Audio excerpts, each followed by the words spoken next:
Democrats don't speak for me. Speak for me, speak for me. Republicans can't speak for me. Speak for me, speak for me. A bitch ass nigga can't speak for me. Speak for me, speak for me. You coon ass niggas can't speak for me. Speak for me, speak for me. Listen here, this is a fact of life. I be rapping like Nat Turner came back to life. Grab Donald Trump by the pussy, he ain't acting right. I never run from a conflict, I be glad to fight. It's a very cold world that we living in. Somebody please tell Elizabeth you're not an Indian. You just trying to con them people to get the benefit. Just another immigrant, stealing from the Indians. That's some punk ass shit and that's too lame. Now we finna step over to Andrew Yang.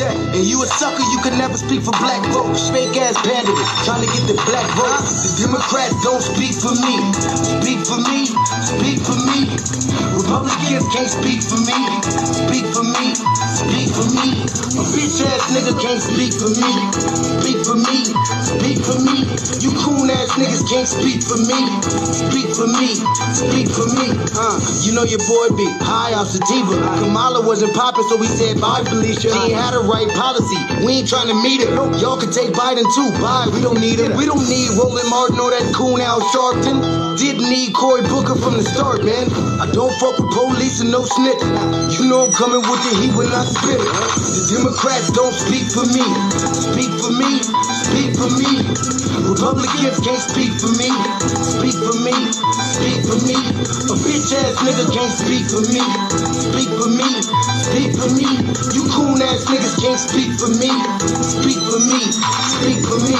If you ever go to court and this is your luck, try not to get fucked by Benjamin Crump. I know it's hard. You and go is hard. But who the fuck is Amy Cloak? Put her picture up on the bullseye and start throwing darts. People cut our organs out our bodies, that's a stolen heart. They can't save us from the flood like Noah's Ark. Black lives always matter, we finna go for ours. So then we savages, we don't need to pot the piss. Mike Bloomberg can suck dick with that stop and frisk, bitch. You ain't speaking for us, we don't know you. Bernie Sanders, they get your funky ass on too. The Democrats don't speak for me. Speak for me, speak for me. Republicans can't speak for me. Speak for me, speak for me. A bitch ass nigga can't speak for me. Speak for me, speak for me. You coon ass niggas can't speak for me. Speak for me, speak for me.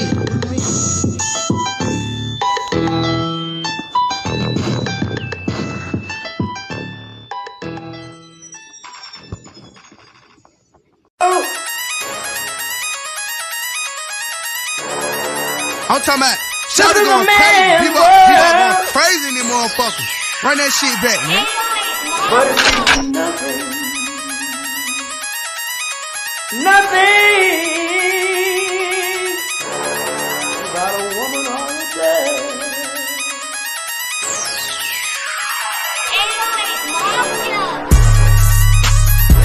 Man made the car.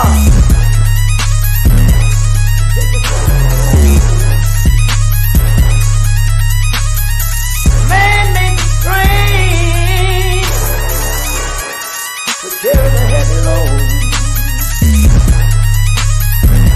Man made the electrolyte to take us out of the dark. Man made the boat for the water like the 7-millimeter. Man thinks about a little bit of baby girl and a baby boy. Man make them happy because man make them joy. But after man make everything we can, do you know that man makes money?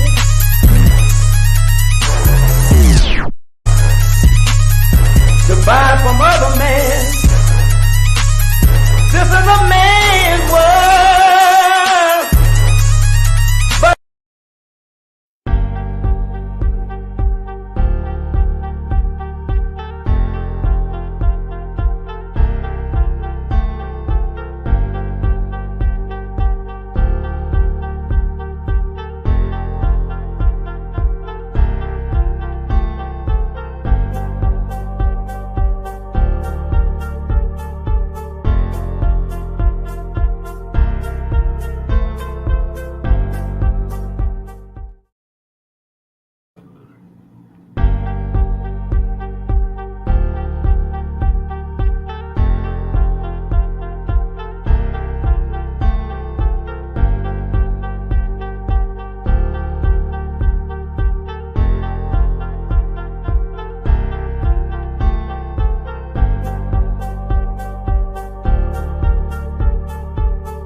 Greetings, Black family. Greetings. Thank y'all for tuning in to another episode of the Frontline Black News.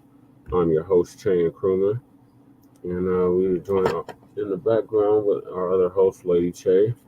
And we should be joined here shortly with our West Coast correspondent, Shabaka Sankori. Shabaka's Black Experience Enhanced, which I'm the co-executive producer and co-host of. Greetings, y'all, from the Mount High Income City. And on this season 4, episode 29, part 2 of the Frontline Black News, we'll be discussing several topics that we didn't get to in part 1. And the first topic is Tyre Nichols killers. Federal case was a joke. Then we got black man found hanging in an abandoned house after suing the police. Then we got the dump, as in human shit. And we want to make that perfectly clear. Donald Trump had a rally this week, actually yesterday, day before yesterday, here in Aurora, Colorado. And he attracted over 20,000 or at least 20,000 supporters and had a line that seemed to never end.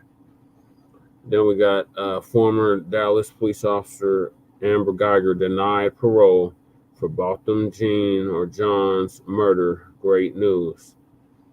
Then we got Democrats send Baracc out to disrespect black men after polling show VP Kamala Harris losing. Then we got or Kamala Harris, whatever her damn name is. Then we got, was there a third assassination attempt against Trump, aka the dump? And then we got Jill Stein calls TBA to discuss 2024 presidential election. She did horribly bad, y'all. Then the usual suspects lose their mind when Daniel Penny is denied a motion.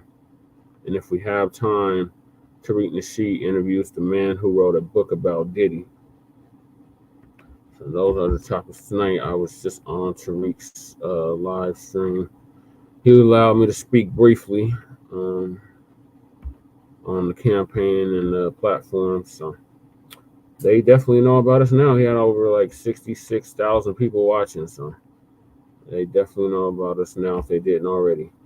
So those are the topics. So I'm going to hop right into it. Thank you for joining. Make sure y'all like and subscribe to Frontline Black News.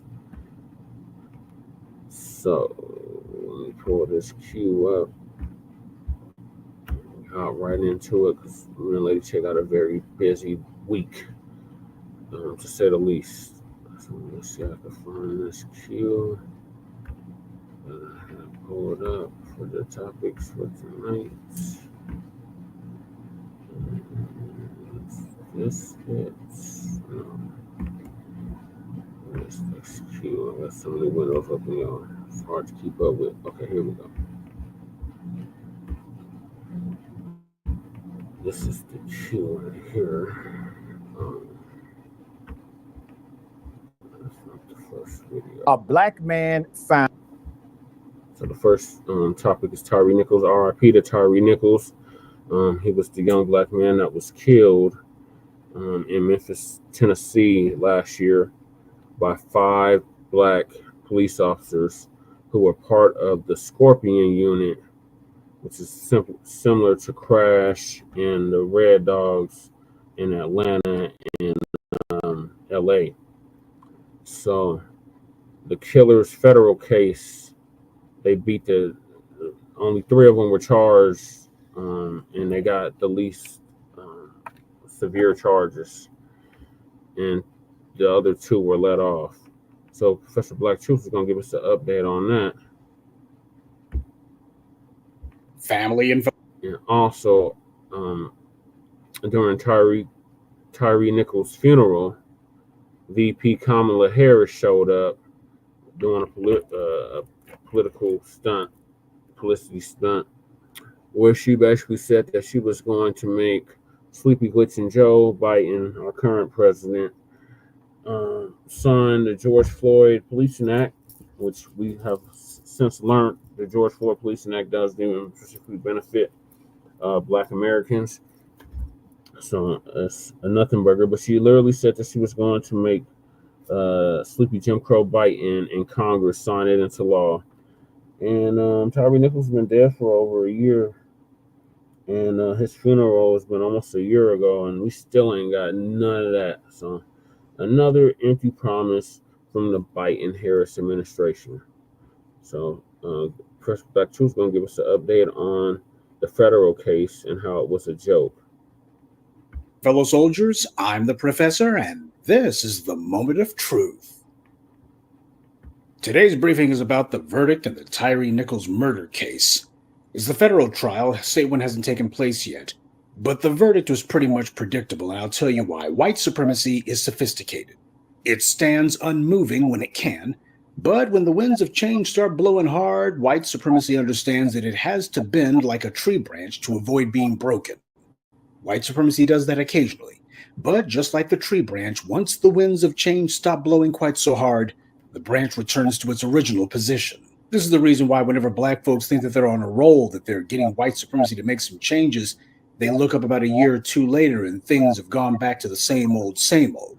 See, it's not enough just to bring some pressure for a while. You can't just push white supremacy until it moves. You got to push that sucker until it breaks. White power believes in jealously guarding its institutions, and it does it by using corrupt sellout Negroes to help it occasionally rebrand itself. Whenever the winds of change are blowing hard and white supremacy finds, okay, we got to switch it up a little bit.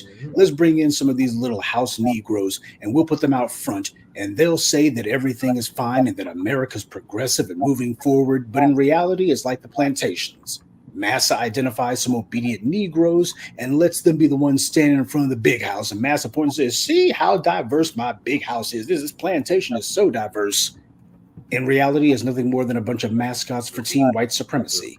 And these Negroes' job is to protect Massa's house. We see it in pro sports. We see it in politics. And of course, we see it with the police. Tyre Nichols was heinously murdered, beaten to death. And the 5 officers who did it, yeah, they were black, all right. But as we've always said, blackness is not merely having a requisite amount of melanin. It also encompasses an ideology, a mentality, a mindset. Right. And the problem happens to be for a lot of these Negroes, they're on team white supremacy. White supremacy could not have possibly stood as long as it has without having a bunch of collaborators who are complicit with it on the inside. And a lot of these guys, they go to work in some sort of position that keeps them close to Massa. Now, the 5 thugs, the 5 criminals who killed that man, they were charged in his death. And the federal trial has taken place. Now, 2 of them pleaded guilty and testified against the others, but it didn't matter too much because the fix was in from the jump.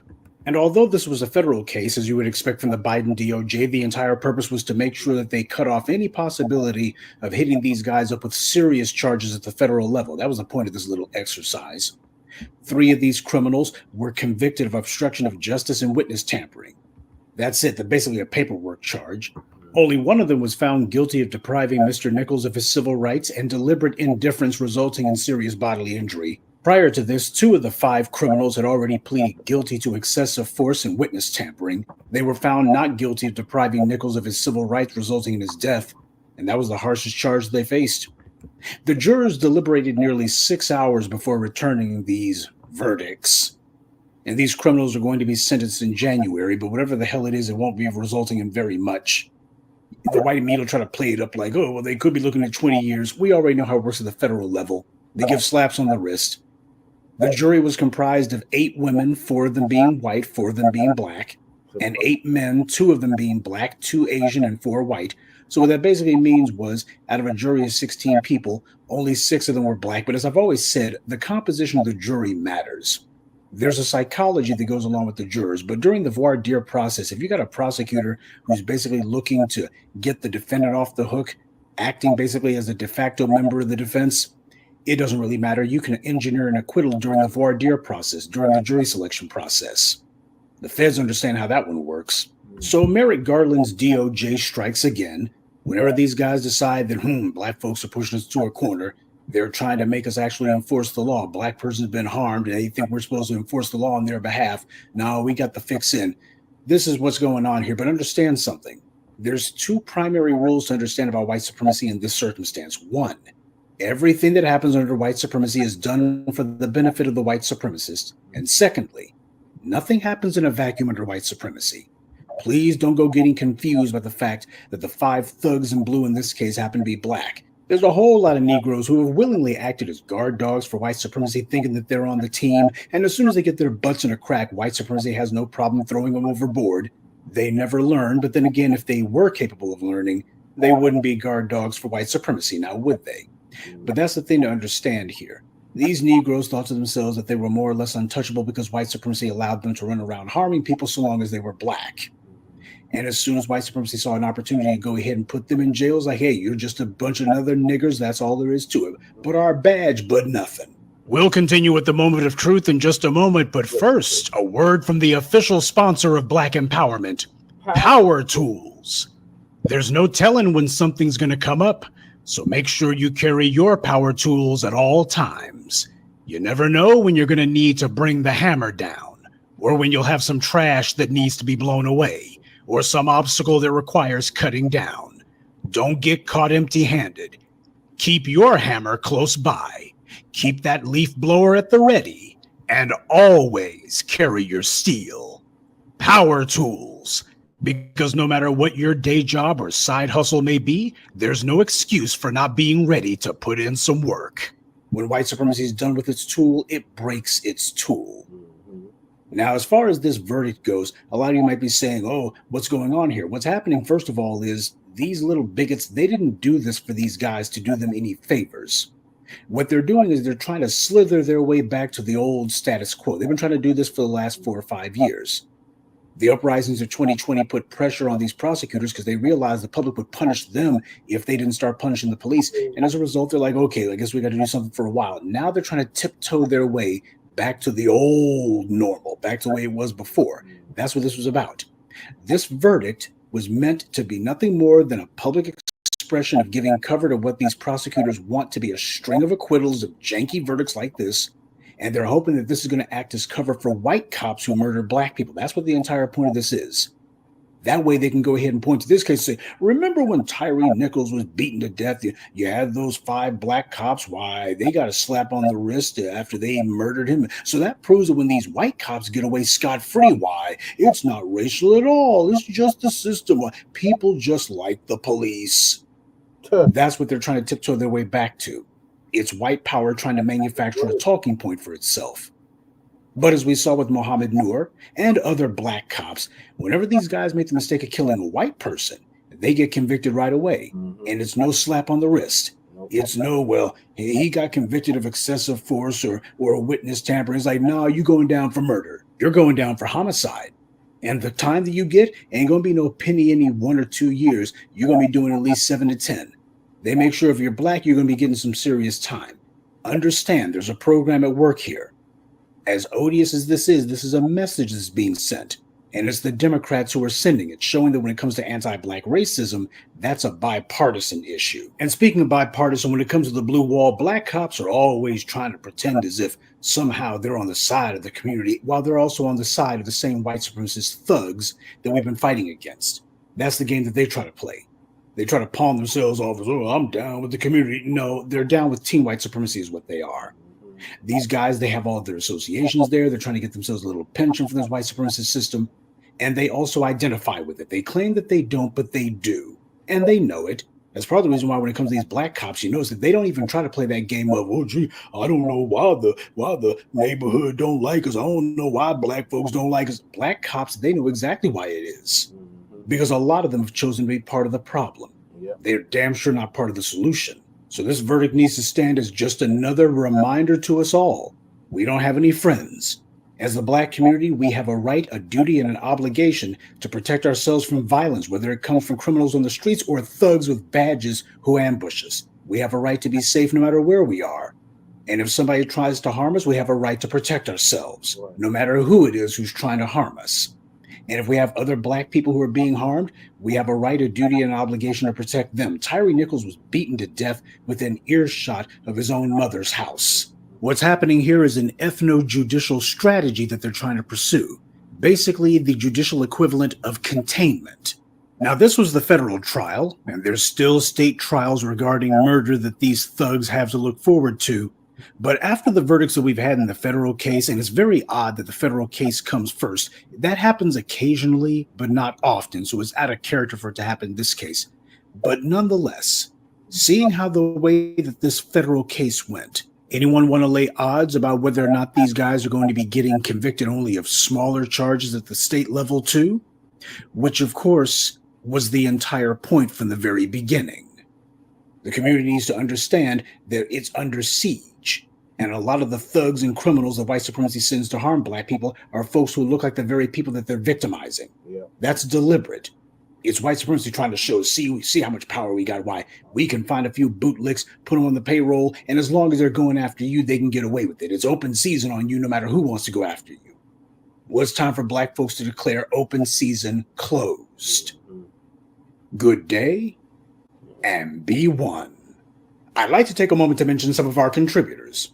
Wen, Frederica Moore, Corey Monroe, Shiva Boone, and Christopher Pittman.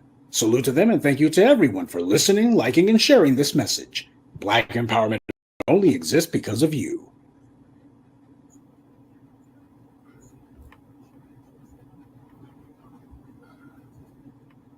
That's right, Professor Black Truth. So yeah, it's time that we send a clear message that the open season on us is closed. You're not gonna keep killing us wholesale and think you're just gonna keep getting away with it. Them days are over. And any of you politicians, especially you presidential ones that's seeking our vote, y'all gonna have to do something about this qualified immunity. Now, I understand my state of Colorado has ended qualified immunity, but yet it's still, these officers are still getting off with killing unarmed black people. So we need enforcement of these ending this qualified immunity in all 50 states. So what are your thoughts, Lady Tay, on this? I agree. I think that it's act of terrorism. And I'm going to have to get closer because it's hard to hear you. I can't get closer. It's an act of terrorism.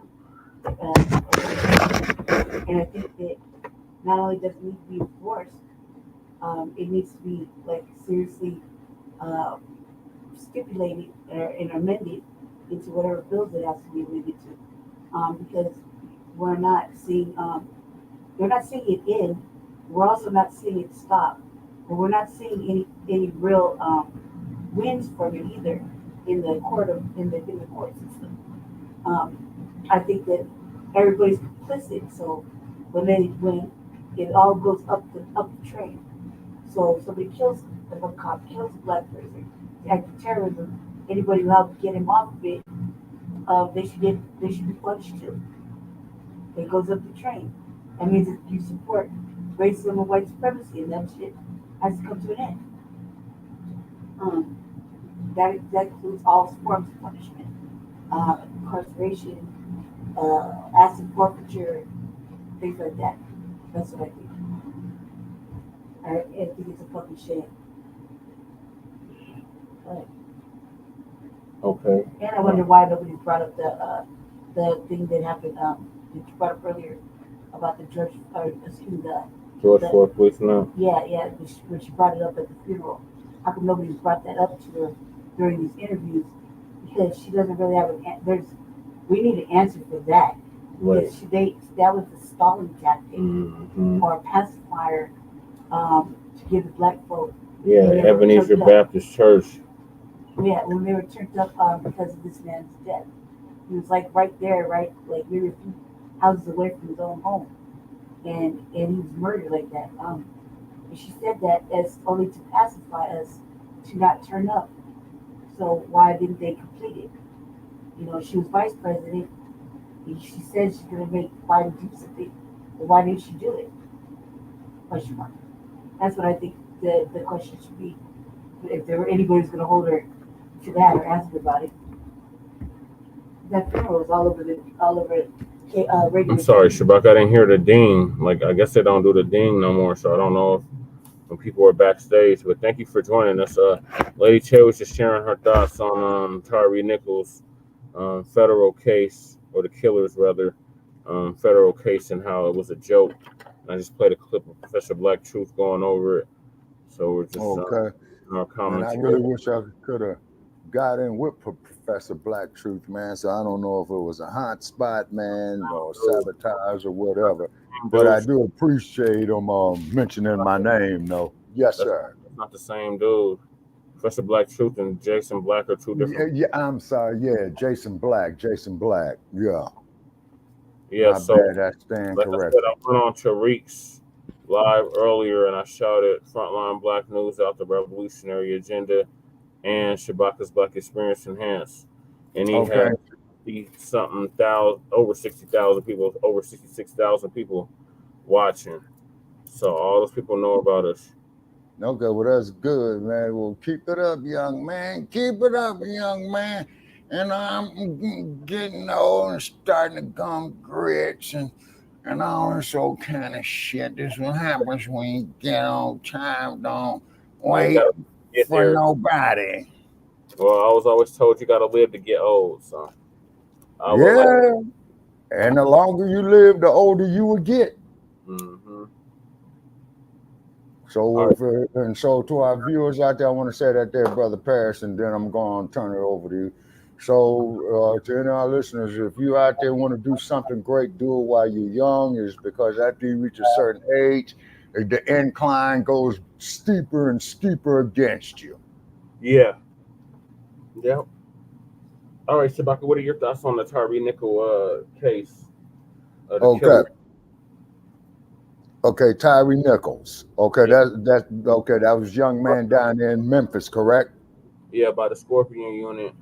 Okay. And they charged 3 of the officers and let the other 2 off. Oh man, well, whoever let them off, whatever DA did that or whatever judge that did that should be disbarred. Had them bastards rearrested and throw them in the damn court lines, man, and then they need to go right straight to friggin' jail. Murder in the first degree, because they planned that intent. Okay, they beat that man excessively. Intent. They were all homeboys, you know, and then and it's jealousy because Mr. Nichols, from what I understand, and correct me if I'm wrong, because I got so many notes around here on so much other stuff, is that he was seeing the ex-wife of one of these police officers. So the punk, he couldn't take it. Well, man, I'm the police, I'm gonna go do something to him. Now that same officer would have impressed the hell out of me if he would have did something to these damn white supremacists that kill our people. You see what I'm saying? In that manner. I agree, Shabaka. Excuse the expression, fuck them. So it's my understanding. And our condolences go to Mr. Nichols' family too, by the way. I'm sorry, Brother Jay, go ahead. Thoughts and prayers to the family of Tyre Nichols. I was going to say it's my understanding that they still have to be charged at the state level. Okay. All right. So therefore, then the governor or the attorney general of the state needs to have that case expedited. Yeah. And then I have brought up what Kamala Harris had did at his funeral when she said she was going to make Sleepy Glitch and Joe Biden and Congress sign the George Floyd Policing Act. And they still ain't did it. Lady Che was like, why isn't anybody bringing this up at any other interviews? Selective amnesia. Because when it comes to these political campaigns, man, it's more like a football game as opposed to chess. Right. Oh, and by the way, man, great news. The Broncos lose. Yay. That's great news. The Gators lost. Y'all are in the basement. Again. That is real great news. Sir, they need to fire the damn coach, okay? And I'm saying it out there because I'm sitting up here, you're tired of going through all this humiliation with you pirates, and the only reason that I follow the Raiders because you all are from the birthplace of the Black Panther Party. Fire the damn coach. And then if they don't get it, fire the whole damn coaching staff. Then if that don't get it, then fire the fucking general manager. I mean, man, okay, I'm talking about, but Pittsburgh ain't no joke, though, because keep in mind that there is the greatest AFC rivalry of all time is the Steelers and the greatest Raiders. rivalry is between the Broncos and the Raiders. No, that there's in the AFC West, brother Che. Yeah. That's in the AFC West. And it's always going to be a rivalry because I went to that mile-high, overpriced stadium, man. I couldn't stand seeing all that orange shit, man. Made me want to vomit. Step foot in allegiance, just like I would never step foot in the black hole. Sir, that's Raider Nation, sir. From Los Angeles to Oakland, back to Los Angeles, out here to Las Vegas. Nation? Yeah, I ain't got no nation. Yes. I ain't got no nation. Hey, man, Raider Nation. Nation, and you don't even sell out all your seats. Well, look at the coaching staff. How are you Raider Nation and your stadium looks like the opposing teams? Sir, Allegiant Stadium, sir, is a spectacular arena, and I'm going to send you pictures of it. I'm going to post it up there on your wall with the Raiders emblem up there as Pirates. Make sure you send the score, though, of them losing. Oh, man, listen to you. Make sure you take a picture of the Jumbotron of them losing. Sir. Okay, we can't do that, sir. That there be a violation of our personal interests. We can't do that.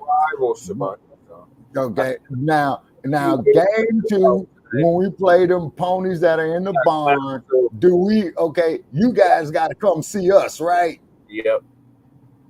Okay. And we got to feel advantage in your stadium. So you say you're going to smash us in our stadium? Yep, it's more orange than anything in that stadium. Well, man, that might be a safe bet since they've been losing to bums, okay? Losing to scrubs. Y'all Super Bowl. Remember, y'all beat the Ravens. That was y'all Super Bowl. No, I don't think we beat the Ravens. That's AFC. If anything, the Raiders and the Ravens will play for the AFC championship. We beat the Ravens. That was y'all Super Bowl. We beat the Ravens? Mm-hmm. That was our Super Bowl. Both those teams are AFC, so how can they play in the Super Bowl? I'm being facetious, Shabaka. I'm saying like that was the biggest win y'all gonna get all year. Oh, man. Listen to propaganda, man. Yeah, but them oats, man. Them oats gave us horsepower and we ran all over y'all fools. What was our score? It was like 34 to what? 12? Shabaka went mute. All right, well, moving along. We lost you, Shabaka. We can't hear you.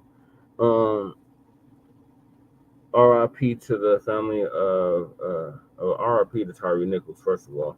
And thoughts and prayers, well wishes go to his family. Hopefully they get justice at the state level, since the feds are clearly not taking this seriously. And this is exactly why we need an anti-Black hate crime bill, and we need an anti-Black unity in all 50 states. Whoa. Am I reading this title right? Black man found hanging in abandoned house after suing the police? That is correct. That is the next topic. So after suing the police, he was found hanging. It's time for the feds to move in. Yeah, but as we've seen with Biden, Harris, DOJ, they didn't do nothing. They didn't even do nothing to prosecute the killer of Emmett Till. Yeah, you're right about that. Oh, she's too old.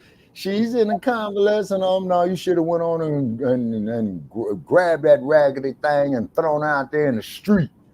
You don't let her die out there like that because she's lying because she wants some attention. That's all that bullshit was about Carolyn Bryan, and may she rest in piss. Piss and shit. Yes. Oh yeah, all that.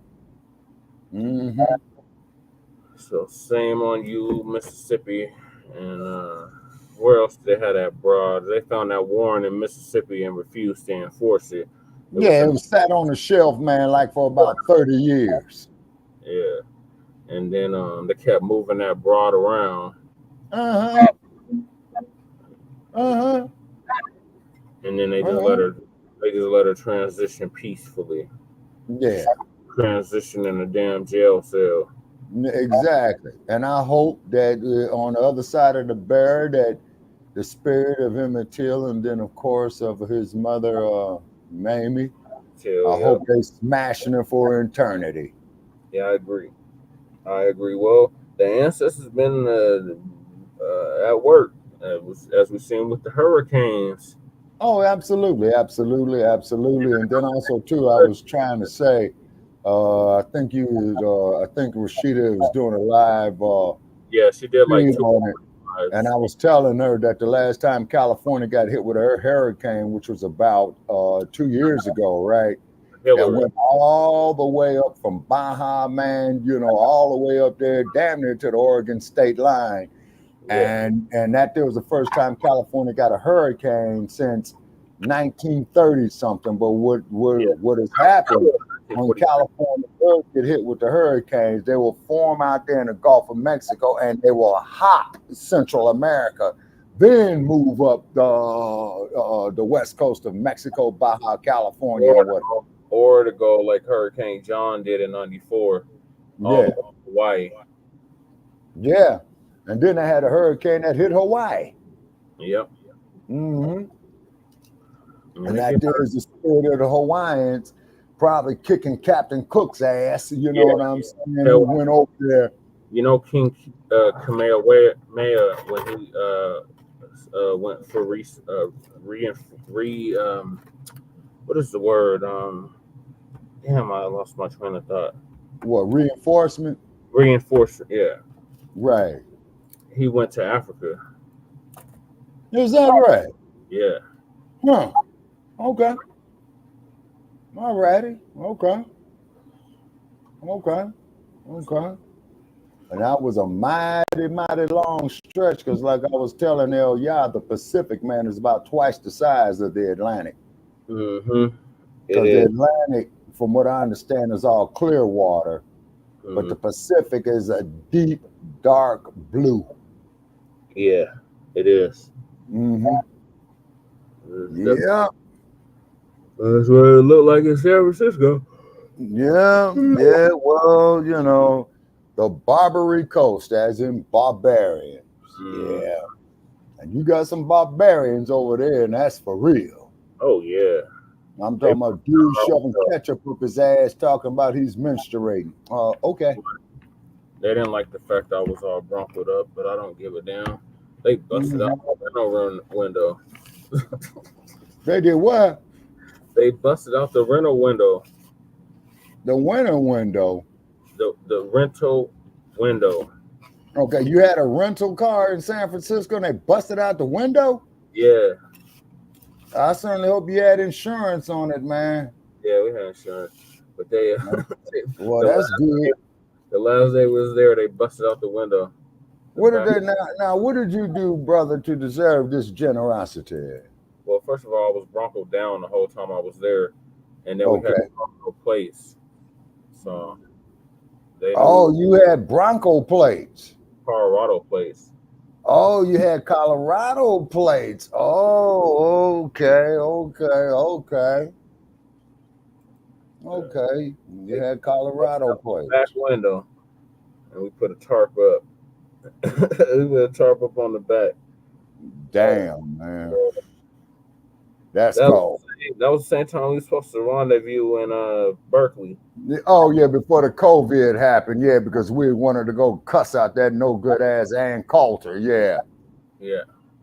Raggedy ass heifer. You know what I'm saying? Mm-hmm. Yeah, we got that housing conference. Yes, sir. And then also, too, man, is that some black aviators, that I came across, black women, aviators. Yeah. Combat vets. Okay, I think they got their Coleman. Shout out to who? Bessie Coleman. Oh yes, sir, absolutely. Now, funny you should mention Bessie Coleman. Now, here's something for you. They got a terminal, if I'm not mistaken, in Panthertown at the Oakland airport named after Ms. Coleman. Oh, wow. I didn't know that. Well, Yeah. go there. I'll have to fly into OF. What is it called? SFO. You talking about San Francisco? No, Oakland. Yeah, that's OAK. Oh, okay. Yeah. So my advice to anybody out there listening to us, if you're going to go up there and visit the Bay Area, fly into Oakland. To hell with SFO. I don't know which airport I hate the most out there, man. SFO or LAX, because LAX, nightmare. I heard SFO. Yeah, LAX is a nightmare, but fortunately, I know how to wheel and deal with LAX. If your flight is leaving at 3 o'clock, be sure you be out there at LAX, man, at least 2 hours before your flight take off. Yeah, it's like that at DIA too. You got to be. Now DIA is just crazy. You guys are too far out, and you got 25 damn toll roads you got to pay from the city of Denver to go to that motherfucker. Now that's some highway robbery right there. If you take E470, you got to pay, but not on Pena Boulevard. You got to pay the. Well, the only thing I know, man, is that them toll roads you all got there, and that behind Centennial State. We only have one toll. There's only one toll, and it's E4. Man, when I got back from Colorado, man, when I went out there and froze to death, you know. Warned, Shabaka.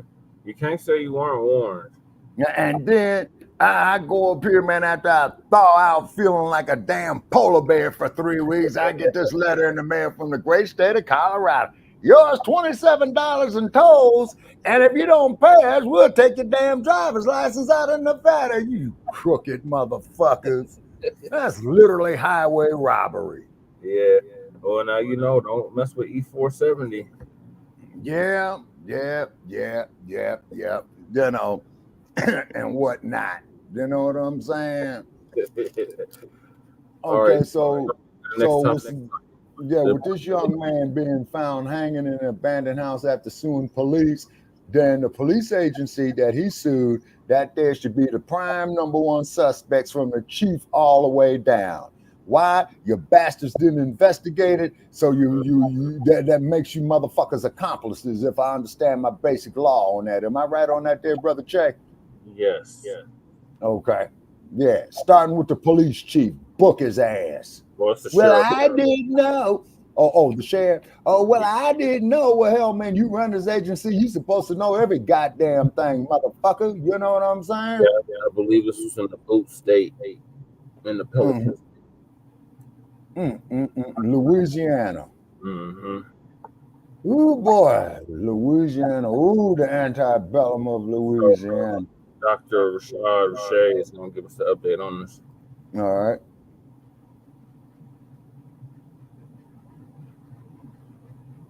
If it plays, I don't know what's going on with the computer. It's like acting weird.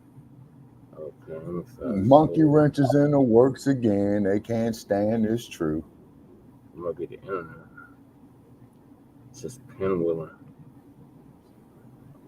Okay, I don't know why she's pinwheeling. Let me check the hotspot. Hotspot looks okay.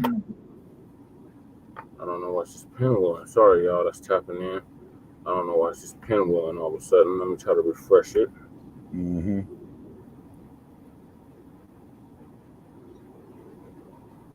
Okay. They have a disclaimer, discretion up.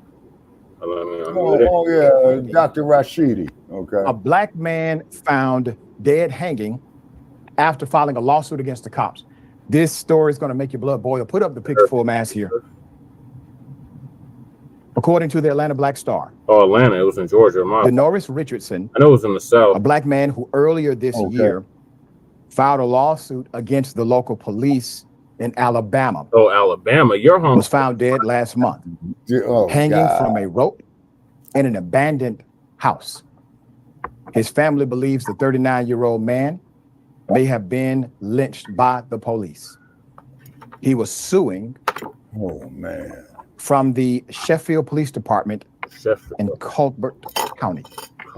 Richardson's body was found hanging by a rope from a beam in an abandoned house on September 28th, after the Colbert County Sheriff's Office received a call about a suspicious vehicle. Valentine said, quote, "We've spoken with the mother at length," the sheriff told AL.com.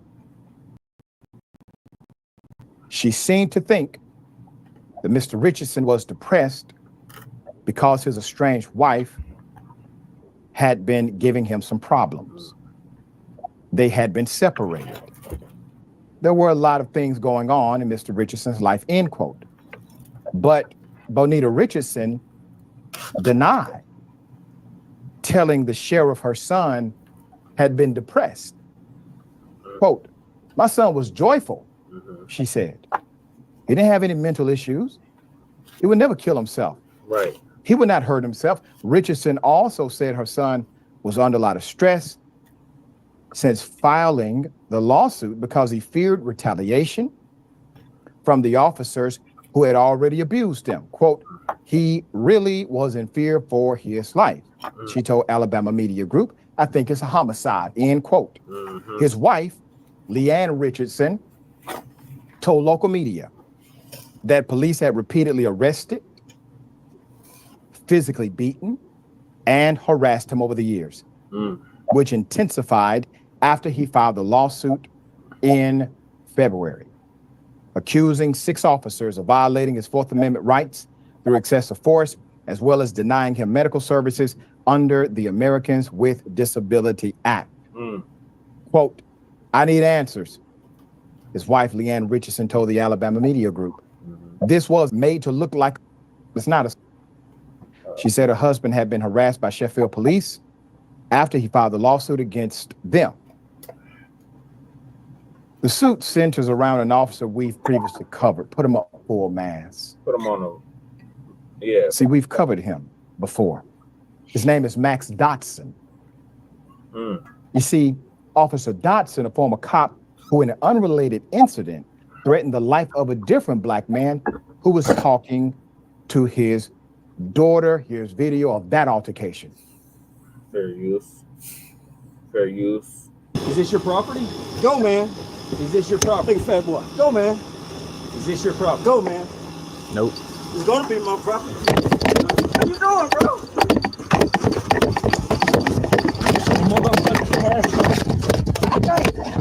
You must be. What's going on, man? What's up? Help! Help! Help! Help! Help! Help! I'm gonna get beat. I'm not doing nothing. Let go! I'm not doing nothing. I'm not doing anything. Ow!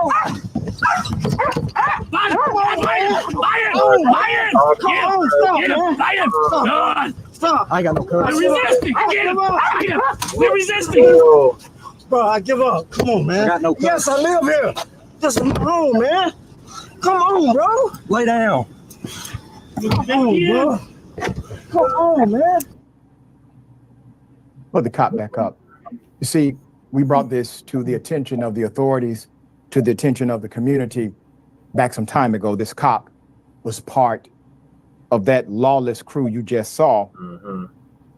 Remember, in the state of Alabama, if you are on private property, they do not have the right to make you produce identification. Only if you are on publicly accessible property is that rule applied.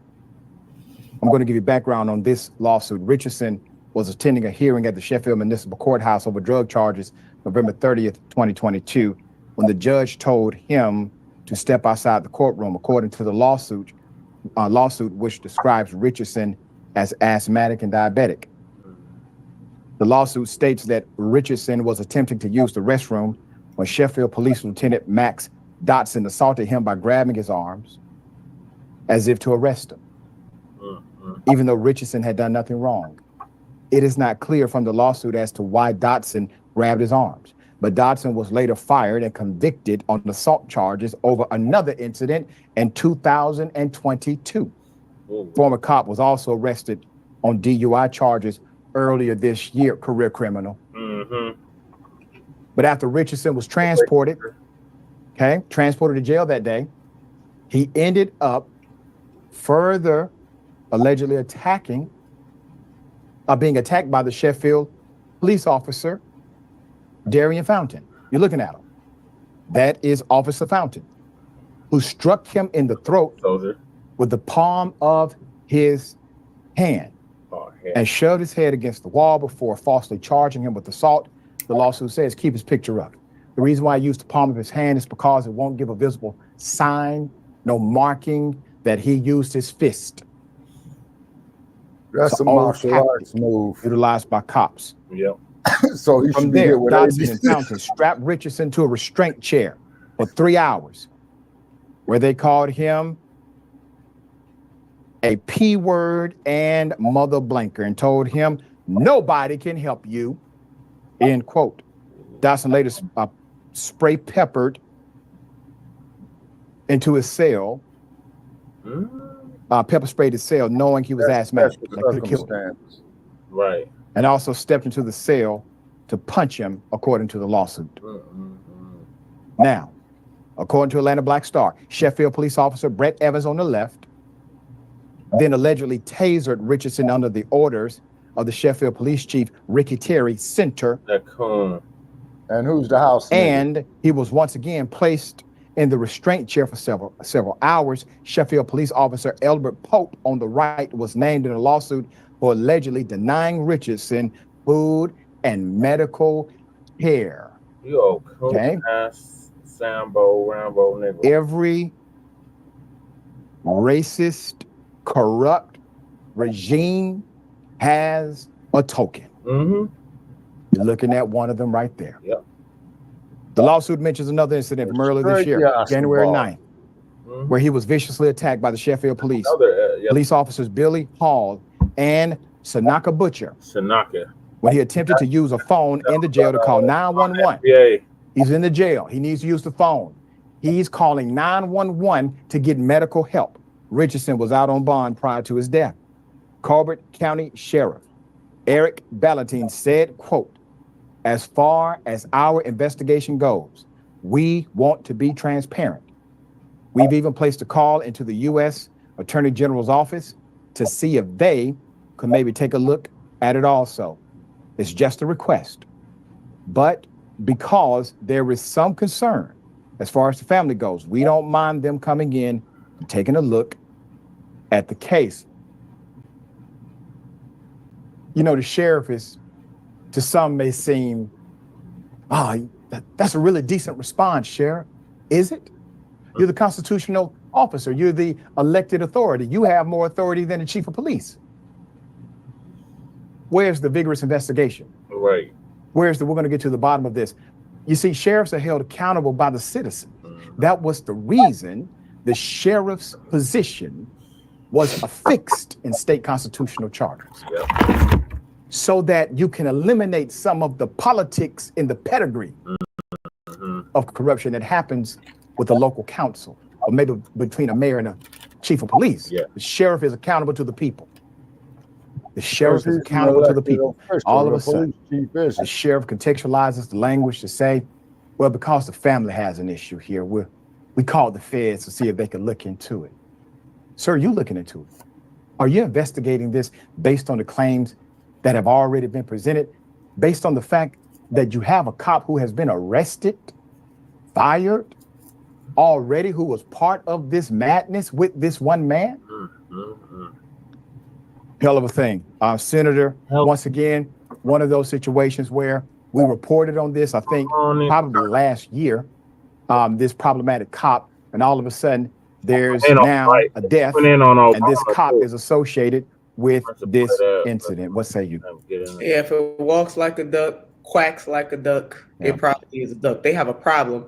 This is the great state of Alabama. Let us remind them of that. It's the same Alabama. People got to understand that in the South, those remnants are still there. There have been over 300 lynchings of African Americans over the last 66 years in just that state alone.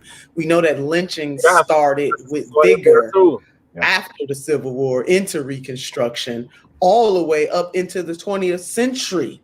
And so the fact that the sheriff, and you called him out properly, Dr. Ritchie, he has a fiduciary and a moral obligation. That's right. This is a stain and a blemish on his department. He should comport himself as if he gives a damn that this is happening under his watch, on top of reaching out to the Department of Justice. And absolutely, the Department of Justice should come into that city and do a full-fledged investigation. The state of Alabama should get involved. All the levels of government, Doc, should get involved in this, because this is a shame. And for the gentleman is not only, Mr. Richardson, is Black, but to have a disability too. And we know how our sisters and brothers and family and friends in the disabled community of all backgrounds, how they are treated in this society, from making sub wages all the way to not being given the deference and the help that they need to navigate all of the systems. And that footage that you showed of them jumping on that man, sicking that dog on him. I mean, it just reminded me of how the slave catchers used to get the hounds out to chase the slave. It shows us how in the South in the 60s, not that long ago, how law enforcement very much was involved in hurting Black people who were simply marching for the right to vote and to be considered real human beings, equal human beings in the country that we built. Those dogs were police dogs. Those water hoses belonged to the fire department, of which Black people were paying the taxes for. Right. I'm telling you, I mean, there is a saying, I didn't think of it. I don't know who did. Maybe one of our viewers know, but somebody put out there, this country is lucky that Black people just want justice and not revenge. Right. And that's a hell of a thing to have to endure generation after generation after generation and not seeing much change. This is the 21st century that sheriff departments comporting themselves this way. And let us remind our viewers, Doc, a lot of elected officials were members of the KKK. Don't get it twisted. And they still your head by way of consent and ideology. And you will see that even as the wheels of justice turn in this case, hopefully they turn a little faster than the previous case we covered, where cops there also kidnapped 2 Black men, shot one in the face, threw eggs on them, kidnapped them overnight, arrested them. And when the Black men came out with their story, nobody believed them, but we believed them, indisputable. And now those cops who did that have been prosecuted by the state and the federal government, and they have lengthy prison sentences because those men spoke out, and we believed them. And that's what it takes to transform this system. Just like they think they can make examples out of individuals who follow the law, we should make examples out of individuals who wear their uniform who do not. We are not. It's not gonna happen, man, because you're believing in a goddamn system that don't believe in your Black ass. The judicial system may what the fucking yas about to be. All right, we'll bring you updates. Obviously, updates will come. No, I'm not talking about the doctor right there, but I'm just talking about the mind.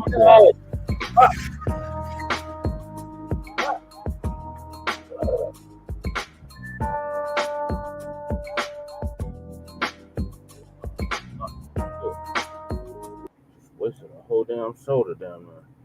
Okay, Shabaka, what are your thoughts on this? Man, once again, man, ain't nothing changed, okay?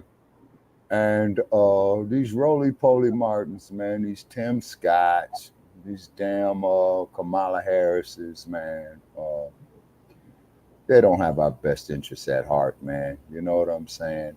And when it comes to us as a people, man, you know, it's just a hypocrisy of America. You know, and the sad part about it is I'm sorry to see a man like Dr. King lose his life having faith in something that don't have no faith in us, is because, as you know, Dr. King, he had started his at the Dexter Avenue Baptist Church in Montgomery when he was the pastor, you know, when he was young, okay? But at least Dr. King realized his mistake, okay, that he led our people into a burning house with integration, and 60 goddamn years later, we are still in a burning house. Wow. And I don't know no other way to put it, Brother Check. Yeah. You see what I'm saying? You know, and this is why, like I said, if I see one of these pink people out here in this desert, man, burning up in the sun, There ain't nothing I could do for him, man. I'm sorry. There ain't nothing. Yeah, there ain't nothing I could do for him.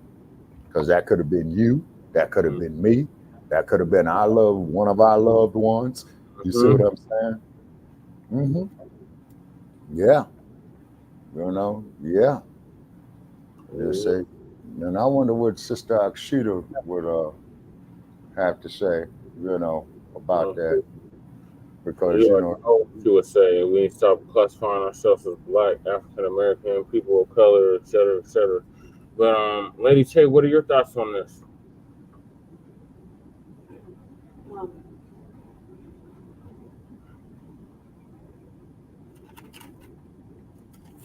don't know.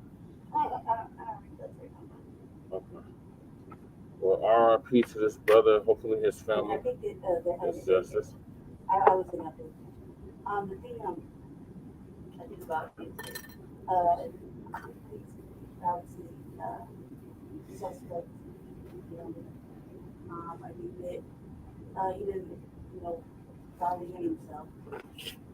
A lot of stuff, information, a lot of stuff things. But as we learned that from the other previous cases showed where a brother allegedly brought the vote of the brother's like what's really going on in the world. Those kind of questions just crossed my mind.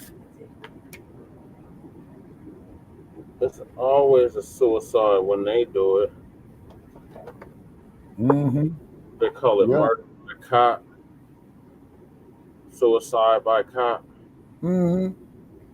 Yeah. Black family. Yeah, the LA County Sheriff is the one that came out with that term, suicide by cop. Yeah. So they're still doing it. They're still lynching us. The lynchings didn't stop. They're still doing them. And now they just call them suicides. Yeah. Mm-hmm. This is complete police. Well, it's a state sanctioned homicide is what it is. Yeah, it's definitely a state sanctioned homicide.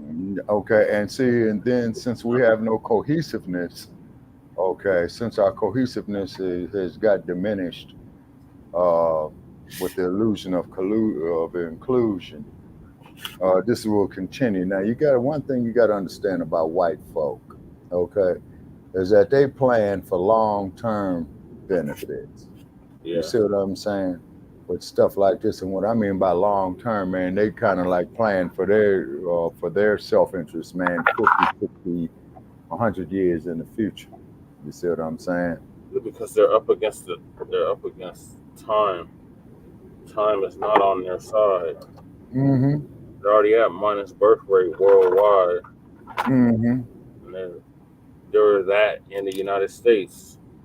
So this is their last hurrah. That's why they're rallying so hard behind the dump, as in human shit. And make that perfectly clear.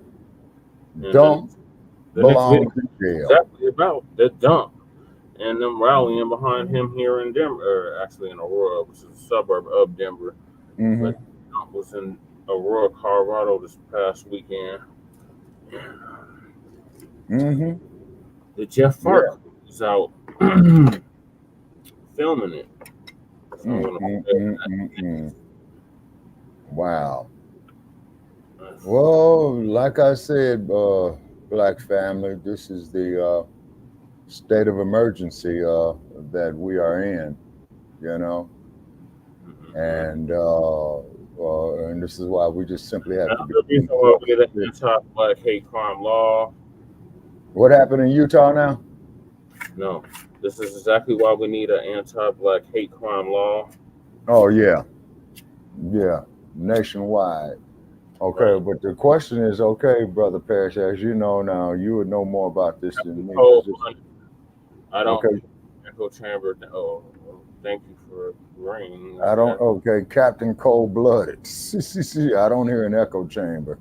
Okay, Captain. All righty. Okay, but what it is, man, they could put all these laws on the book, but it's the culture that you have within the policy enforcement agencies. Okay, it's because the police are policy enforcers.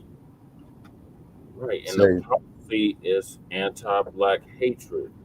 That's the Yeah, that's the policy.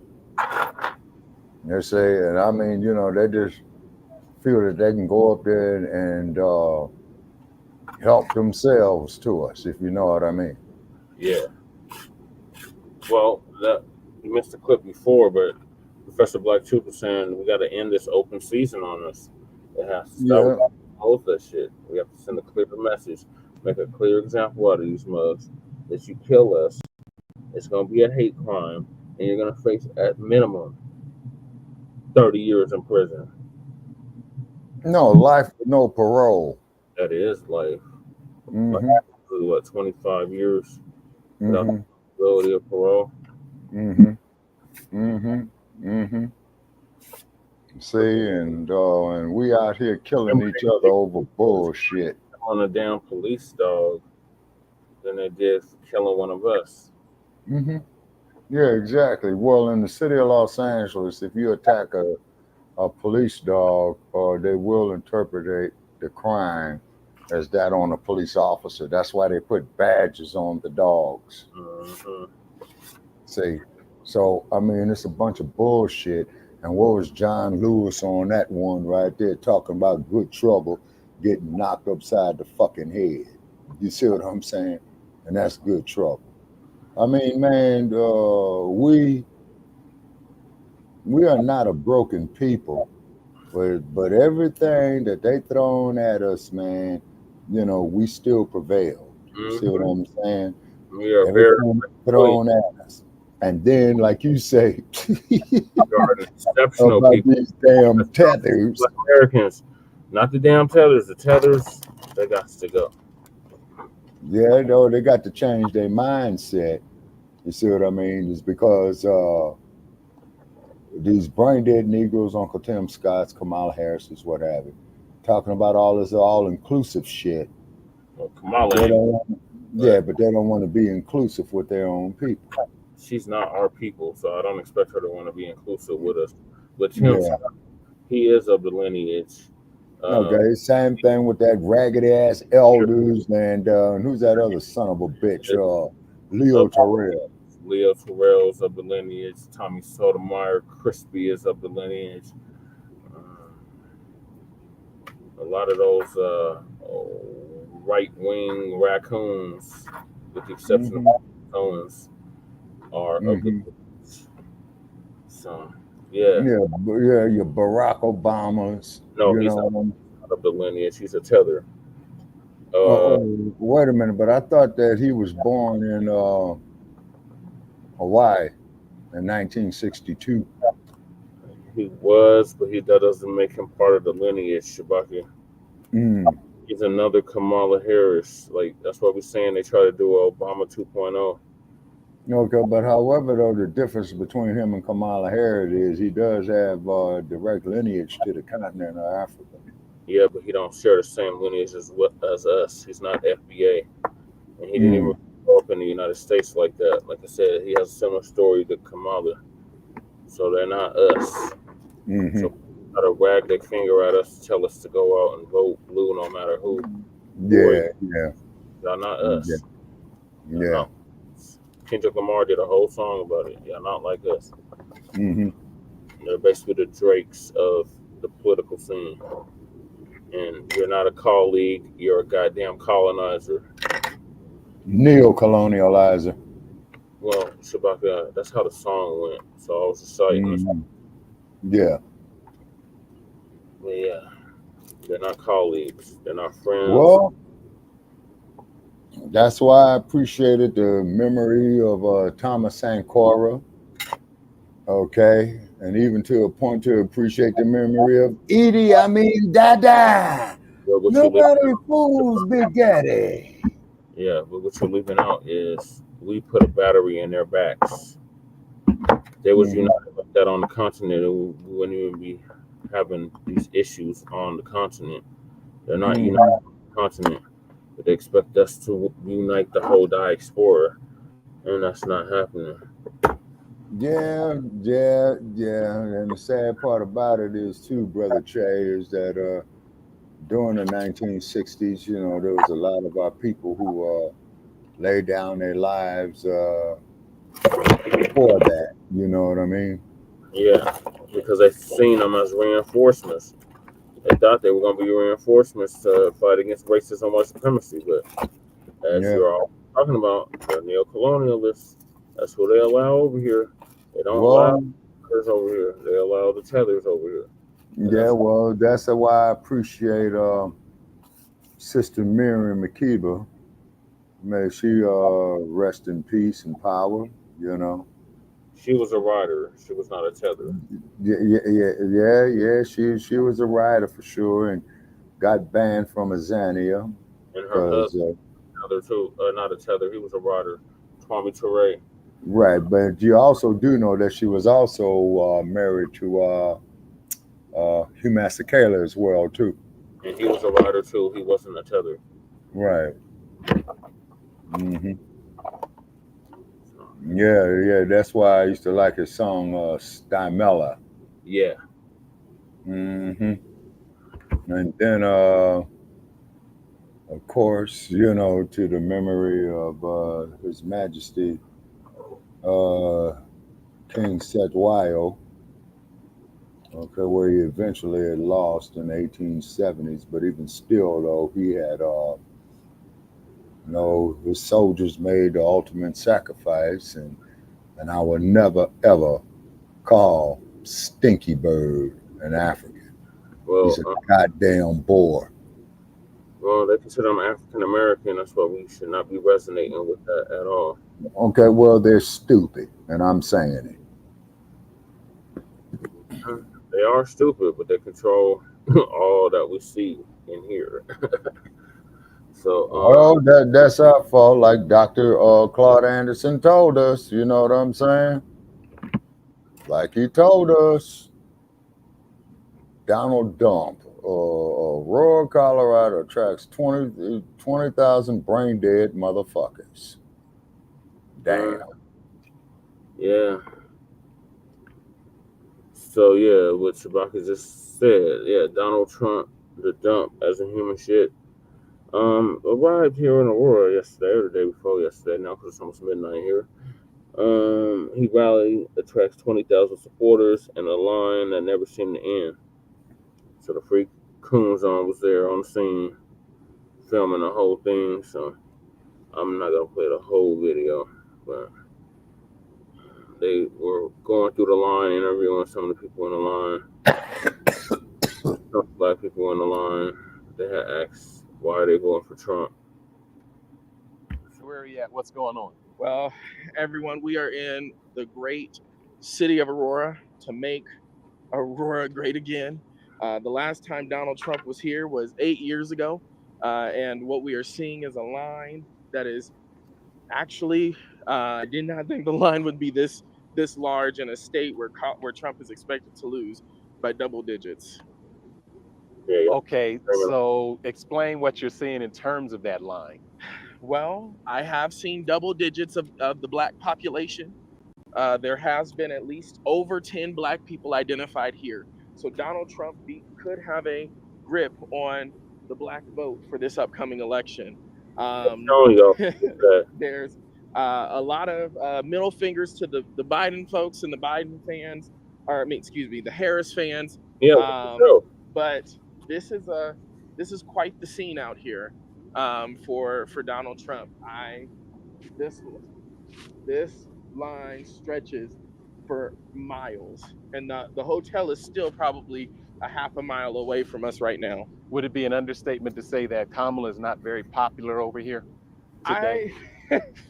I would say that the Harris campaign does not have a significant presence here, and so it is interesting to see the way the lack of organization from the Harris campaign, but the Trump campaign is very organized, and so it's interesting to see this. But we have seen some pro Kamala Harris folks along the way. We have a little bit, but not in the size of what's here to support Yeah. the former and potential future president of the United States. And so this is interesting. Hey, what's up, Very man? interesting. Win, lose, All it's right, y'all. We're entertainment. coming up How you on be? the How you be? Gaylord Hotel, and what you're seeing is, of course, a strong police presence here. And howdy. Good. How are you? So that's 64th. Of course, very secure. Rowley was out the billboard at the Rockies. So we're like directly south of DIA. Able to Mm-hmm. come up on, it looks like a couple of Kamala supporters right here. Looks like there's some Yeah. Trump and Kamala supporters. I would have burned that. Happening here. It says 2024, fuck your feelings. It says, fuck your what? Your feelings. Mm.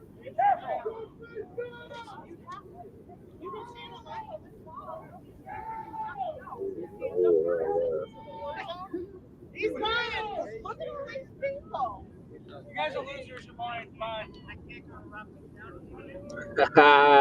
Let's see what's happening. We ordered for buying. Yeah.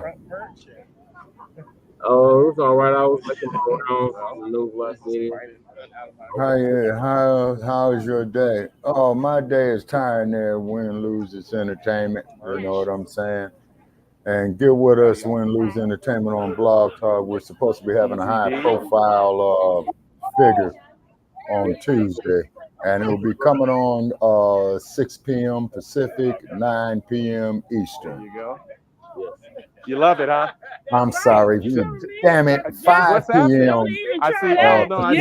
You got your Trump merch. Tell me a little bit about what. Tell me why Trump today. Man, Trump today is because we have had so many problems.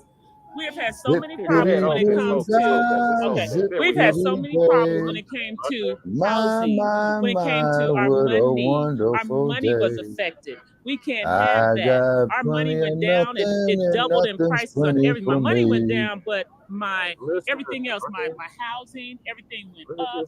It was a problem. And we're tired of problems. We're tired of can't afford housing, can't afford food, can't afford gas, can't afford nothing. I can't even afford to live anymore thanks to everything that's been going on. So yes, I'm a Trump supporter.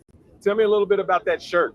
Oh, this shirt right here, boy, he is a legend in my mind. Now, this looks like it's his jail picture, but no, he's a legend to me. I got this one in Las Vegas at one of the shops. I can't even remember what it was. But we were just like shopping and we just thought this. And this was in July when I bought this shirt. So it's perfect timing for today. Perfect timing for today. Born in Sin City, huh? Hope to see you. Hope to see you after the rally. Well, lady, you got your head bumped, as we say in South Central Los Yes, Angeles. I'll do the post rally for you. All right, it's good to see you. Yes, and this is my husband. So yeah, it's good to see you. I don't talk on camera. Well, that's all right. You got a camera, so do You're your a thing. brave Good soul, to see you. man, to have All you right. and your woman out there and all that pail of milk. Right. Nigga, you is stupid. Here we go. Another Yasa balls, 2 Yasa balls. Is bow. Hey, Auntie, let me follow you. Tell me a little. Tell me a little bit about like the magnitude of this line. It's very impressive. The line out here is very impressive for the potential future president of the United States. We are seeing that the line is very stretched around. If you're happy to elect Trump, make some noise. Sounds like they're fired up. Y'all ready to send him back to the White House? Looks like they're ready to send Donald Trump back to the White House. He was the 45th and potential 47th president, and the line is wrapped around the block. That's something that folks didn't think could happen here in Colorado. Let's walk. Let's see. Like Damn, boy, the chain on the brain is mighty indeed. There they go. Man, these brain dead. This brain dead shit, man, is worse than I thought. They're fired up. Fired up. Howdy, y'all. There they go. Well, they're going to be going out there to Death I don't Valley. think I've ever seen a line this long. How long is this line? How long is this line? I've never seen a Kamala Harris line this long. I'll tell you that. Of course. I've never seen a line this long before. You can't draw a crowd. This is insane. Insane. Yeah, insanity is right. You damn right about that. Far as the eye can see, wrapped around the block. I still don't understand how this happened in Colorado, but it sounds like Donald Trump does have great support here in the state of Colorado. Folks are Yes, still he does. fired up. Like, You're they're fired they're up to fired elect up. Donald Trump There this they go. election. All right, There they're you go. still fired up They're about fired Donald up. Trump. They're fired.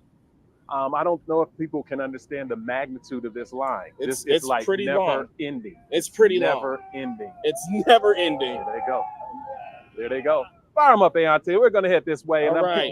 get a little closer so I can see you. And next to them, okay, right. let's go. Are y'all fired up to elect Donald Trump? Oh, y'all sound like some Democrats. Are y'all fired up to elect Donald Trump? Sounds like they're fired up. Like you. Colorado may be a swing state, y'all. They're doing. If they only knew. They're going. No, I don't think Colorado got enough people. If you've been getting scam texts like these, it was me. I said that probably means you're. Fuck the commercial. You gotta pay us. This is a swing state. This is a So which swing means state. is it could shift. Wait a minute. So which means it could shift. Yes. Okay, so California is a swing state too, It's because they flipped. carry the most electoral votes. It flipped 20 years ago. Okay. Yeah. You know, that's what he does. He does that dumb shit.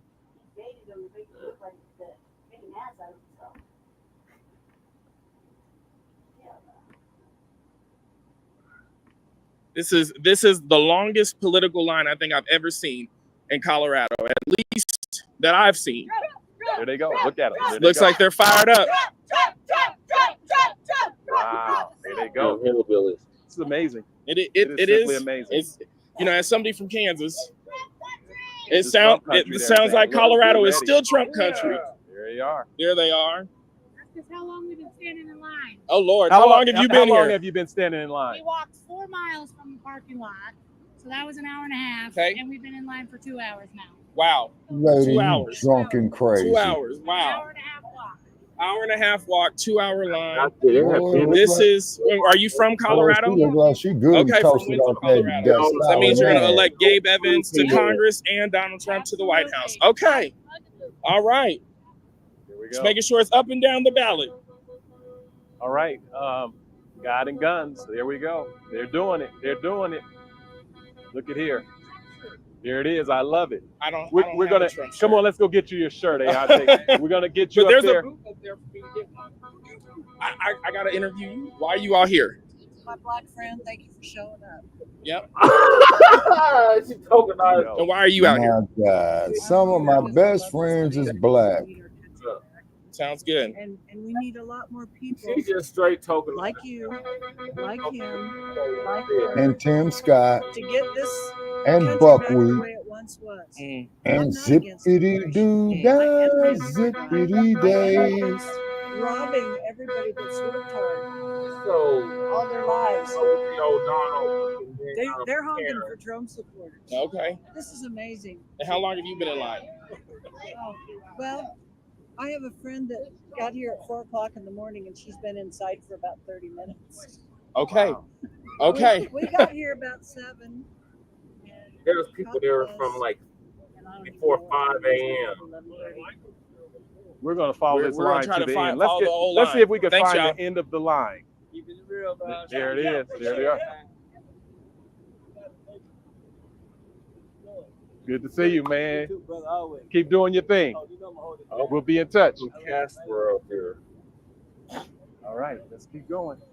Young, old, black, white, Latino.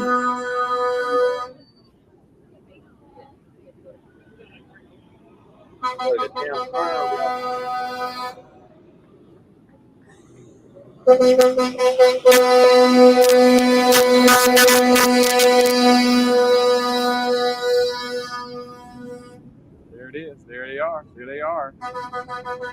Fight, fight. Turn out to vote. All is done.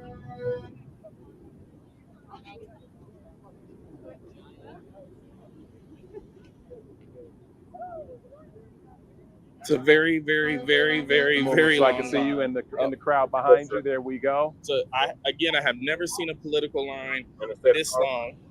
It looks like Colorado is not a solidly blue state. It never was. As somebody from Kansas, it looks like I'd be back home in Kansas right now. So looks like this. There they go. Like there it's they a go. long line. How are you all doing? There they go. There they go. There they go. Tell them. Get him. Get him. I'm here covering. Get him. Oh, she's just straight busting him out, y'all.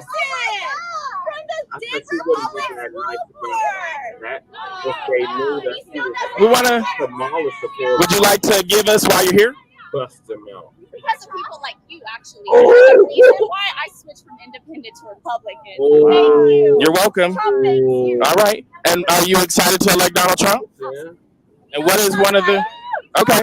And what's one of the reasons? There we go. So I have never seen a political line this long. It looks like Colorado is not a solidly blue state. As somebody from Kansas, it looks like I'd be back home in Kansas right now. So looks like this. There they go. Like there it's they a go. long line. How are you all doing? There they go. There they go. There they go. Man, don't this dumbass fool realize, man, they could turn on his ass and swarm on him, man. I'm here covering. In a heartbeat. Tay Anderson, y'all. Tay Anderson from the Denver Public School Board. Wow. He still doesn't. We want to. Would you like to give us why you're here? Because of people like you, actually. You're the reason why I switched from independent to Republican. Wow. Thank you. You're welcome. Trump thanks you. All right. And are you excited to elect Donald Trump? Absolutely. And what is one of the? Okay. And what's one of the reasons why you are excited to elect Donald Trump? Freedom. Lower gas prices. First Amendment. He does not cause prejudice. Unlike you, he isn't going to force you to call men women.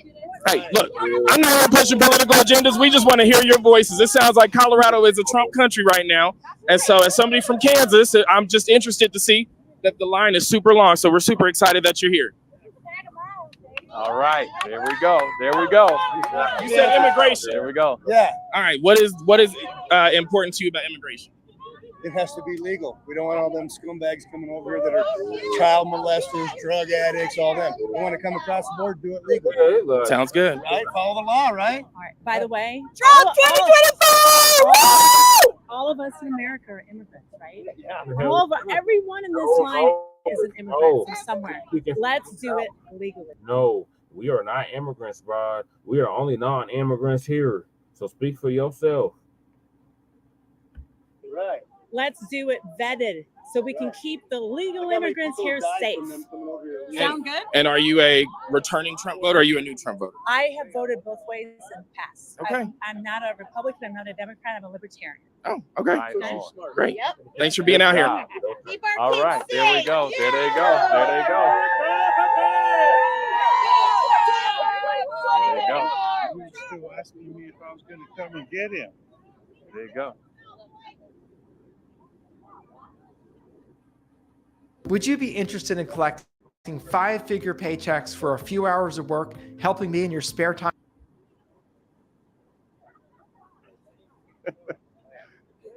Recognizable. Hey, there they go. Are you all ready?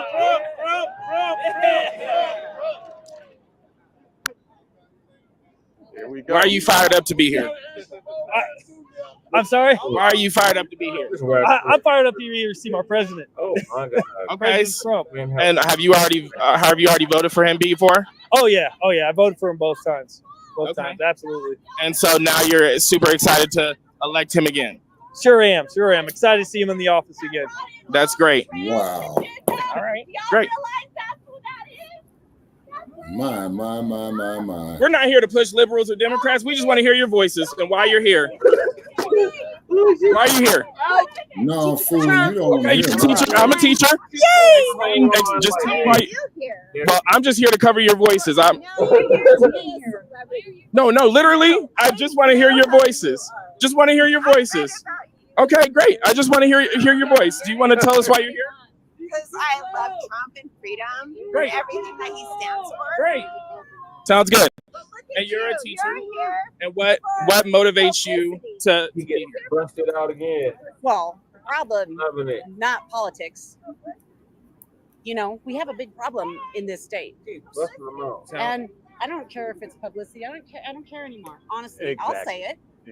And I don't know who you are at all. And we've not asked you a political leaning question. I just asked why you were here. I'm here to show my support for somebody that can fix all this mess that's happening right now. That sounds great. And that's all.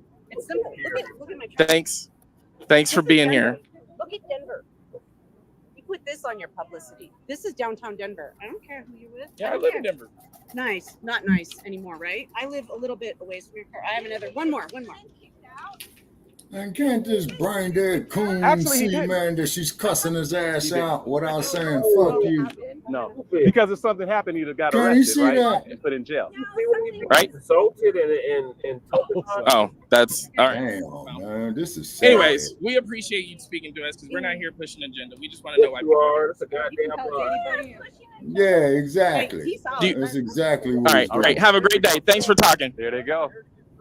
That's right. That's why we're here, Trump. That's why we're all here. Exactly. Yeah, like here. There they go. There they go. Yeah, we support Trump. The Yeah, doing here. the long line. The long line. There it is. Straight up clown. I have to come on a little over closer to the line so I could follow you and you could tell me about how long this line is. The line is again, I've never seen a Kamala Harris line this long. This line is ridiculously long. It goes from the Gaylord Hotel, wraps all the way around the block, and you can still see Trump folks trying to get in all the way over here. And so they would tell you that Colorado's a blue state, but this would tell me Colorado's a swing state.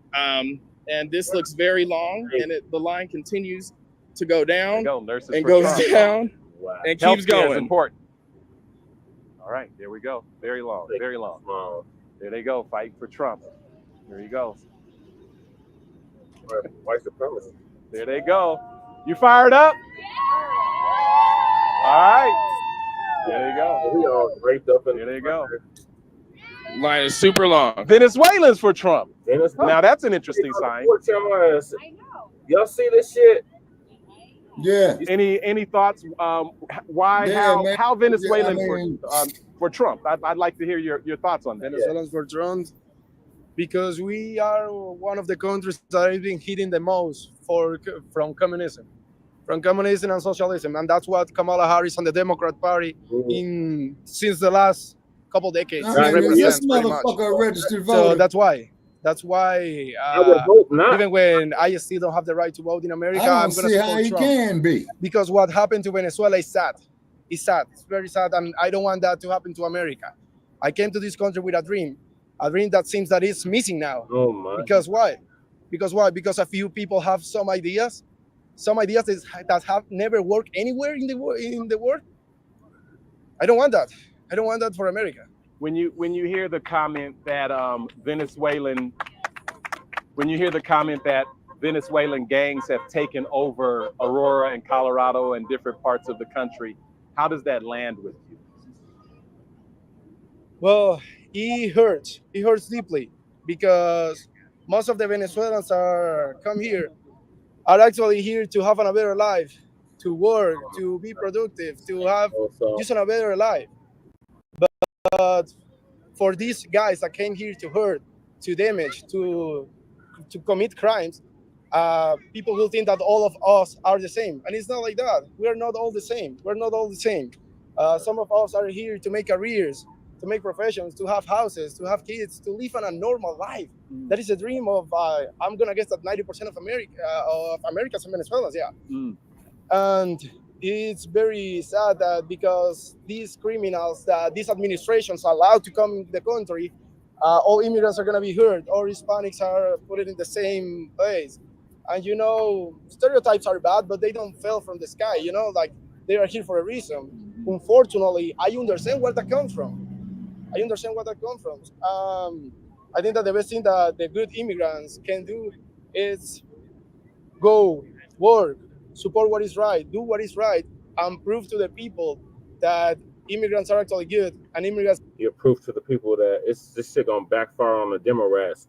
Democrats trying to fast track these mugs being able to vote, and it's gonna backfire on the mugs because you can clearly see they don't resonate with nothing the Democrats are talking about. As soon as they get their freedoms, some giveaways, they're gonna go conservative and vote Republican.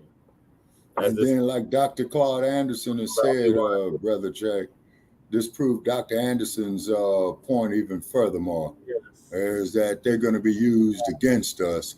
And this is a classic example right here, talking to this coon. You see what I mean? Yeah. Are actually here to help. Wow. And are actually here to just have a normal, decent life.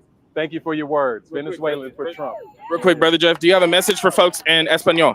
If there's an Espanol voter, or a Spanish-speaking voter, why should they support Donald Trump? And can you tell them why in hable español? Te lo digo en español. Sí. Ok. ¿Por qué deberían apoyar a Donald Trump? Bueno, hay un millón de razones, pero te diría que la principal es lo que ya mencioné en inglés. No queremos en América lo que sucede en otros países del mundo, no queremos en América lo que sucede en Venezuela. El comunismo, esa infección que atacó Cuba, que atacó Nicaragua, que atacó Venezuela, no debe llegar a América. Está aquí, ya está aquí. Y como una infección hay que combatirla.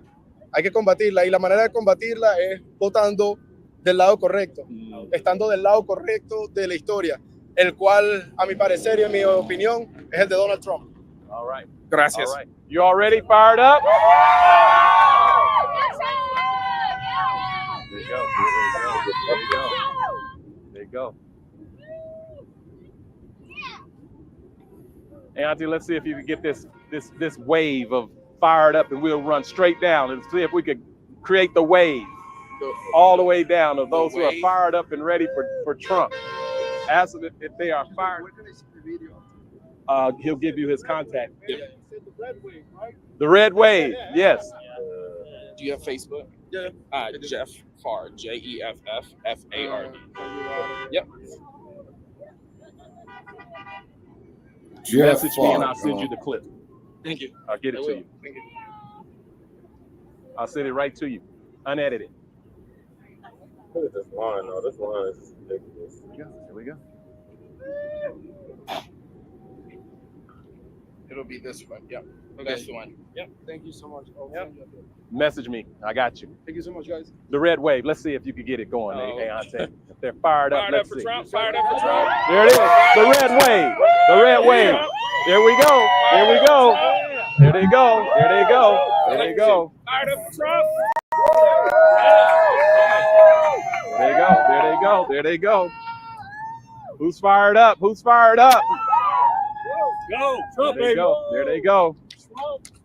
Come on. Who's fired up? Who's fired up? Who's fired up? There we go. There we go. Wow. There you go. Say it. Say it. There he is.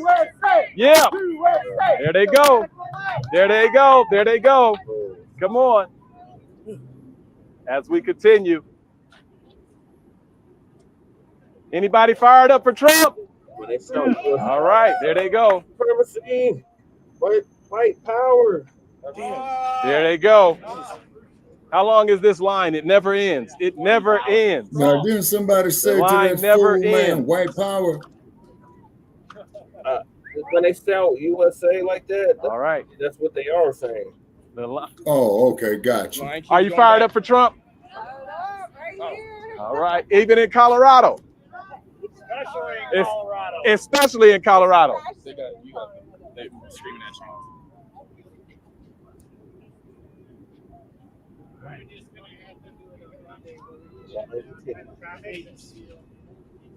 All right, the line continues.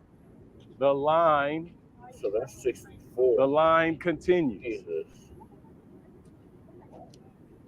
So he also interviewed some. All right. Some. Anybody fired up for Trump?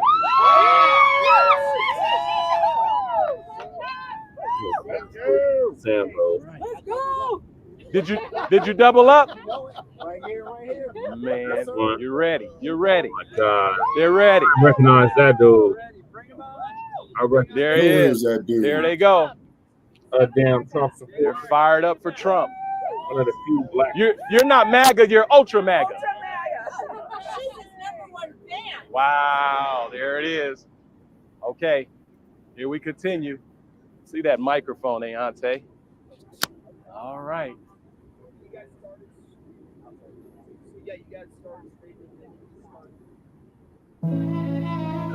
Oh, that's sad indeed. I'm speechless. Just I asking, just don't know anybody what to fired up for say. Trump? Let's go. Let's see if we can People see are what's happening in this line. Anybody fired up for Donald Trump? There they go. Rock Chalk Jayhawk. There he is. There. Even in the state of Colorado.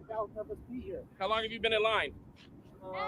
Almost 2 hours. 2 hours for you? Yeah. Okay, great. And then how long did you have to walk?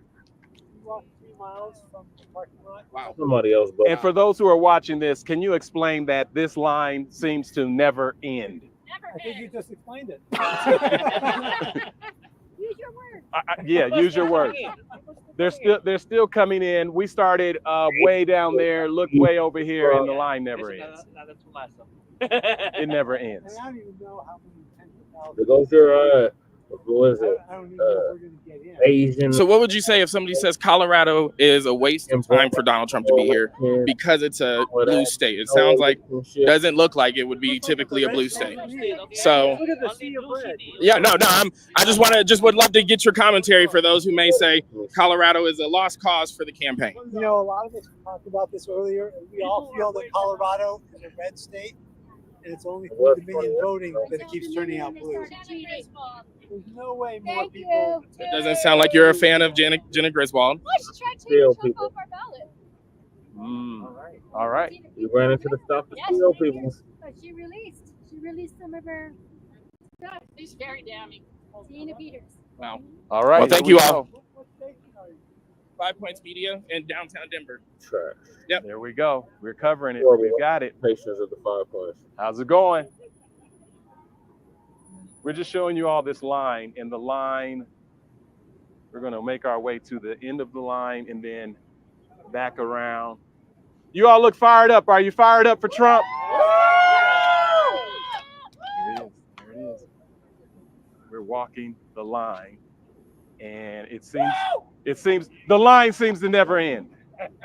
Around the world. There we go. Let's hope for free speech again. It's terrible lately.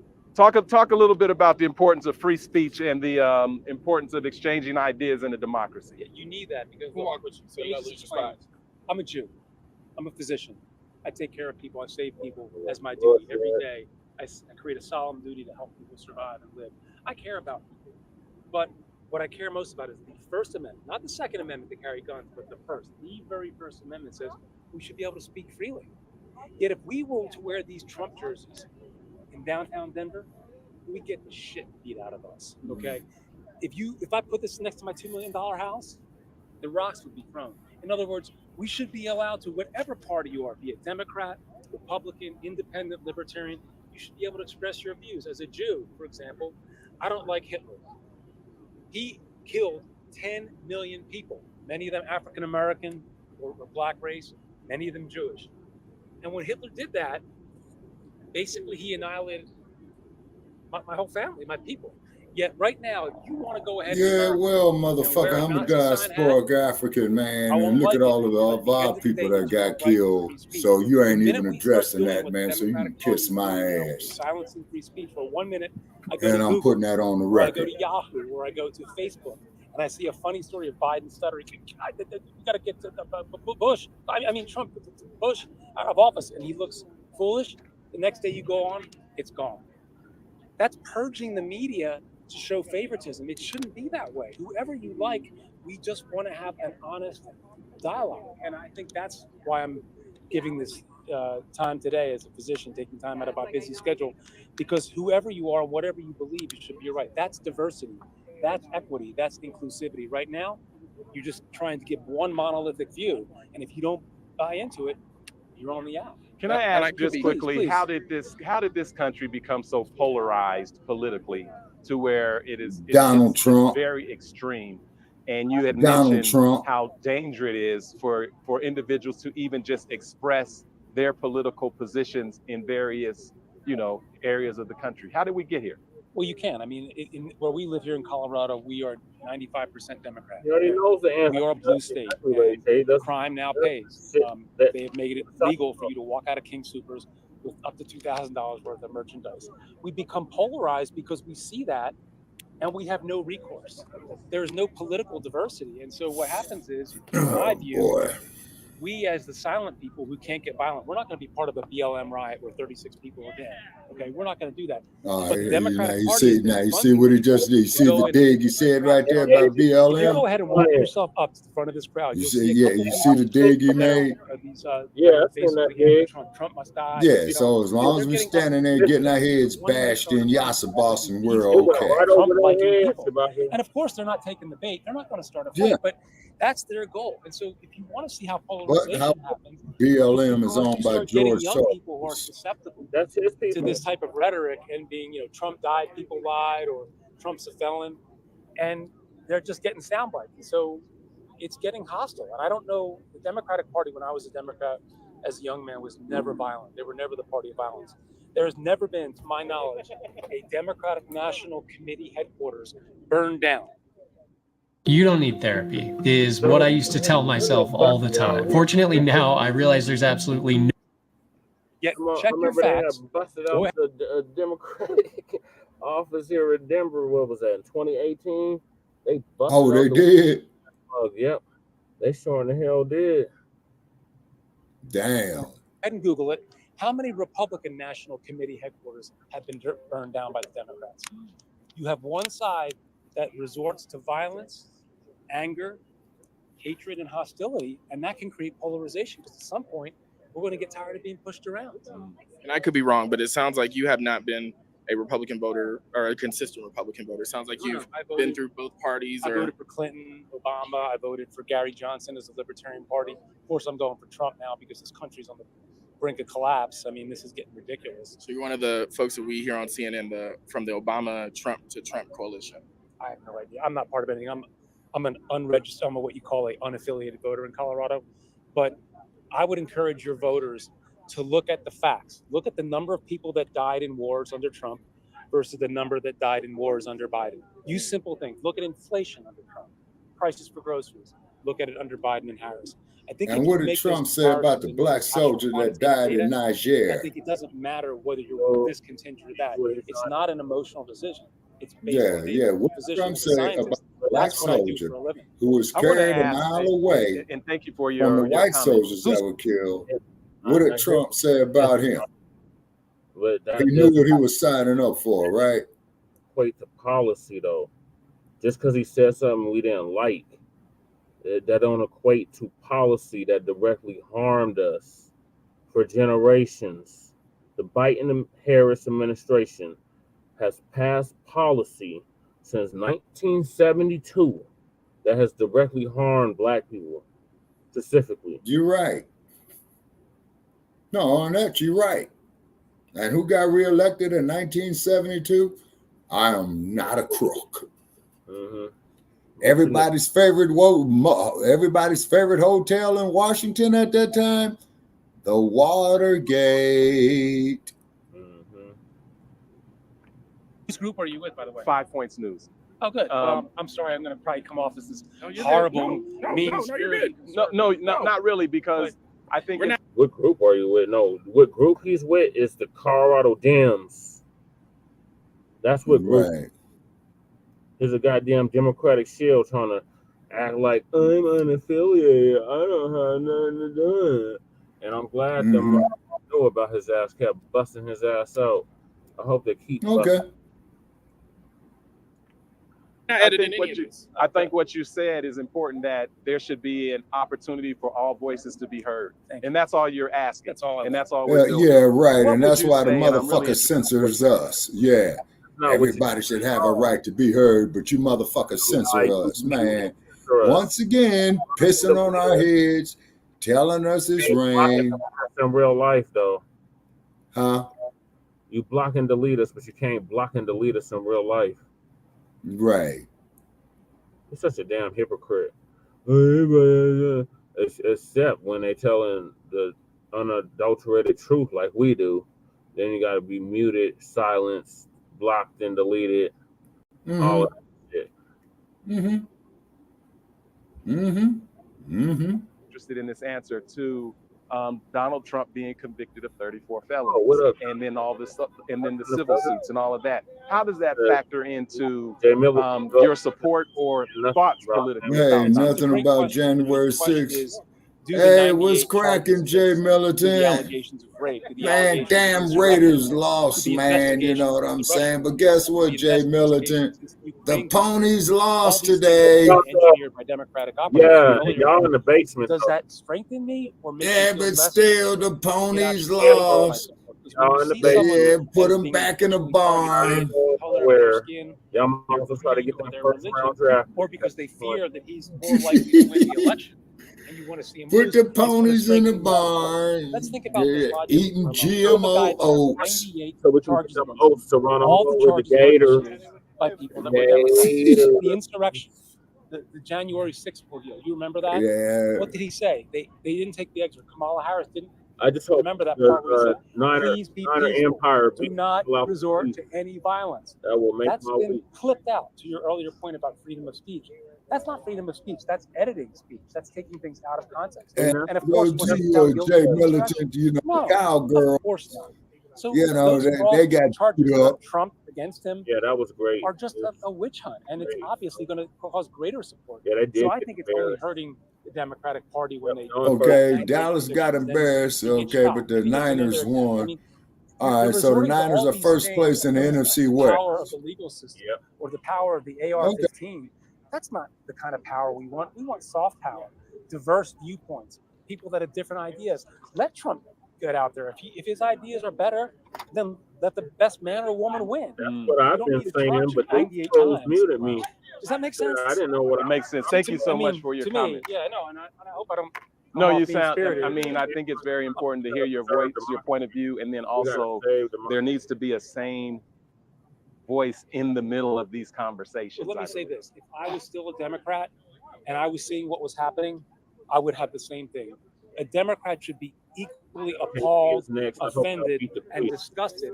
Oh, okay, y'all playing KC. Yeah, hand KC an L, man. Democrats should not be, just because, let's say, they like give Kamala, them their first wanting to L see of the Kamala Harris' speeches edited on the national media to make them look better, and see Donald Trump, when he does something good, get erased, and when he does something bad, gets put up.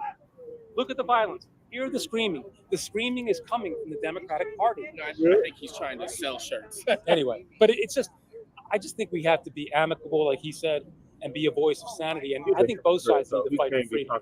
So whatever side you're on, please err on the side of liberty and err on the side of free speech, the First Amendment. That's all I would leave you with. Thank you so Good much. luck. And thank you for your openness. Right on, Jay Militant. Appreciate it. Thank you. How many times you guys are playing KCJ Militant? Only one since they in the AFC and right behind us. Frisco's in And the this line is actually NFC. individuals waiting to get in to see former President Donald Trump, and you can tell that the line is never ending. And individuals are fired up to see Trump. Is that right? They're fired up. And they wouldn't be here if they weren't passionate, because this line never ends. We're going to call this the never-ending line, okay? And look at here. It just continues, Okay. continues. So Jay Militant says, okay. And, all right, so they're only playing KC once. Okay. There's a lot Yeah, of need the support 49ers to give them an L.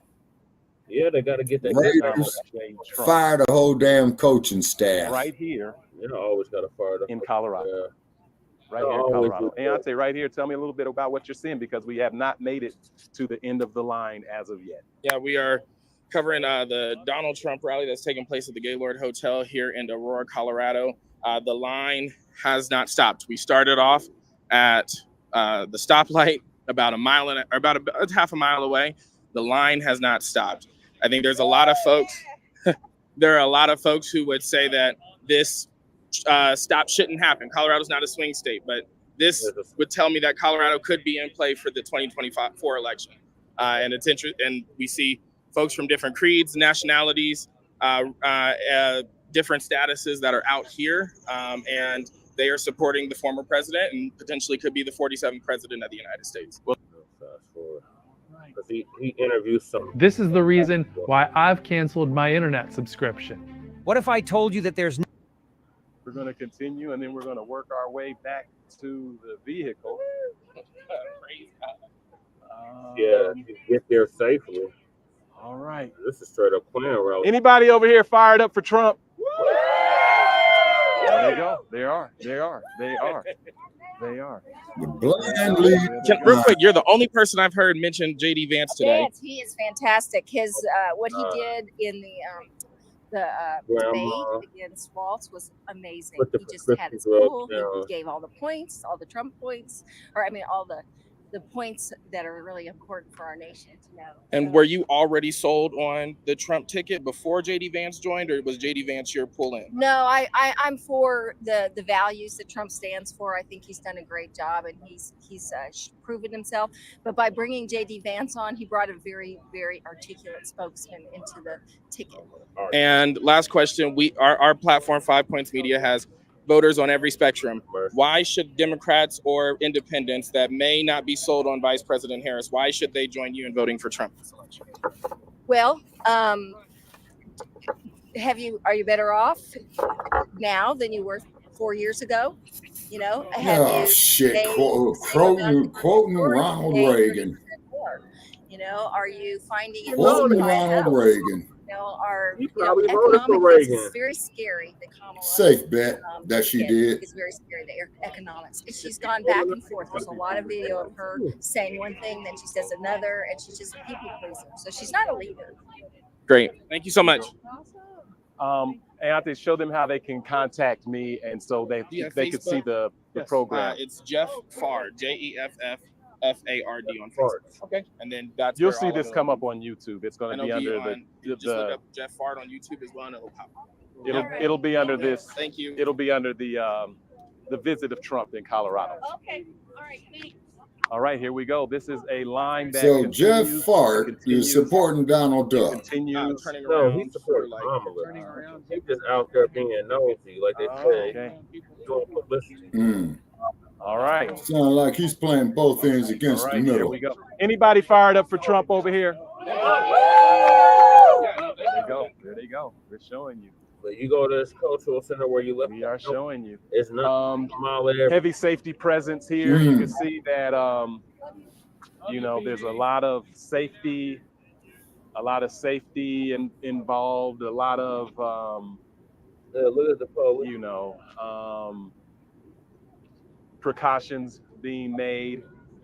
Again, we're just covering the Trump visit to Aurora, Colorado, never in it. live, and showing you exactly what we are seeing without editing, and giving an opportunity to see exactly what's taking place here in busted out Colorado at this time. Okay. See, he got busted out. I hope somebody else. We call this the never-ending line. Are you all fired up for Trump? Anybody fired up? There you go. Now we're going to see if we can make our way to the end. There he goes. Do you love Trump? How much do you love Trump? All right, they're fired up. They're ready to go. Okay. This line never ends. We've been walking for like 30 minutes. This line is not ending. I'm surprised only two. All right. Bikers for Trump. There's the bikers for Trump right there. There she goes. Anybody else over here fired up for Trump? Anybody? All right. There we go. There we go. This line Blind leading the blind. It will not. Three blind mice. Is this all is the really blind mice? Say more. Brain dead tricks. Folks right now believe that Colorado is a solidly Democratic state. Boy, these people don't believe this would shit say thing. this would say something different. Colorado is a That red is state. sad. It's always been a red state. Pay attention. Go to your ballot boxes. People on the roads can't get here. They're not in this line. Yeah. I mean, I don't know how to estimate it, but it's got to be. I've heard 25,000 is the amount that'll be here today. I don't know how to estimate it. I'm telling you. We were on the road at 5:30 this morning. Wow. Where are you from? Parker, Colorado. Oh, so not too far. No. Wow. And it took forever. Just like that stood in line several They times. drove up from Douglas County. They drove down everywhere. County. I didn't know what to expect, and this is beyond my expectations. And what would be one piece of advice that you would give to a swing voter of why they should be voting in this election? Look at his policies. There's no substance on the other side. You don't have to like the individual. Just follow the policies. Right. And let's get our society back to some sense of normalcy. Well, that's all right. Great. Thanks Thank for you. your time. All right, here we go. We're going to continue this line. This line continues, and everybody's not even here yet. We've been here for about 2 hours. When you Okay, here's a 2-hour wait right. You saying get them niggas get back in their place. That's what you mean by get things back to normal. You hear how he said that? I hear they've been in line. You've been in line for 2 hours. 2 hours. These old Where are you from? Colorado. So not too far. Not too far. All right, and you've been in line for 2 hours. 2 hours, not and including the pickup. oh, okay. And how long were you at pickup? We were there probably did a rally somewhere on 45 minutes. And then what's one? If there's a swing voter that sees this message, it'll be totally unedited. What do you want that swing voter to know about why they should cast their vote for Donald Trump? You need to look at your pocketbook. If you can't afford to eat, you can't afford your rent, you got to find someone that is going to do that, not someone that's just going to give an opportunity economy, because we all have opportunities. You just got to take care of them. You got to go for it. You got to work. If you got to work 2 jobs, you work 2 jobs. But it's your pocketbook. It's your safety. Don't feel safe. You don't have money. You're in trouble. And are you a have you been Trump all 3 times, or were you a swing voter as well? I'm more of a moderate. Okay. So I mean, I like DeSantis. He's not in the race. I don't like the choice on the other side. Was a night over there like There's just a lot of fluff and not a lot of substance. Great. Thank you so much. All right. Thank you so much. Here we go. For God's sake. Illegal immigration. Why would anybody vote And that's for Harris? well, Why? that's why She's running against herself. My goodness, my goodness. and that's why former President Trump is here today. He says that Aurora, the city that we're currently in, was taken over by Venezuelan gangs. And so you're mentioning illegal immigration. What's something that attracts you to the Republican Party this election for the topic of immigration? Hell with the commercials for the front line black. They're going to close the border and kick them all out, all these illegals. Do it. All right. Sounds good. I like Thanks, y'all. You've upgraded your shirt. Her shirt is upgraded. She said it was like how they used to say, get them niggers out of town. This is fun out of town. Get them out. Niggas out here. We don't serve your kind here. Now, also too, Brother Che, now that you got this pause, now let's ask ourselves something right here. Okay, when the Yasa bosses were sitting at a lunch counter begging for a cup of coffee, right? Oh, it gets better. It gets better. We're not done yet. It gets better. All right, okay. Sambo Rambo Negroes next. Greatest. She's been on the team from 1 to 4. I like it. Look at, I like it. There she goes. All right. Anybody fired up for Donald J. Trump? Yeah. There they go. There's a few. There they go. Again, everyone. There they go. There's always there you go. You fired up. There's one. Trump, Las Vegas. How did you arrive in the Trump camp? Oh, it's a long story, but I can say all the stuff going on in Ukraine, we wasting a lot of money for an endless war. A lot of people dying over there. We got a lot of Americans that are in need of help, and they just sent a bunch of money to Lebanon, which makes no sense. So, yeah, right. More reason for the cut the check for the reparations. There's been a saying that Trump has been attracting more black voters. Have you been seeing that, or do you feel as though you're an anomaly? Yeah, definitely. I've seen a lot of more black voters. A big example is a lot of migrants came into America, and they sent them into the inner city of Chicago, which a lot of people saw. So definitely a lot of people on the south side of Chicago are suffering because of the illegal migrants that they put into their neighborhood. So definitely there's a big shift coming. And a lot of people had money in their pocket when Trump was in office. Wow. Thank you so much for your time.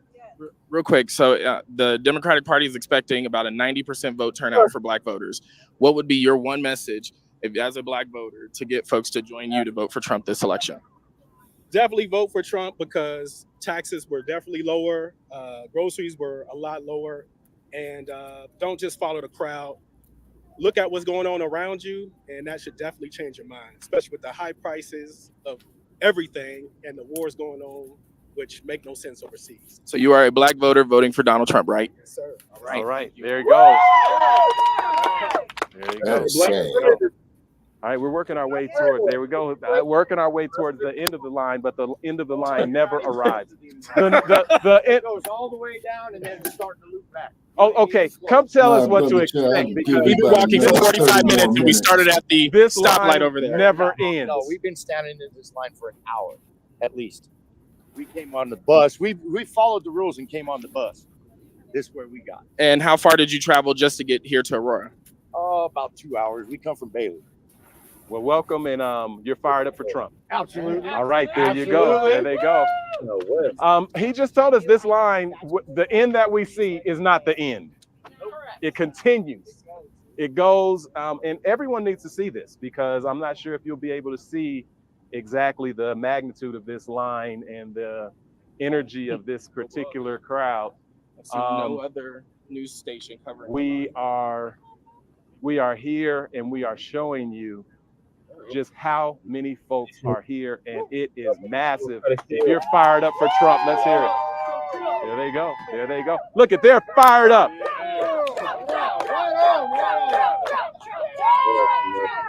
they go. There they go. There they go. They was shouting, I like that. "Lynch that nigger! Lynch him!" And they was and gawking. That's how they was cheering. They was cheering just like that. Sure, by the way, groom my dog, not my kids. Wow, there he is. Groom dogs, not kids. I like that. No, you don't. Again, the line that we think we saw the end to is not the end of the line. But we're going to take you as far as this line goes. And then we are going to go back and air this footage for everyone to see. Donald J. Trump is in Aurora. Step in, Ayante. Tell us what you're seeing. What's happening? We've been walking now for an hour, and we've only made it from the stoplight to, I would say, like maybe still the beginning of the line. Folks have waited for multiple hours. I've never seen anything like this before. Folks have said Colorado is a blue state, but this line would tell me that Colorado is potentially a swing state. There they go. No, you said it's a red state. Let's get that. You said it's a red state, right? It's absolutely a red state. Okay, and the news said this morning that they expect the former president to lose the state by 15 points, but it seems like with the enthusiasm in this line, that's not the case. Why do you believe Colorado is a red state and not a blue state? Because we're not police. Okay. All right. go. Thank you. All right, here we go. Just going through. No. All right, here we go. But you'll be able to pull it up on YouTube in just a moment. I'm trying to find the part where he interviewed the sister. Oh, okay. All right, here we go, everybody. We are continuing our journey down the line. We're continuing, and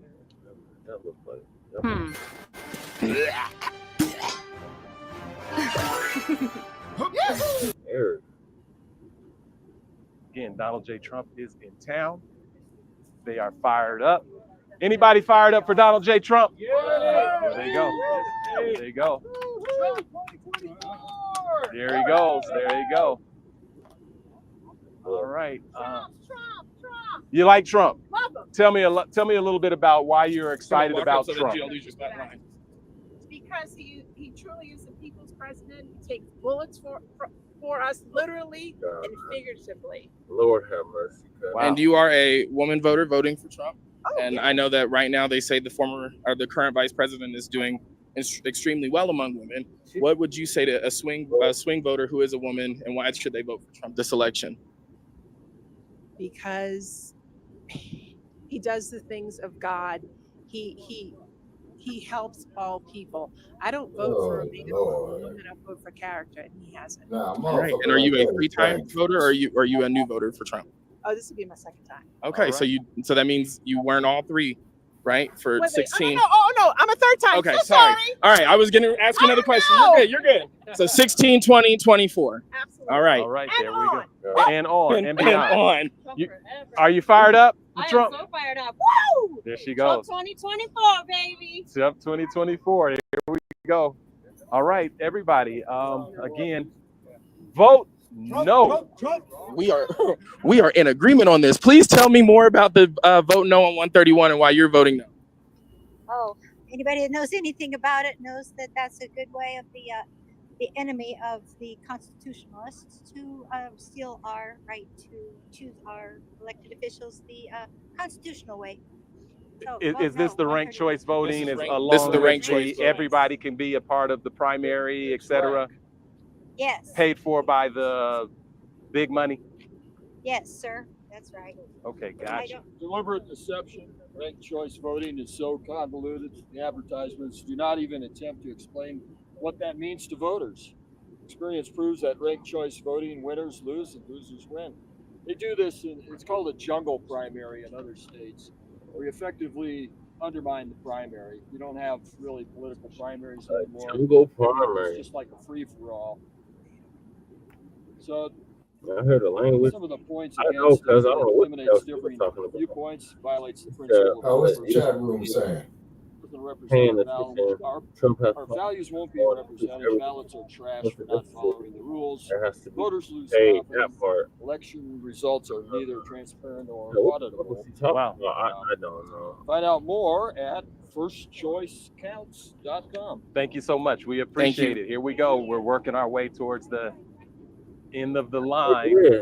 I'm back. Look at there he is. Who is he back? I don't think he ever went away. There he is. All right, there we have it. If you're fired up for Donald Trump, let's hear it. Anybody? There you go. We're taking you all the way in this. Ladies and gentlemen, this is the line that never ends. It never. This line never ends. Why are you fired up for Trump? What's Okay, going what was on? the last comment in a chat right there? I didn't see it. I guess black people forgot how racists move. Yeah, you right there on that there, Jay Militant. That's for real. That's for real. All these mugs. Yeah, you motherfuckers, man, have been straight gaslit, man. Zippity doo dah, zippity day. Carolinians get $750. I got plenty of nothing, and nothing's plenty for me. Never ends. No, you got the Uncle Tim Stein, hey, All what right, a there you go. wonderful guy. All right. There we go. His slave master told him that I'm passing you Go to 5 Points by. News. You're going to see all of this. And when unedited. got Jetty Van. We don't edit. We just put it all up. Uncle Tim We're going to Scott. show everybody what we see. 5 Points. Let's get back from Donald. If you go to YouTube and you Google Trump visit to Colorado, you'll see all of this unedited. Okay. With your words. Second all right, time. Here we go. So were you not with him in 16 or not in 20? I wasn't old enough to vote in 16. Okay, but you would have been a 3-time voter. Well, probably. Yeah. Okay. All right. Yeah. Great. Thank you. All right, here we go. Trump, there he is. Are you fired up? You ready? You ready? Why Trump? Why Donald Trump for you? I want to make this country great again. Like, Oh, what's going on right now? We're going downhill, and I don't like the election right now. The economy is bad. Was this great for black people? Look, she was straight reptilian. She's probably got some damn contacts in her eye or something. Look at her eyes. A hillbilly. It's going to take a felon and a hillbilly to fix this. Right here. Got a hillbilly, yo. There they go. Talk to me a little bit about the part of why Trump? That's what I want to ask you. Look, Why not? Asian. We weren't any better. We were only good before your team was in. Wow. Those last 4 years. There we go. Thank you so much. Here we go. We're trying to find the end of the line, and this line never ends. I think this line grows. I don't think this line ends. I think it just grows. This line grows. It doesn't end. Okay? You fired up for Trump? Yes, sir. There they go. There they go. All right. So he found okay. Where?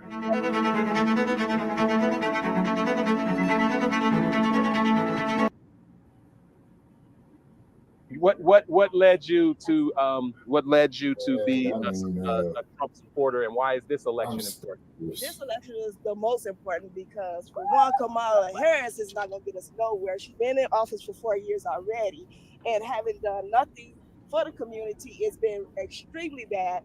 Our inflation is super high. The immigration the border is just jacked up. People is just suffering too much right now. So Trump is the only way right now. He is the only way. There we go. Quick, real quick. It is likely that there was going to be a large turnout of Black voters for the vice president. You are a Black voter voting for Donald Trump. If there's a swing Black voter that reaches our platform, what's something that you want them to know to why they should come join? I think that the Black vote, it doesn't matter whether you're Black, white, Puerto Rican, Asian, any woman, man, it doesn't matter. That, people put categories on these things. If you really see what's going on, I don't know nothing about the civil rights movement. Nationwide, The asinine statement like that. jump on board, vote Trump. Damn. Trump 2024 all day, baby. There we go. Thank you. Thank you. All right, I think we have made it. We can now see. After 2 hours, we have can now reached the see end of the line. end of the line. We can now see. The last man standing. We got to talk to you. All right, how y'all doing today? Tell me. Okay. Well, you're at the back, so you don't have to worry about it. Hold that. Go ahead and hold that. Okay. You're at the back, so don't worry about trying to get to the front. Look, stand here for just a second. Yeah. The Gaylord Resort is behind you. The line stretches. Look at this line. I mean, if you see, it looks like it's starts from like right about there, and it stretches out to the street, and then all the way around, and then comes all the way back up to this guy right here. Now let me just, and it's exciting. Why Trump? Why the level of support, and what does this election mean to you? As far as level of support, man, I think he speaks to the everyday man and woman. He speaks for us. The everyday cracker. I mean, 4 years ago when Trump was president, prior to COVID, and honestly, I thought he handled COVID as well as anybody probably would have handled it. But I mean, we had a secure fucking border, fucking low taxes. I was able to buy a house because of Donald Trump and the low interest rates that we got back then. And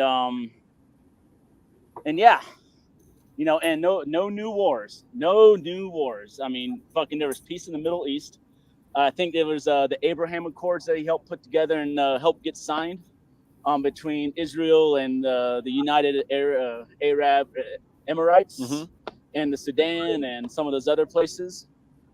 And yeah, we just had peace through strength, Wow. Okay. Well, thank you. You're the last man standing. Yeah, we appreciate you. And what this election means to me, man. Yeah. I mean,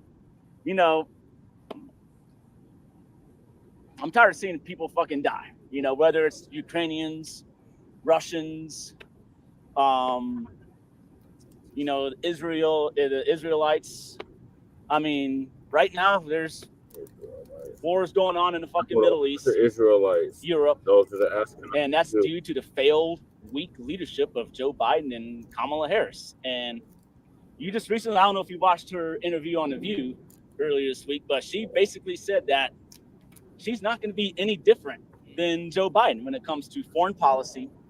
And plus, just the way she was nominated, quote unquote, nominated, was probably the most undemocratic process because love or hate Joe Biden, he earned the right to run. He went through primary, had 14 something odd million primary votes. Kamala, zero primary votes. And the Democrats pretty much forced Biden out of the race and installed her into the nomination, kind of like how you install a fucking toilet. Wow. Well, there you go. Thank you so much for your time. I appreciate it. Absolutely. And y'all have a good one, all right? Thanks so much again. All right. Hey, Ante, we made it to the end of the line. What I'd like for you to do is just stand right there. We are at the Gaylord. And Ante, we began this conversation at one end of the line. We've made it to the end of the line. your impression and final words. You know, I have been to a lot of political rallies, including some attending for the vice president in this state, and I have never seen a line like this ever. And I think there was a lot of low expectation, knowing that Donald Trump is expected to lose the state of Colorado, because Colorado hasn't voted for Republican since 2004. But this line seems like they're fired up, and that there are folks ready to vote for Donald Trump this election. And so hats off to them for being able to organize, and for Donald Trump to be able, I've heard, I think estimates up to 25,000 folks that are going to be here today. This is definitely interesting. And I've seen folks from all different backgrounds, Black, white, Asian, Latino, from wherever, all the parts of the state, from close as Littleton, as far as Windsor, and probably even there beyond. And this is the first time the former president has been here in 8 years. And this was definitely a learning moment, but also, you know, I would to definitely take away is that I think there are a lot of people in this line that you can, regardless of your party of the aisle, that you can have civilized conversations with. I think that there are individuals that have made it sound like you can't talk to Democrats, that you can't talk to Republicans simply on party affiliation. But I saw people that were just passionate about their side. And I'm sure that if they were able to get the opportunity to sit down and just have a sensible conversation with somebody on the other side, I think that they would be able to find a lot of common ground. Huh. I think you smoking all kinds of bass rocks. I'll put those. There you are. There's the Gaylord. It is. That shit is out in the middle of nowhere, y'all. Like, it's like directly south of the airport, which is also out in the middle of nowhere. Damn. Yeah. So no wonder y'all get them high winds over them damn plains. A tornado come through, that whole shit is gone. That's way out there like that. Damn, boy, you all gonna have a whole bunch of snow out there. Yeah, we getting close to the first freeze. Let me get to the comments. Things outside of my window talking about who is talking with the cowboy hat. He sound like he got sugar. Yeah, he did sound like he had a little sugar in the tank. I probably do. Right, who that is, because I'm away from the screen. What's the other comment? He said as much as people talk about good things was how good things were under Trump, forget all the racist attacks on our people. Oh, that's been going on. That went on under Obama. Yeah. Obama. Yeah. Okay, you're talking about the police killing. Yeah. They actually increased under the Biden-Harris administration. Exactly. I mean, they were going on under the Trump regime, but not to the extent that they was going on under old Sambo and the Biden-Harris administration. But okay. At the end of the day, both parties is racist as hell, and they mean us no good. That's a fact. Okay, Lady Che, what are your thoughts on this ridiculous rally that took place day before yesterday in Aurora? Well, I watched it on TV, or the internet, and I was watching. Oh, I had clicked onto one of those channels that were just streaming, and so I saw white people. They had all the motherfucking 4chan people out there that live by white supremacy. I counted at the time. I counted like maybe 5-10 black people, if that. There was a brother, well, kind of like a brother interviewing, but he stopped and then went back to the white dude. I watched the portion of the rally too, all the way up until Gabe Evans, and then I left to come over here. So I didn't see the rally part, but the people before Trump, they were pretty intense. Yeah. People spoke, and I think that, like, I was gonna show that on our game. Yeah, you can still do it. The shit that they were saying was like, whoa. I just wanted to show the line. You can show the actual rally, what was going on and what was being said. My thought was that all the shit that was being said in the rally by the Republicans that are here, I was like, I don't know how that was gonna work out. Like, all the shit they were talking about. some of them are running for election right now. Mm-hmm. I was like, how is this going to work out after? I mean, because one thing is here, the next thing that after that it goes back to business as usual. You know, so and it shows in the commercials. Yeah. You know, the latest commercials. Yeah, I guess Gabe Evans and what's her name? Kavanaugh. Eudora Kavanaugh. Some shit. But anyway, the commercials after that was like, whoa, he's too dangerous. It's too extreme for Colorado. Too extreme, yeah. I was like, how did you think that was gonna work out? You know. I can hear them trying to say that shit about me. Moving along, Shabaka, what are your thoughts on this line? Or you already expressed how you feel about this? Okay, on that line there, man, that's a case of the blind leading the blind. Okay, but however, though, is that, like I've said, you know, on this platform for years, okay, and on other platforms, there's an old saying out of South Central Los Angeles. Never apologize for how you honestly feel. And this is exactly what these people is doing.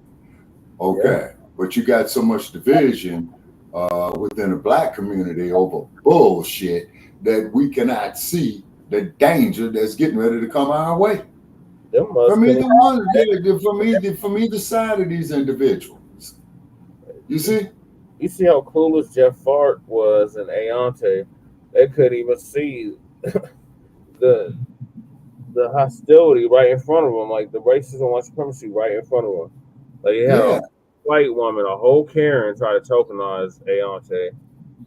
Then you had a whole Karen that was like, look, they're not Trump supporters. They are not Trump supporters. They are on Team Kamala.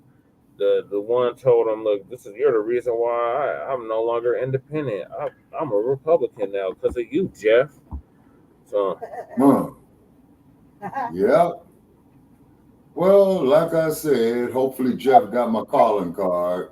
And the longer that I do not hear from Jeff, he was in simply. He was in Africa. He was in Senegal. Okay, but he knows who we are, Brother Che. Of course he knows who we are. Amazon knows who we are. That's why they go out their way to block and delete frontline campaigns. Yeah, exactly. Because they cannot handle this truth. They're afraid of this truth. You see what I mean? And then you see how they was that doctor when he's talking about the free speech. I'm like, you talking to the wrong one because this dude, he don't practice none of that. He black. He's muted, Lady Che. Damn. After she said, "Hey, Auntie got butt broken." Yeah, it was butt broken. Yeah, get up and dust. Yeah. Okay. Say too. All right. Okay, so I'm gonna bid you all a good night. I gotta save this data and hopefully, yeah. You gotta stay for the Amber Guyger situation. Okay, is that the next feature? Yep. All right. So that's an article. I'm gonna pull that article up.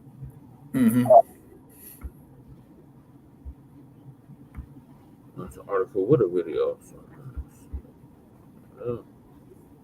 y'all.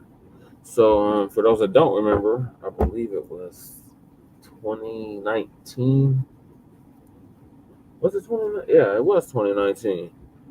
Botham was in his apartment eating ice cream, and the race soldier Amber Guyger busted into his apartment. And killed him.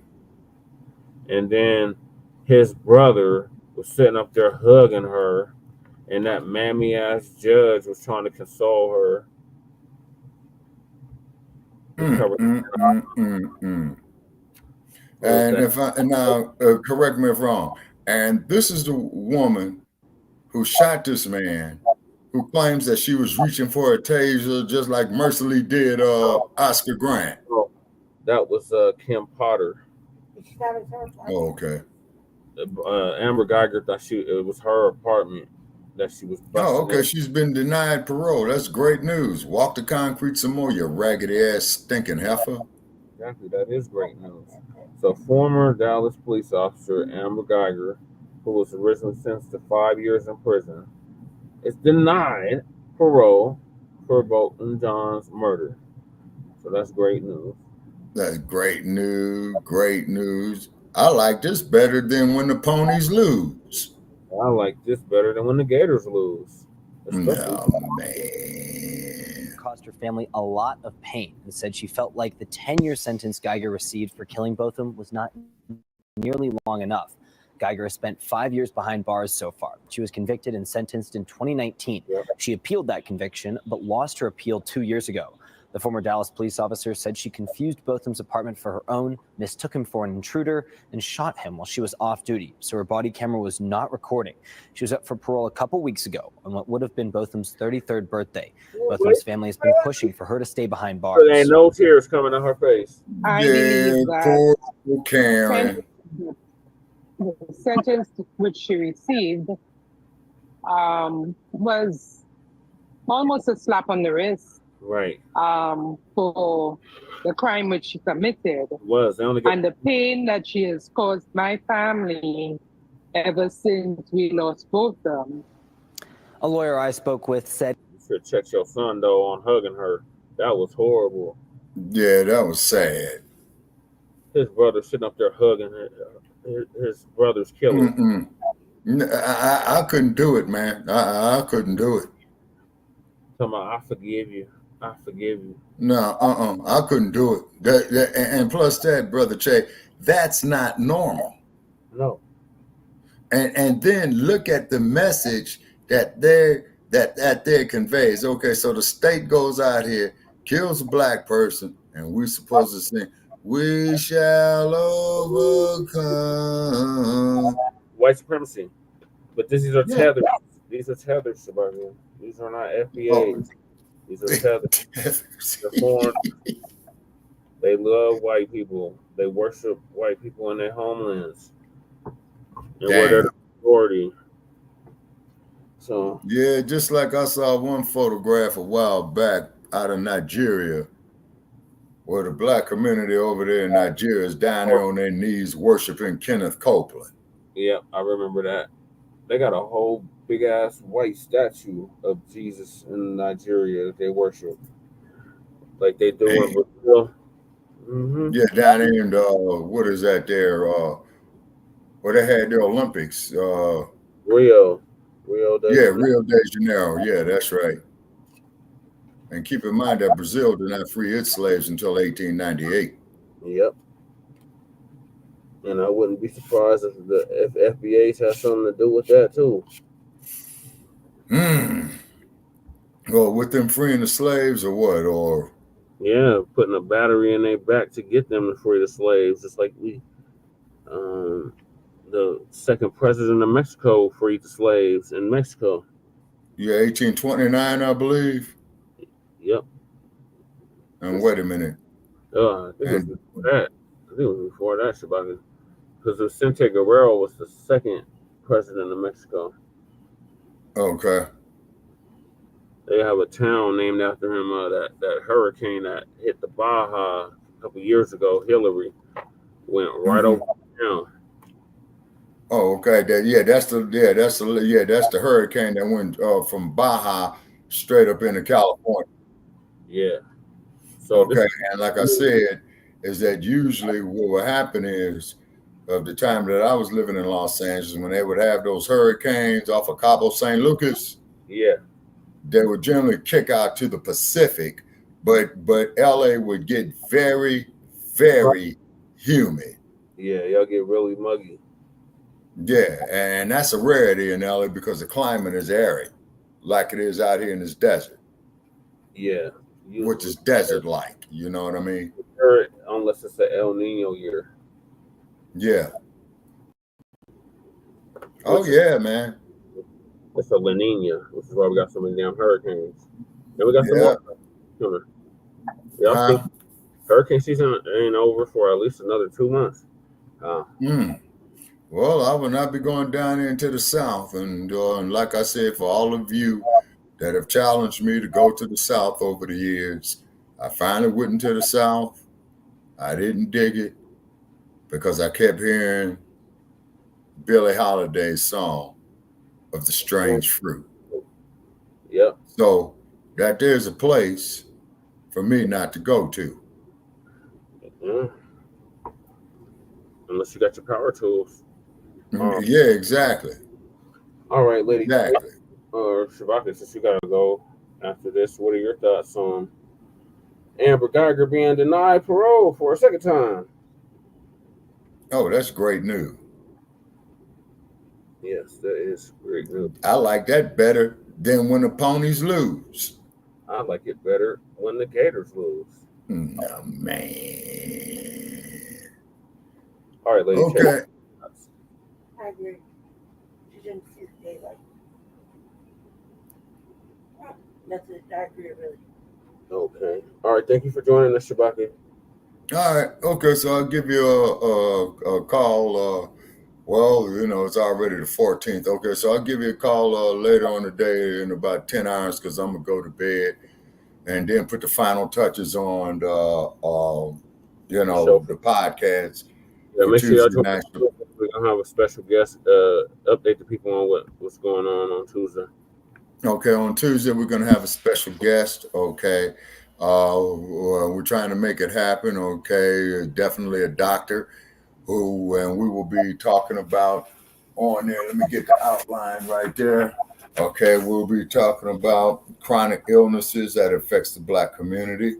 Half of that will be on the health effects of, or on health of Black women, also too, health on Black men.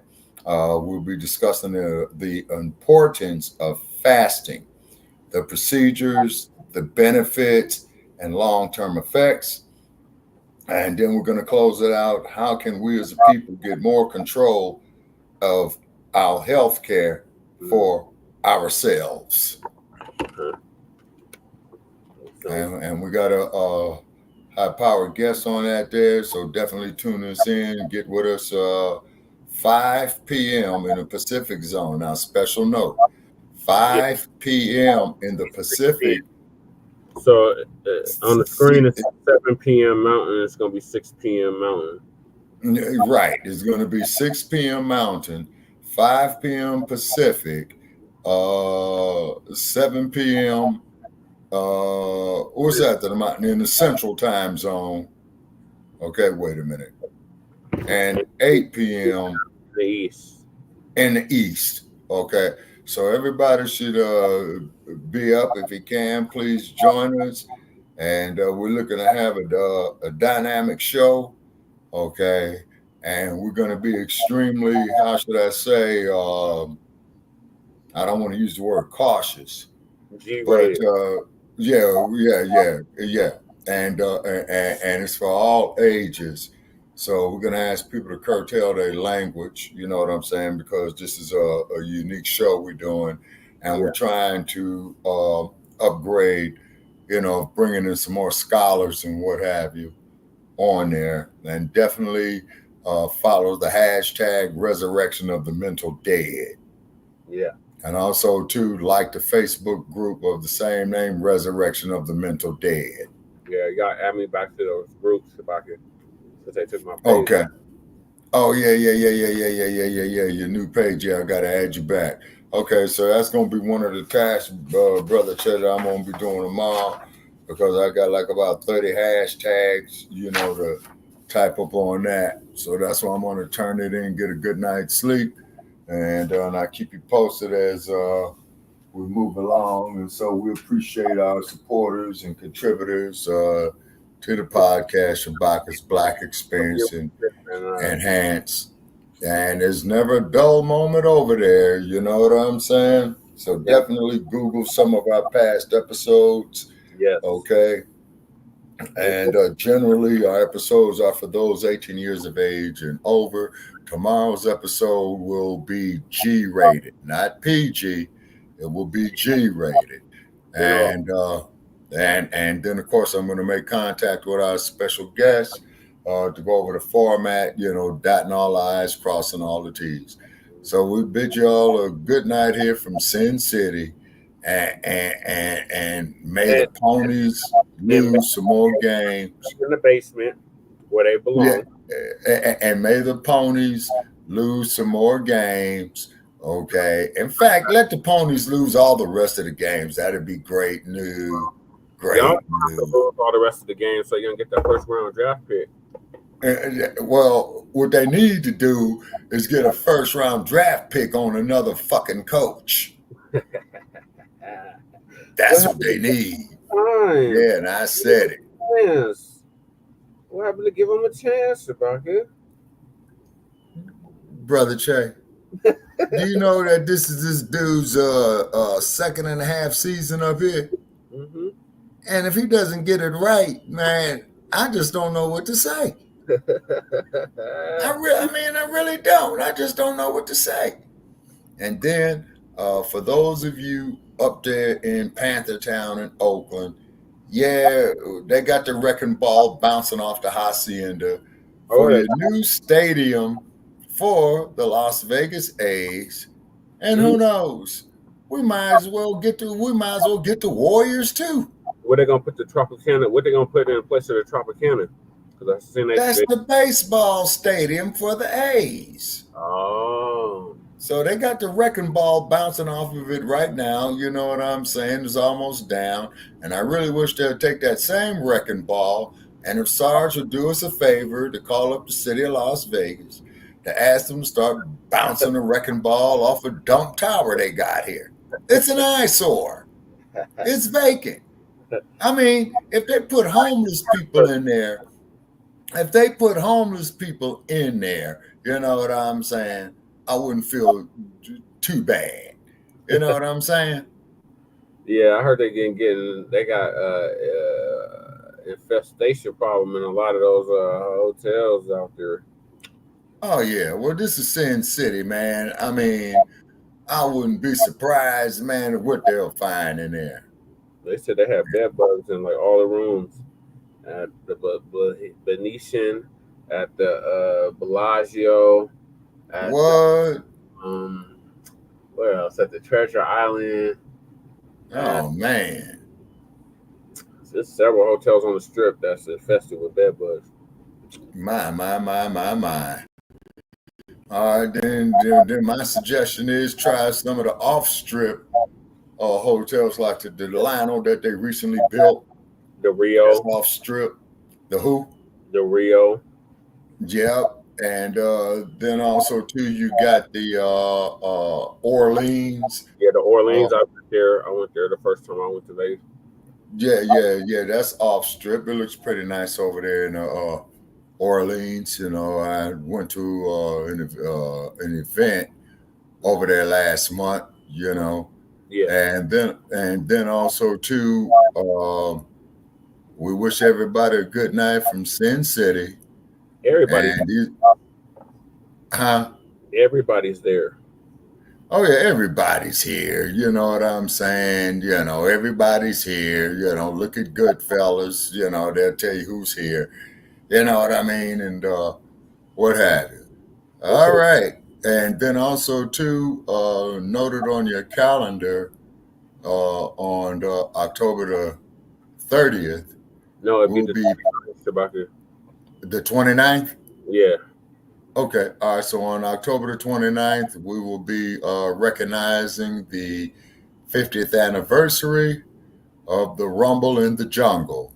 And hope to have, all our boxing fans yes, call in on that. And then I will be perhaps discussing it ad lib as I had lived through it. But I am still that show, Shabaki. Huh? We need to get Lehman Brewster on that show. Okay, we'll reach out to the former heavyweight champ. You know what I'm saying? We'll reach out there to him. Okay. And anybody else involved off in the sport that we can. And it will be a tribute to the historical event, you know. So those of you who are not around at that time, please do your research on it. Yeah. And if you got questions that you could ask. Greatest today. In part one, remember that clip we played of Muhammad Ali dropping knowledge? Oh yeah, on David Frost. Oh Yeah. yeah. Okay, and see, and that there was the kicker about it, is because Ali had pretty much put David Frost in his place back at that time right there. You mean to tell me, man, we can't control our own businesses and our own grocery stores, man? We got to depend on you for everything? Oh Lord, Uh-uh. Liz Cheney on Meet the Press. All right. Yeah. Oh, and then let me say this right here. Liz Cheney, the former congresswoman from Wyoming, the daughter of what was he? Her dad, Dick Cheney, the defense secretary, I think. He was the vice. Yeah, he was the vice president. Yeah, under Baby Bush. Yeah. So I respect Liz Cheney of her, going out on a plank on herself, saying that you can no longer defend the undefensible. Who is that talking with the cowboy hat on? He sounded like he got that what? Yeah, that was come to Houston. Nah, man, I already been to Houston, man. You all drive too crazy in Houston, bro. Now you guys got a speed limit down there in the great state of Texas at 80 miles an hour in rush hour traffic, man. Man, I thought, man, that LA was bad in rush hour traffic. But one thing about Houston, I was saying that rush hour, it's literally that. Everybody doing 80 miles an hour. I seen them doing 90 in Dallas. And they have yeah, Big D, Little A, Double A, yes. Oh, yeah, down there in great state of Texas. Down there in Governor Bud. But one thing, though. Get the Trail Burger. But one thing. Our Trail Burger, shout out to Bun B. I definitely want, if I ever go to H-Town, I'm going to check that out. Definitely. Yeah, I heard they're pretty good. But one thing, though, I will say about the senator from Texas. Turkey Leg Hut. Ted Cruz. Check out the Turkey Now, Leg. here's one thing that I'll admire about Ted Cruz with his Disneyland ass is when he went there and popped him a Corona and told everybody to kiss his ass. Oh, good old. He's up for re-election too, Shabaki. He'll get it. Yeah, Ted Cruz will get it. But wait a minute, though. Now, what kind of diet was Ted Cruz on where that man sat up there and filibustered for 25 hours talking about Disneyland? Oh, man. Oh, man. My. I couldn't have done that, man. 24 hours standing up there talking about Disneyland. My. But the only thing I can say about Disneyland is that they did put out the movie Black Panther, okay? And at Disneyland, when some of the movies come out that they had produced, they would add on to the park, like, shit, okay? Because they used to have a TV series called The Wonderful World of Disney. That used to come on Sunday night. Okay, yeah. They would have Frontierland. They would have Frontierland, Stagecoach Land, Spaceland, or Astroland, or some shit like that, man. You know what I'm saying? But they did put up They got the Epcot Center in Disney World. Yeah, that's down there in the great state of Florida. And when I was down there in the great state of Florida, I did pass by Disney World, but guess what they got for you down there at Disney World, folk? In them swamps. They got old Wally Gator. Yeah. Wally Gator. There's critters out there. Oh, yeah, they got some critters there for you down there in great state of Florida. Big ass, I call them flying roaches. I go to a damn laundry room and wash my clothes. I open up the damn lid, man, and all it is, I see these big ass flying creatures out there. Mm-hmm. So down there, down there where the panties is, okay. So folk were saying to me, well, man, see, you from great state California. So we got to talking about hurricanes and stuff like that. They said, oh, we get advance warning and things like that. So they asked me, well, what's it like an earthquake? Here's the good part about the earthquake. You don't never know when it's coming. And you don't know what it's going to be on the Richter scale. Ask me how I know. I've been through about 5 of them and got scared to death each time. And then if you all go to California and if you do get hit by a quake, whatever you do not drink no water. Yeah.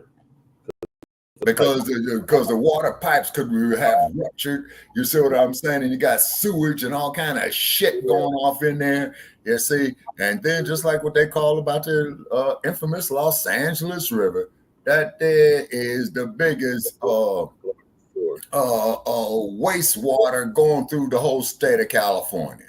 There's nothing but wastewater cow shit in there. And that's why they're trying to drive the homeless to go living off the banks of the LA River. Then when a great rain come, man, you know what I'm saying? It's just going to wash them all away. Mm-hmm. Yeah. Just like how they're going to take the homeless and put them out there in the middle of the Mojave Desert, you know, get up there about a good 130 degrees and all that, you know. And so then Gruesome Newsom, you know, he'll be behind it. You see what I'm saying? Gruesome Newsom, you need to resign as governor. You ain't shit. Right. So I bid y'all a good night from Sin City. And check us out for Shabaka's Black Experience Enhanced. And definitely follow our like page on Facebook, Shabaka's Black Experience Enhanced as well, too. So too, man.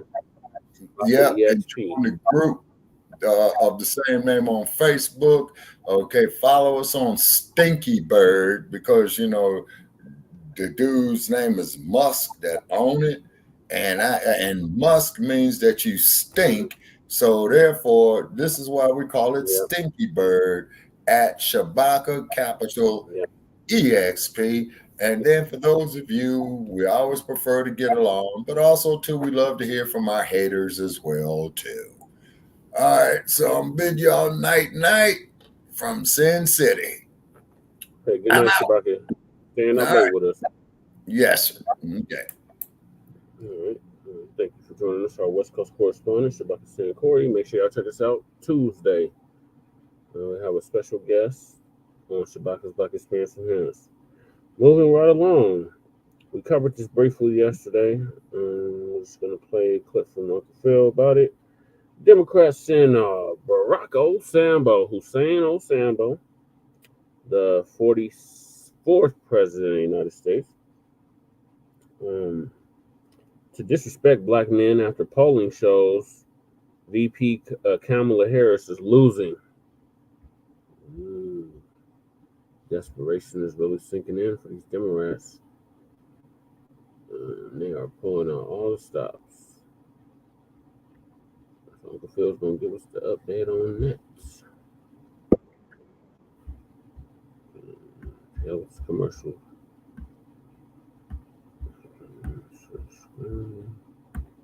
All right, here we go.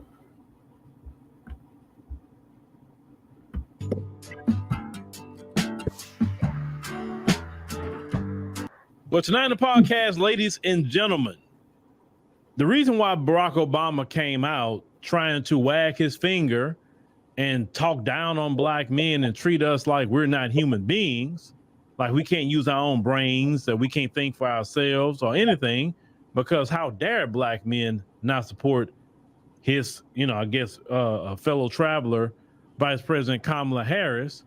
The reason why this man has came out is because what's been put out about polling about the election.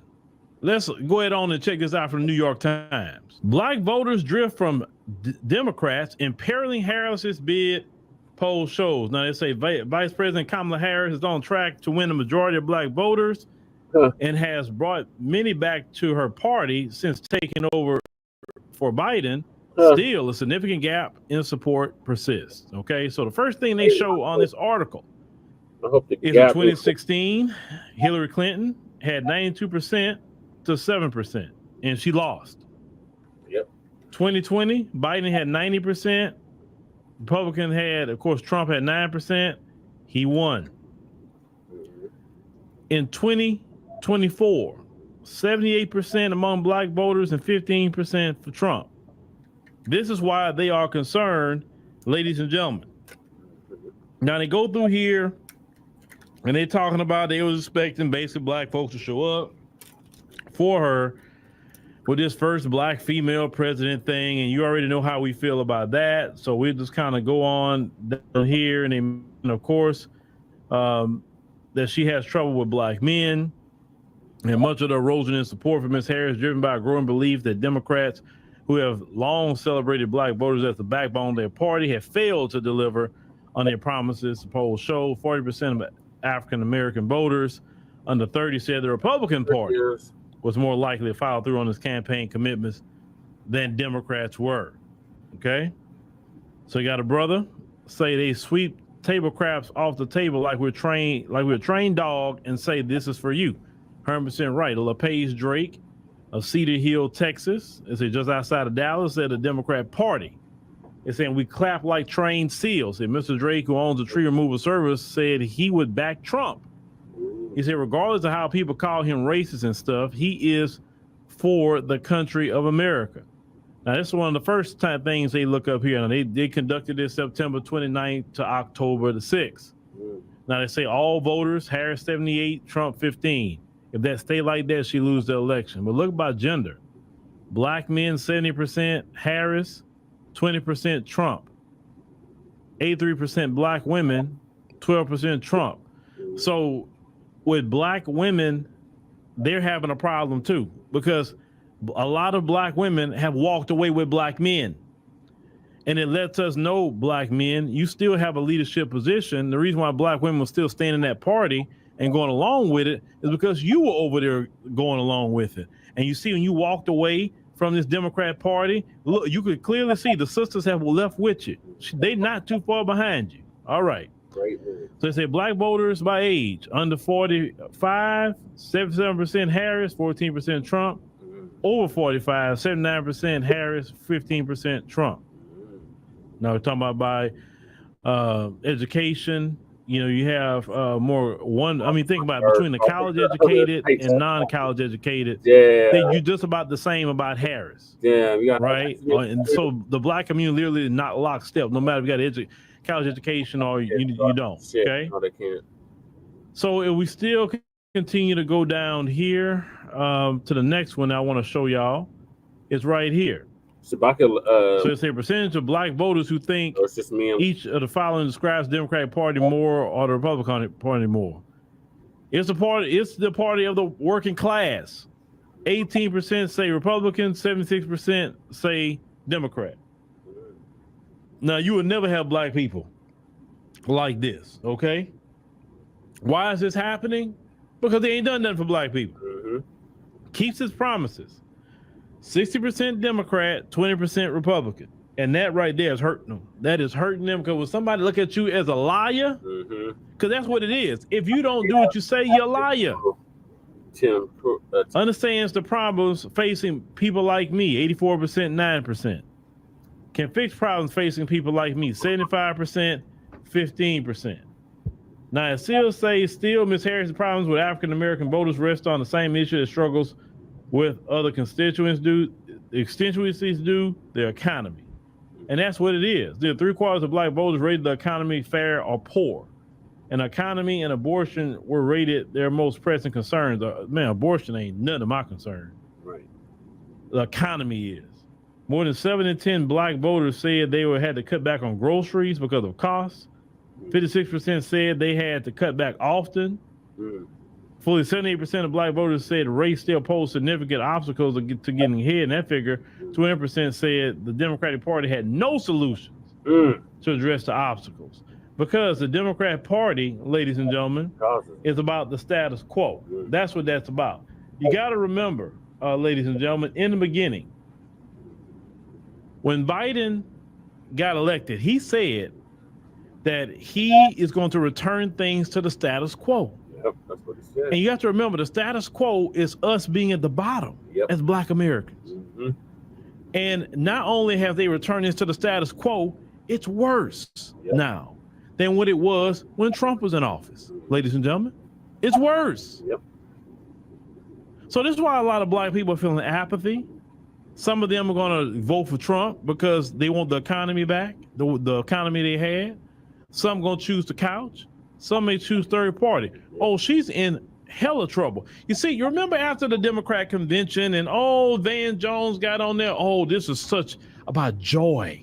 And this is all about vibes. And, we didn't have all this negativity about this race stuff and reparations. Oh, you remember all that? Oh, it was so much joy after the Democratic National Convention. Just so much joy. The honeymoon's over now. And then now in October.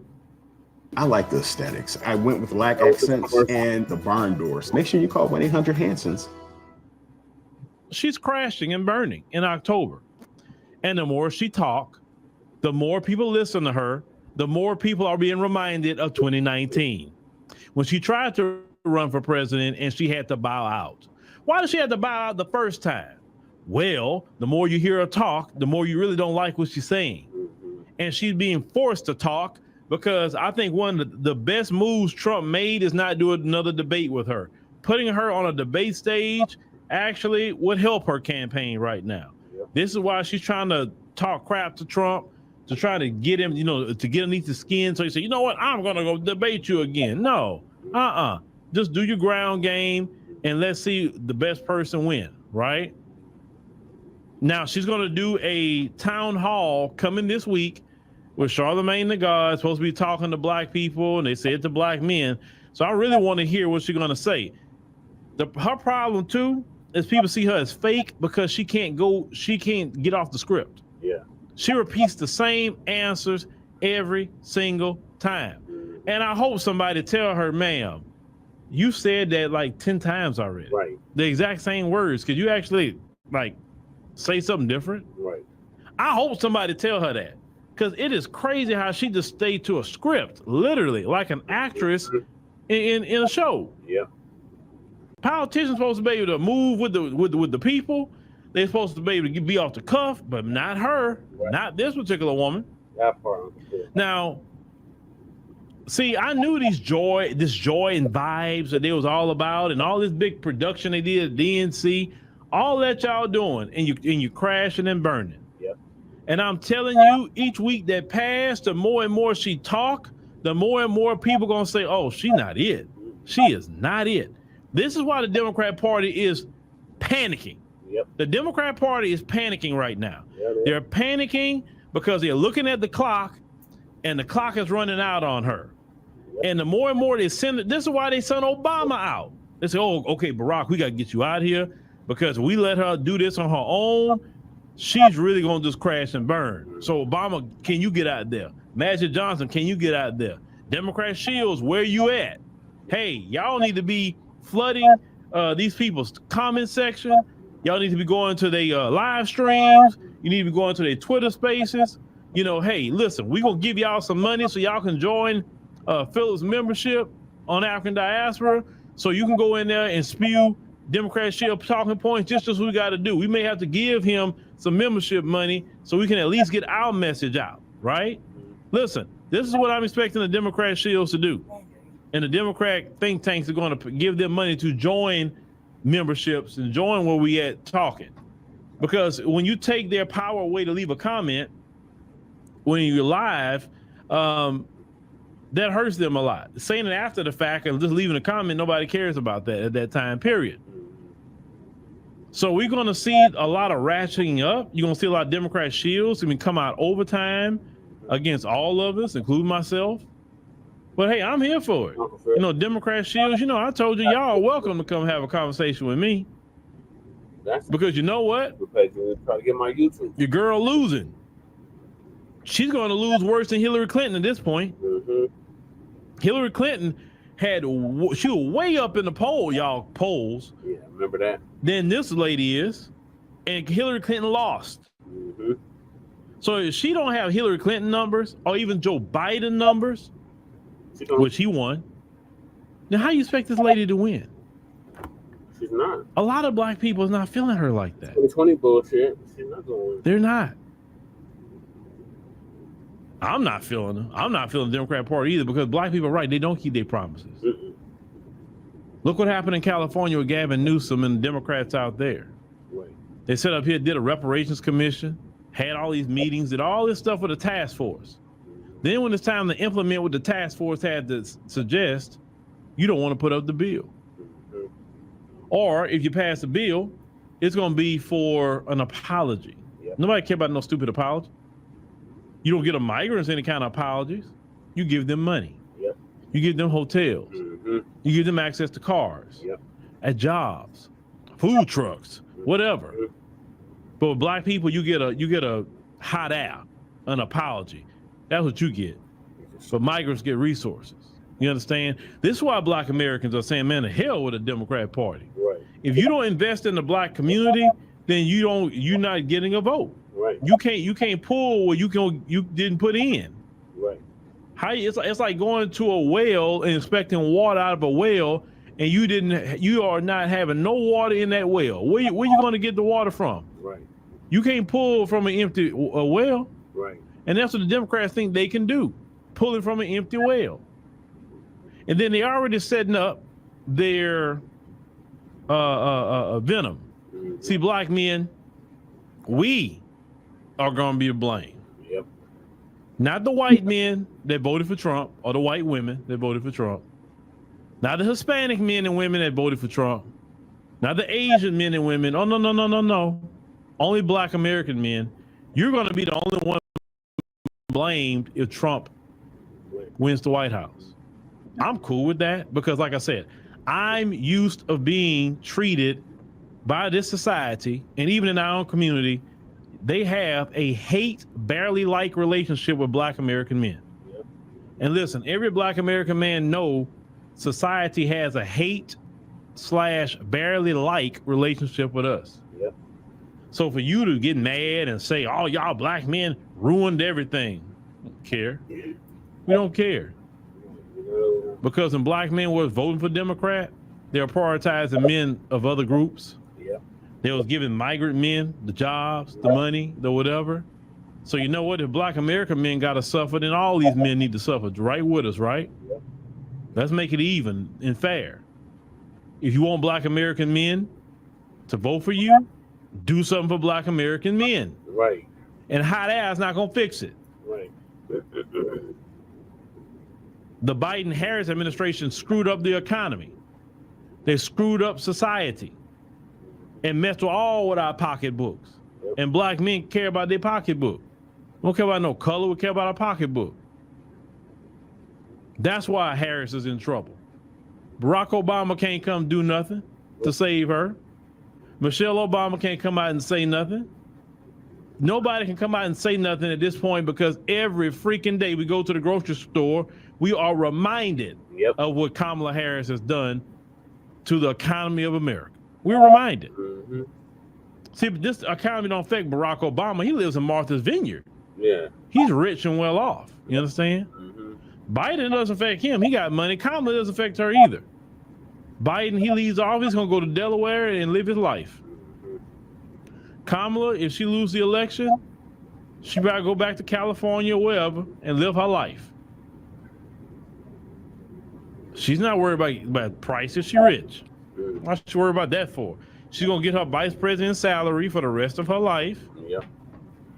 So, what she got to worry about? Right. She good. I'm proud of black America. I'm so proud of you. Me too. Because you're finally taking a stand and actually respecting yourself.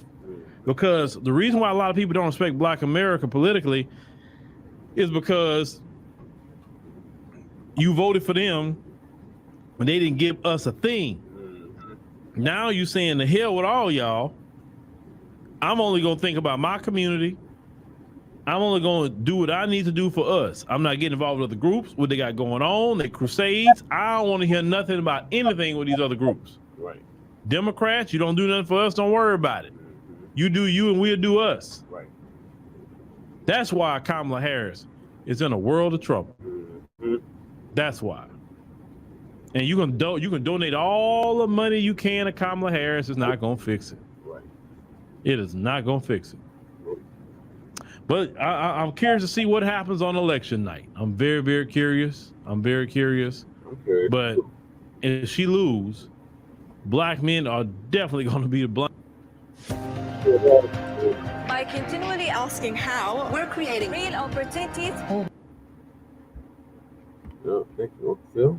All right, let's say, what are your thoughts on the Democrats sending Baracc Hussein Osambo out to disrespect black men after polling shows that Kamala is losing? Well, we knew that was going to happen. They've been saying that. The thing is that the way they're setting it up now, it's like just like saying that Trump, like how Trump is setting up, there might be a fix. You know, it's just a prequel to the usual telenovela. Thing is that it should be responsible. They know exactly what the fuck is going on.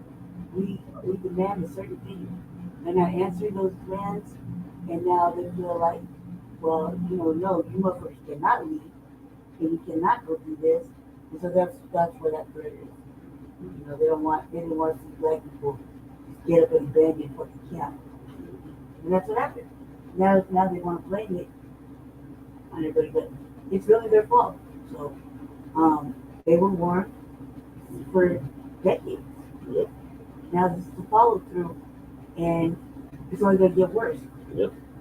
It doesn't matter who wins at this point. What matters is what we do after the win, after the election, Yeah. and how we handle things after that. But yeah, it's notorious. They're going to blame black men, but I think it's too. Nobody's really. No one can let him do that, especially like with Obama. Like, how dare he? Right. Like, what are you doing? The audacity. What are you doing when you say these things? Like, what do you say exactly?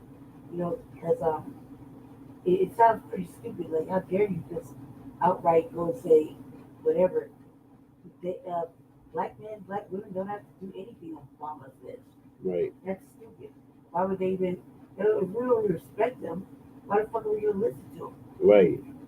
So and they tried the same shit in 2020. They should put somebody out that we could And in respect. 2022. And then maybe, as far as Charlamagne and her, did Charlamagne kind of like start promoting Trump shit? He's all over the place. So like Charlamagne is an opportunist. That's all I have. All right, so we'll keep y'all updated on this Charlamagne interview with the Kamala Harris. It's supposed to take place sometime this week.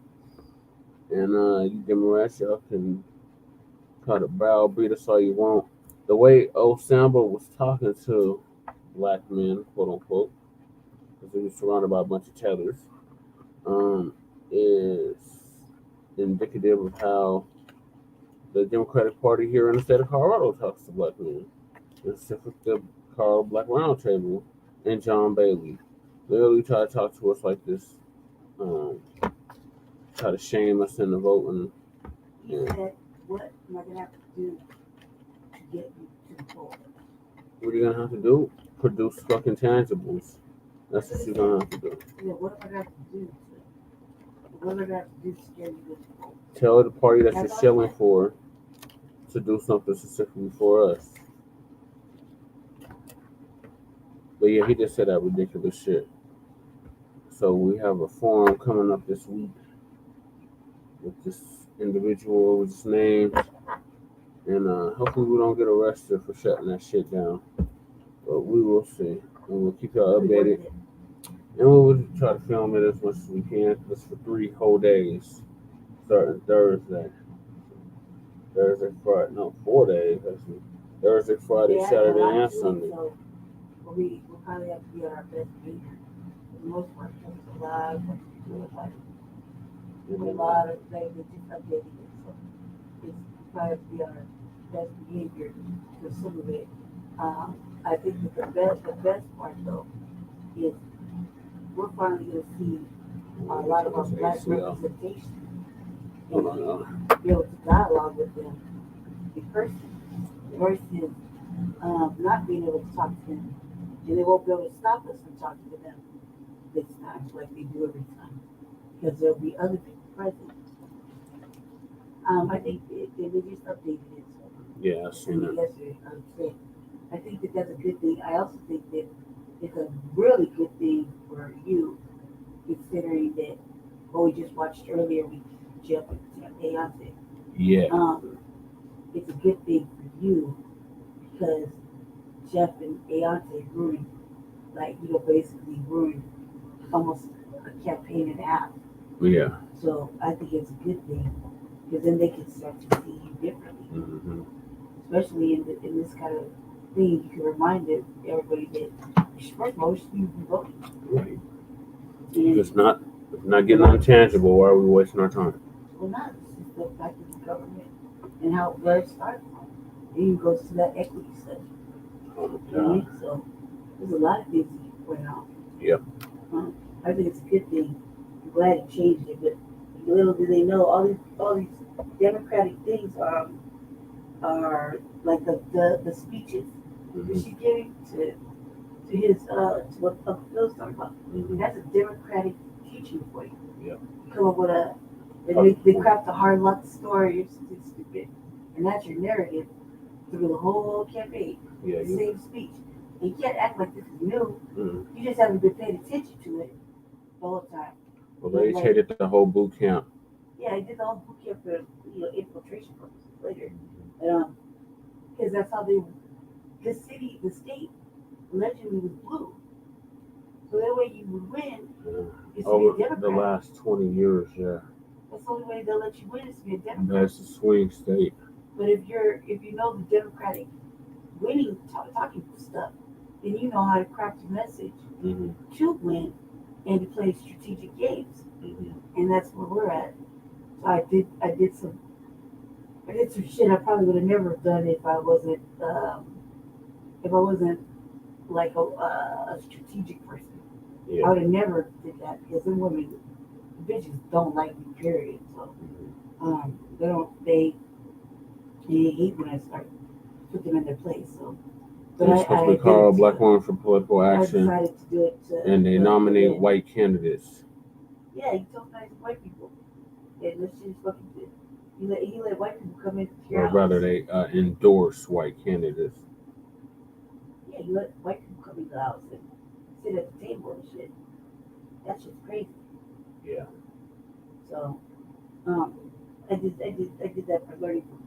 But yeah, that's typical Democratic Shell operative behavior. Yeah, that's school that they teach. That's the first thing they teach. Mm-hmm. And then they work a narrative to go with whatever the politics of the city. Mm-hmm. You know, like, oh well, I grew up on food stamps, so I'm gonna lower the food costs type shit. Mm-hmm.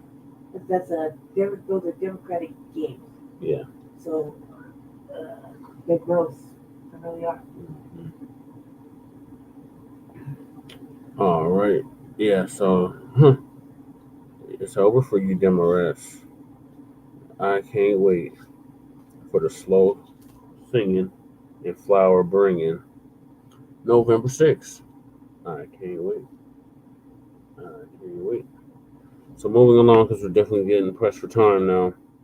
The dump had a third assassination attempt on his life yesterday. Now, since it's after midnight here.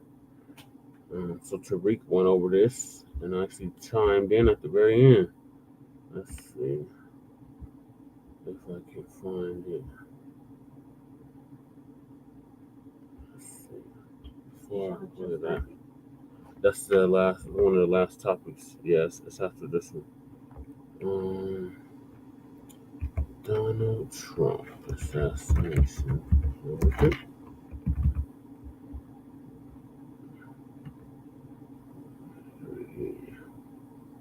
Third assassination attempt. How long is this? This is the press conference. I don't know how long this video is. That's 30 minutes. I guess I'll play this one.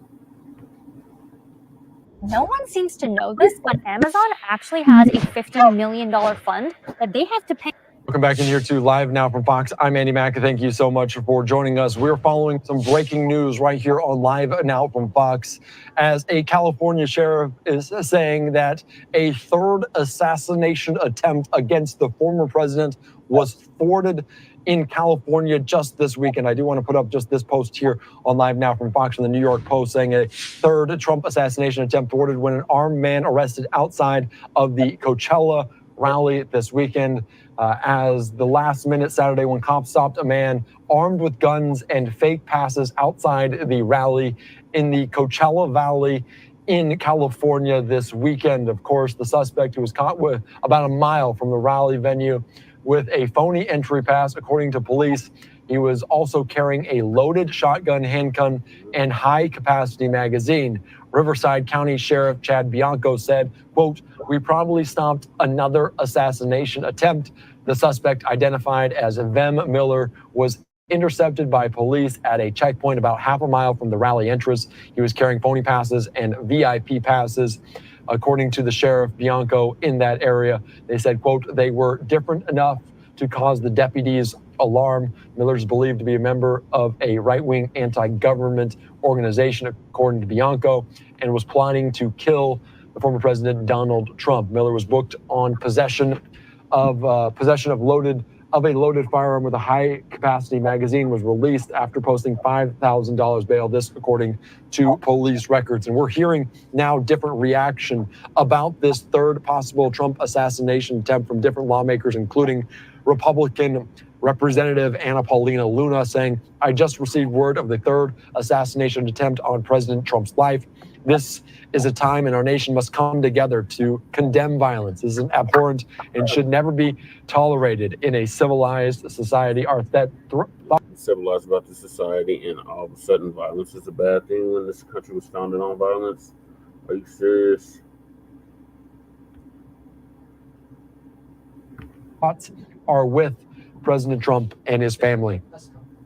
And there is expected to be a press conference coming up today. Hopefully we'll hear from Riverside County Sheriff Chad Bianco and others. Hear from all that. That's a long ass speech.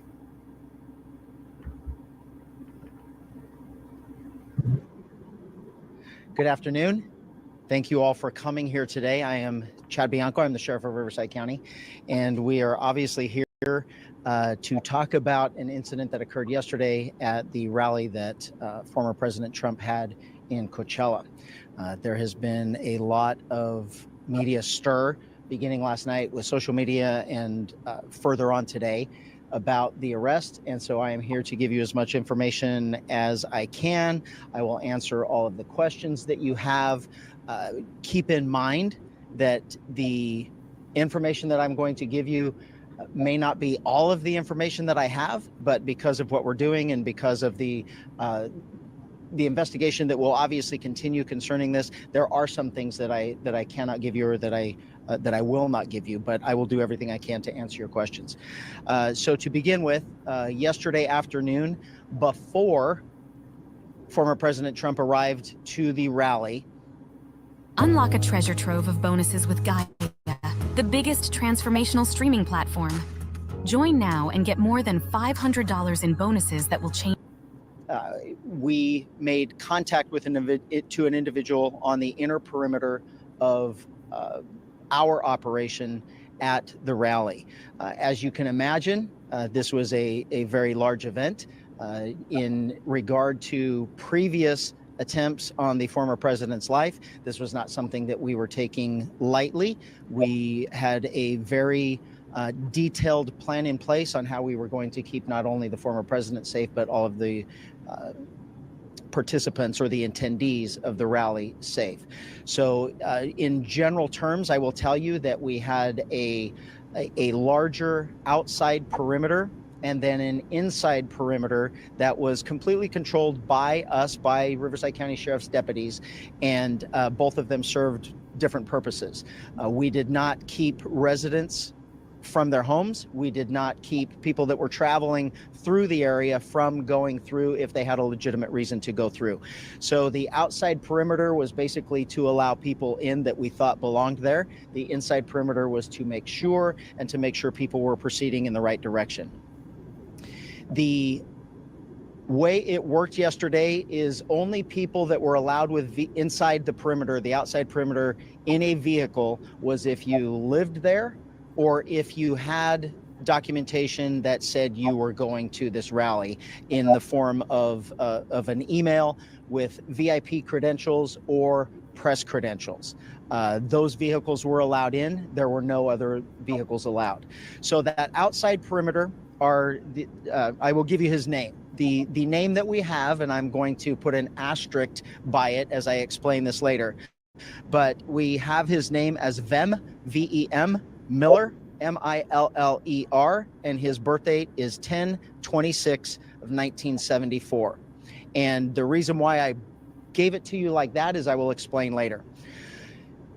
He approached the outside perimeter, gave all indications that he belonged there, that he was that he was a participant that was allowed to get into VIP and to and a press corps, and so he was allowed through that outer perimeter.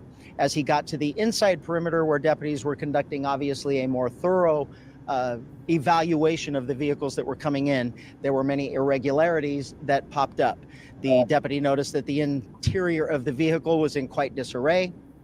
The vehicle had an obviously fake license plate, and that prompted further investigation from our deputy into why the person was there and what he was doing. During that investigation, the deputy eventually found multiple passports with multiple names, multiple driver's license with different names. The vehicle was unregistered, and the license plate was what we in law enforcement would recognize as one that is homemade and indicative of a group of individuals that claim to be sovereign citizens. And assuming the deputy assumes that he was part of that identifying group. So during the investigation, obviously those identification documents were found, in addition to a loaded handgun and a shotgun. Obviously, this was before the former president arrived. The person was taken into custody. He was eventually booked into jail on those charges, and eventually he was released. He will have to further his court case is in the future. Right now, we are actively engaged in working with Secret Service and the FBI to ensure that this person is followed up on and all of the information that they can gather. I can tell you that from my perspective, from a state law enforcement agency's perspective, the firearms charges is what we arrested him for and booked him on. Anything further will come from the federal government, and quite frankly, I don't know if we will be a part of that. We will certainly be a part of that investigation and cooperating with them, but those charges, if any, will come from them. They will not come from us. With that being said, is there any questions? Yes, sir. We talked to Mr. Miller this afternoon, and he said accusations with belief that Tyre assassinated President Trump was, quote, complete bullshit. He said that he had a special access pass issued to him by Republicans in Florida County.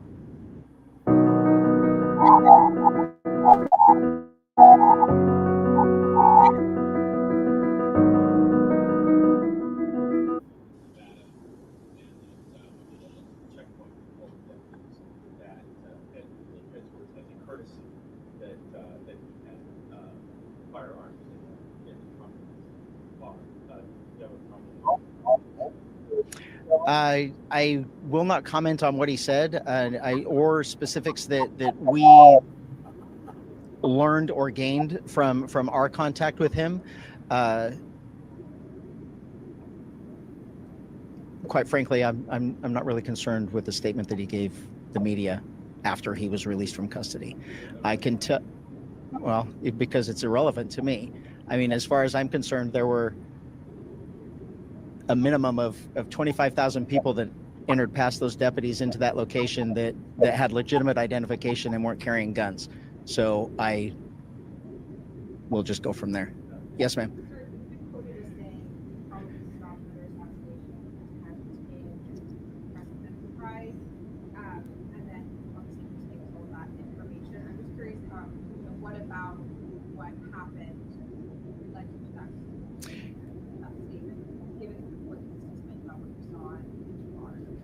Yeah, so basically, I honestly, I will be honest with you, I don't remember saying that, but it certainly would be something I did say because it's something that in the last 12 hours we've talked about extensively of what happened. Thank God, and by an act of really what we did in the week leading up to keeping that place secure, I certainly wouldn't want to be saying after the fact that I wish we would have done something to prevent that shooting. And there is absolutely no way that any of us are going to truly know what was in his head. I can tell you that none of the other probably 50,000 people that showed up yesterday for that event brought multiple passports with different names and guns. And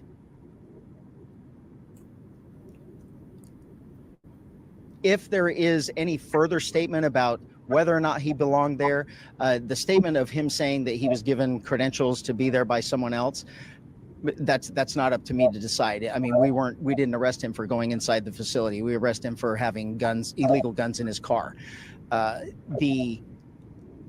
What his frame of mind was, all we can do is speculate, and unless we truly just want to believe anything that he tells us.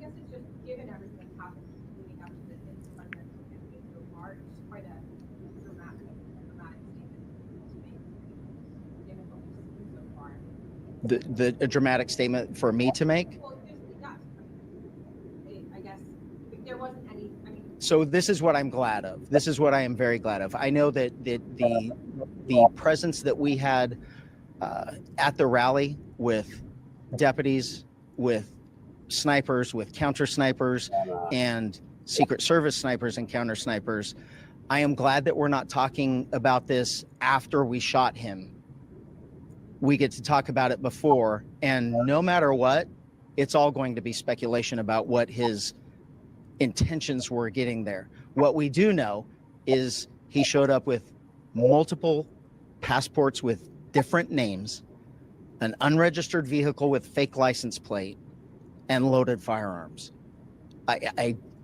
If you're asking me right now, I probably did have deputies that prevented the third assassination attempt.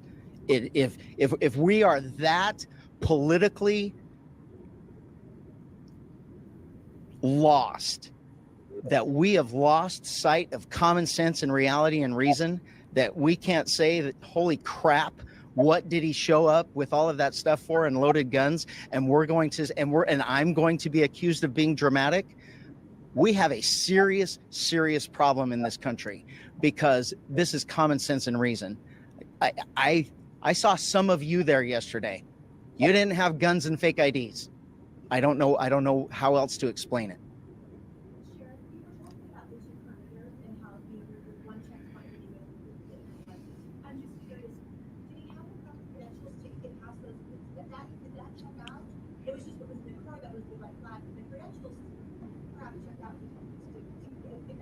So if you went there, the credentials are come out at the very last minute, and they are very vague.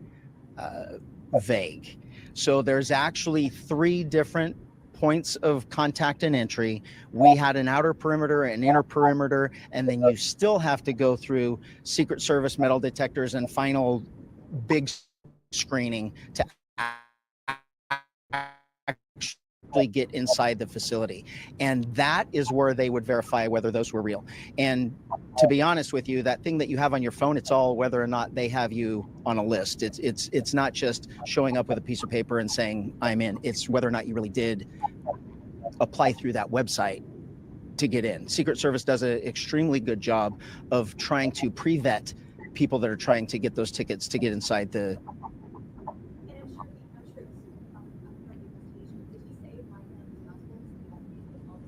No. And then one thing about I will confirm, just because it was said of what him saying that someone else gave him a pass. Well, you don't get to give away passes to go to a rally of a former president or even the vice president going to her rallies. We don't get to share those things. I can't share it with my spouse, let alone with friends. So all of those things are red flags for us going in. None of those things made sense. So it wasn't that we could verify individual documents that we had, because there really isn't those things. And that would have been done at the final checkpoint going through that is completely run by Secret Service.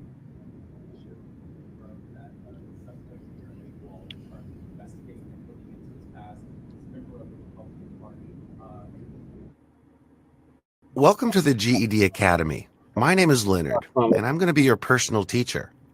Previously ran for state assembly in Nevada. Second part of the question, have you heard from the Trump campaign, Secret Service, in response to the actions that your government is taking? I'll take the last one first. It was, we certainly are still in contact with Secret Service and the FBI, because this is obviously something that occurred that we'll be continuing to go till we get to the bottom of it, until there's a resolution to the entire thing. The second thing and the second and third thing, I knew this was going to happen. I couldn't care less what political party he belongs to. I honestly, I think that's the stupidest thing in the world, that we have to label something and we're labeling this as politics. He was a lunatic. He was, and from my perspective in law enforcement, it's that group. If in fact it turns out that he is part of the sovereign citizens group, they are certainly considered a far right group. I wouldn't, in my own personal belief, I wouldn't say it's a militant group. It's just a group that doesn't believe in government and government control. They don't believe that the government and laws apply to them. So I think it's fringe one way or the other. I couldn't care less. It's people trying to do harm, and thank God we prevented it. Yes.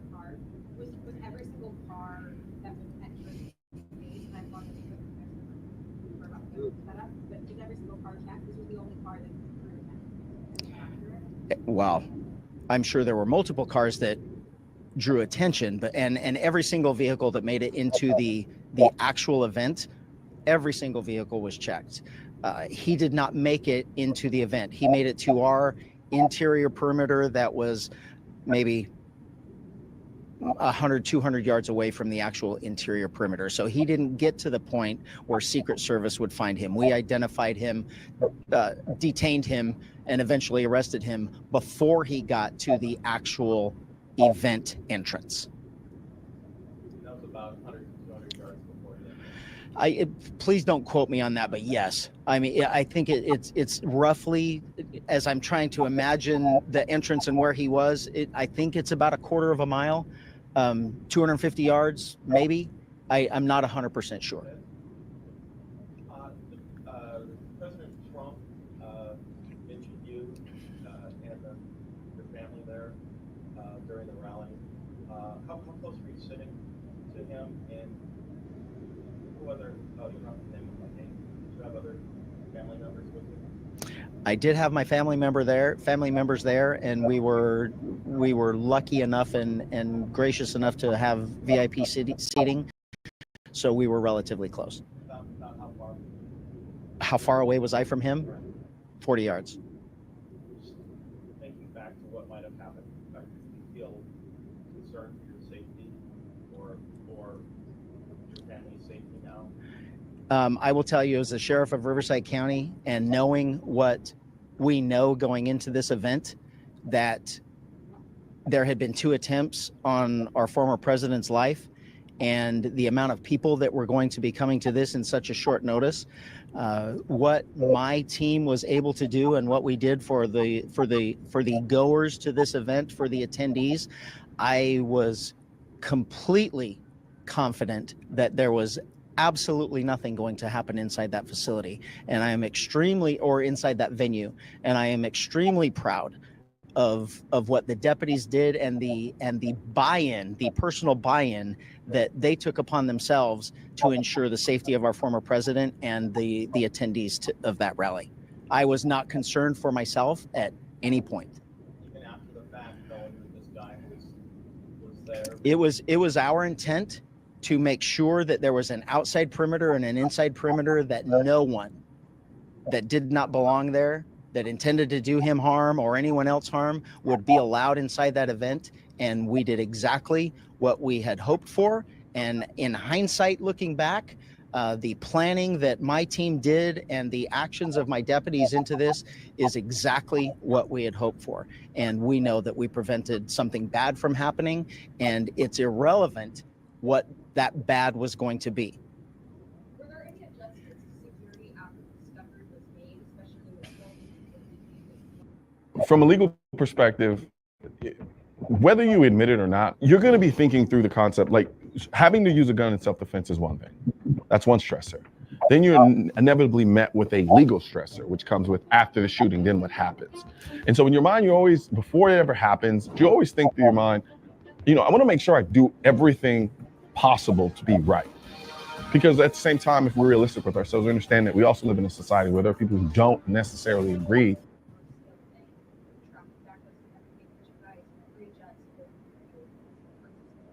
No, I will tell you that when I was told that we had made an arrest and the brief particulars of what the arrest was, what it involved, I really, my first thought was, we did everything right. It worked. I was told where it was. I knew it was an outside perimeter, and I was not concerned at all. I was not concerned for anyone else's safety. I knew that the precautions that we put in, the measures that we put in, did exactly what they were supposed to do.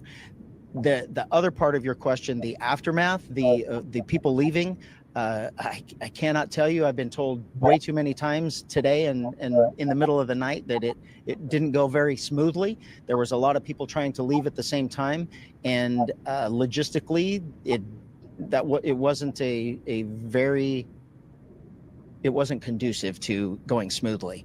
And as far as we know, there were no injuries, there were no incidents, there was no neighbors called to complain or anything like that. And as far as I know, everyone made it home safely. So two different questions there, or parts to it, but we did not do anything different. I will say, I take that back. We did. There were a lot of people that have complained or that have said or wondered why there are deputies in riot gear. We had deputies that were off-site that were ready for something, to respond to something should something happen, and they were never intended to come inside the facility unless that happened. Afterward, when everything was over and it was obvious there were problems with people leaving, with people trying to get over fences and those types of issues, we did bring those deputies in just as extra help in funneling people out. There was never any, the only odd part about that was they were prepared all day in their riot gear, if you want to call it that, and that's how they showed up. We got them there as quick as they could.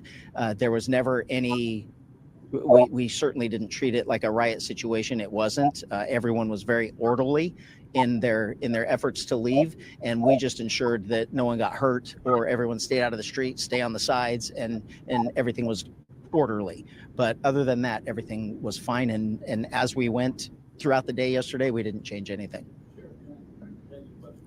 How many guns were found? How many ammunition was found? What charges were filed? When is the arraignment? Anything else related? There were 2 guns and multiple boxes of ammunition for both. There was a handgun and a shotgun. And he was cited for the gun. They were unregistered firearms. So he was cited for the unregistered loaded firearms in a vehicle. And he was, those are state crimes, and he was released on those crimes. He was booked into jail and released with a promise to appear at a future date in court. And I'm sorry, I don't know what that date is. I'm sure on our Jim's information, it will show when his next court date is.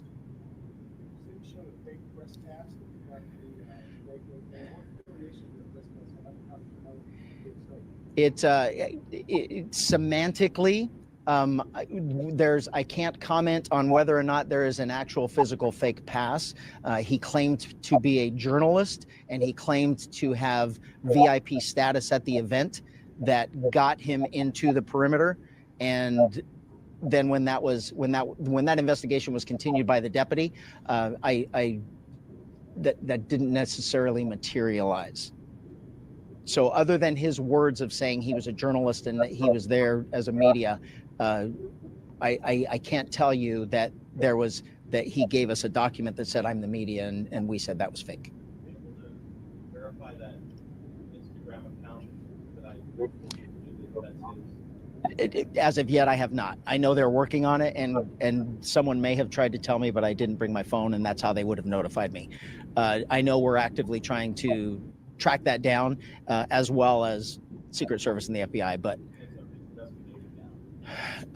our investigation is relatively done. The continuation will be a cooperation between us, the Secret Service, and the FBI. More than likely, federal charges like that would be headed by the FBI. I can't say that for sure, but it's a combination of all three. And I will say the working relationship and the effort that we all, the federal agencies and the sheriff's office, put into this going in was seamless.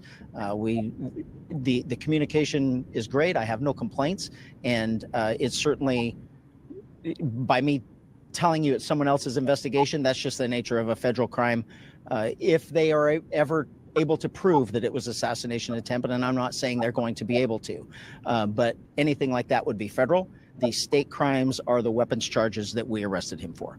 someone posted on social media that both you and he were apparently coincidentally. Most traditional buy now, pay later options have 4 fixed payments. The same, some title like that. You don't know this guy, do you? No, I do not. I have absolutely no idea. When you originally stated his name, you said Vanessa. So yes, and maybe I just didn't emphasize that enough at the end. So the name that he has given us is Vem Miller. That's what he was booked under, but he had multiple passports and IDs with different names. And then also you stated your event was 25,000 people. You said 50,000 people that are counted. We don't have a total yet. There are 2 different numbers, though, because of the amount of people that were actually made it inside the venue. And then the way it works is once the former president takes the stage, nothing else moves. So if you weren't in by then, you did not get in. And we do know that there were plenty of pre-screenings that had happened at parking lots before, and we know that there were multiple thousands of people that did not get in based on timing. So we have an idea of how many people were inside and outside, and we don't have an exact number. But that's the reason why I would have said 2 different things. Sovereign citizens. It's a I don't know any in a law enforcement world. That's what we call them. That's what they call themselves, sovereign citizens. And it's just a political belief, if you will, that that government rules and laws and everything else that goes along with it doesn't apply to them. So this is an organization, and this group, they have a lot of members. I won't say they have a lot. Law enforcement across the country, we train on how to deal with them just because of the verbiage that they use when they interact with us. They believe that they're not necessarily toward us violent or confrontational, but it's obvious they don't ever want to answer our questions. They don't believe they need driver's licenses. They don't believe, this vehicle goes along with it. They don't register their vehicles. This was an unregistered car that we had to go through VIN number and manufacture process to verify that it was a legitimate car. It actually did belong to him. It's just, we know it was sold to him. It just was not ever registered. Sometimes they do, but I can't say as an organization as a whole, but obviously like a lot of different groups, bad apples give a group a bad name, and there certainly are people that are, but I'm not going. bad apples. The whole bunch is spoiled. I'm going to say that group as a whole is a violent group.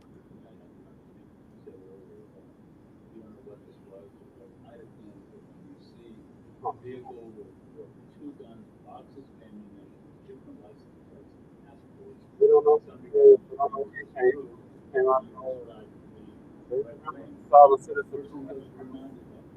gang. I need to thank that deputy for doing his job. That was the first thing that went through my mind. And it was like I probably said to somebody or around somebody that's been either printed or reprinted in social media, that I truly do believe that we prevented another assassination attempt. And it was solely by our effort of keeping those type of people out.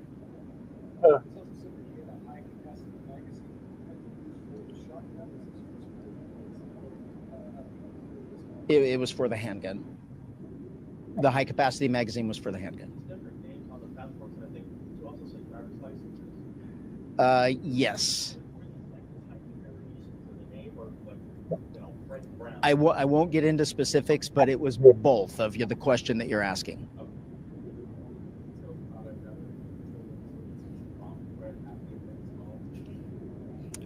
We know that there were no, not linked to an individual or specifics that I can give you.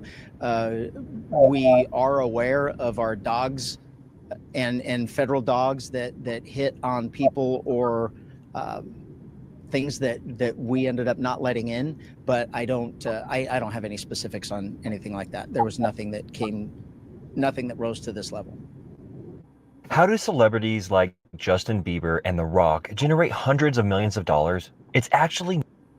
All right, y'all. So that was the press conference with the California sheriff out of Coachella, Clark County, California, telling the attempted third assassination of the dump as in human shit. And we want to make that perfectly clear. What are your thoughts on this, Lady Che? I don't know whether on the media, but the dude's out on bail. It's kind of odd. And when I've rarely ever heard any white group using the word sovereign and citizen like that. Whereas normally, No, they exist. I just never heard of it. That's what I'm saying. We covered it previously in our previous seasons. They're like the Oath Keepers. Any other white supremacist gang, for that matter, that has ties with law enforcement. Somebody wants to dump dead. It looks like his own people want him dead. It's supposed to be a right-wing extremist, and he tried to kill the dump at Coachella, and they stopped it before it could happen. Unlike when they allowed him to get shot at that rally in Pennsylvania. So yeah, they definitely want to get rid of the dump. So this is the third assassination attempt on him. There'll probably be a fourth. It's been a month of each other. Yeah, month and a half. Yeah. So there'll probably be a fourth before the election. So we'll see. We'll keep y'all posted on this. So moving along, since we're definitely pressed for time, this will probably be the last topic of the night. Oh, actually, there was one. I was going to play the clip of me on Tariq, but I guess we'll wait for that. Jill Stein was on, what's his face? Jason Black's live earlier. He actually interviewed her, and I was going to play that interview, and then we'll probably close the show out after that. So we do have a very busy day, as in week, ahead of us.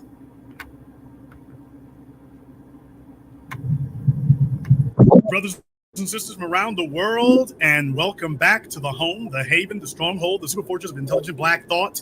This is the Blacc Channel. I am your host, your brother, your humble servant, the Blacc Authority. Very glad to be with you all here this evening. And tonight we have a...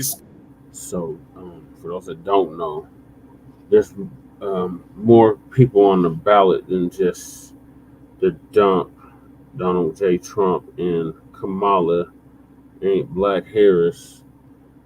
There are third-party candidates such as Dr. Cornel West, who we got on the ballot here in the state of Colorado. So you have a third option or a fourth option, depending on how you look at it, here in the state of Colorado for president. And then there's also Dr. Jill Stein, who's running under the Green Party. She's also on the ballot in several states. So I guess she reached out to TBA, or TBA reached out to her, Justin Blacc reached out to her and got her to do an interview on Zoom.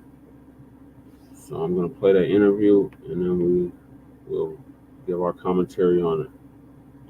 Special guest joining us, none other than Jill Stein is here after much haranguing. People have been telling me forever, you need to talk to Jill Stein. So, ladies and gentlemen, she is here in person. Welcome to the Blacc Channel, Ms. Stein. So great to be with you, Blacc Channel. Really an honor to be here. Thank you so much. All right, as you all know, I interviewed Ajamu Baracc in my last documentary film. So I'm very glad I spoke to him, and now I get to speak to you. All right, we are, with no further ado, we're going to just jump right off into it here. Jill Stein, I want to find out from you, because I've read your platform. Obviously, you're a very well-known person in this regard. I would like to know, what do you define as reparations? So our campaign approaches reparations as a debt owed to African Americans who built this country with their blood, sweat, tears, forced labor, paid with their lives, paid with their their liberty, paid with everything imaginable as an enslaved people on whom really this country was developed. And not only, is that a moral outrage, but it's also an economic debt. For the first century or more of this country, it was the labor of African Americans that really sustained the economy, that created the economy, and which physically built the structures of this country. So that burden of debt has been unpaid. Not only that enslavement was a moral outrage, also the fact that enslavement then rolled over into lynchings, into Jim Crow, into segregation and redlining, into the mass incarceration, the war on drugs, the school to prison pipeline, et cetera, that these disparities and the injustice did not go away. It simply rolled over into other forms. So as I see reparations, I see it as both a debt owed for labor abused and uncompensated, as well as the ongoing horrendous burden of disparities. So that debt, that economic debt for labor unpaid, has been calculated to be approximately $13 trillion. And we define reparations as the repayment of that debt owed in cash payment. Okay. I want to find out something a little bit more specific here.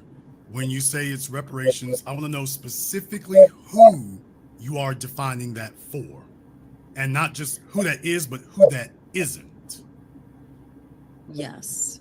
So our campaign at the outset had adopted a position that this is payment to the descendants of enslaved people.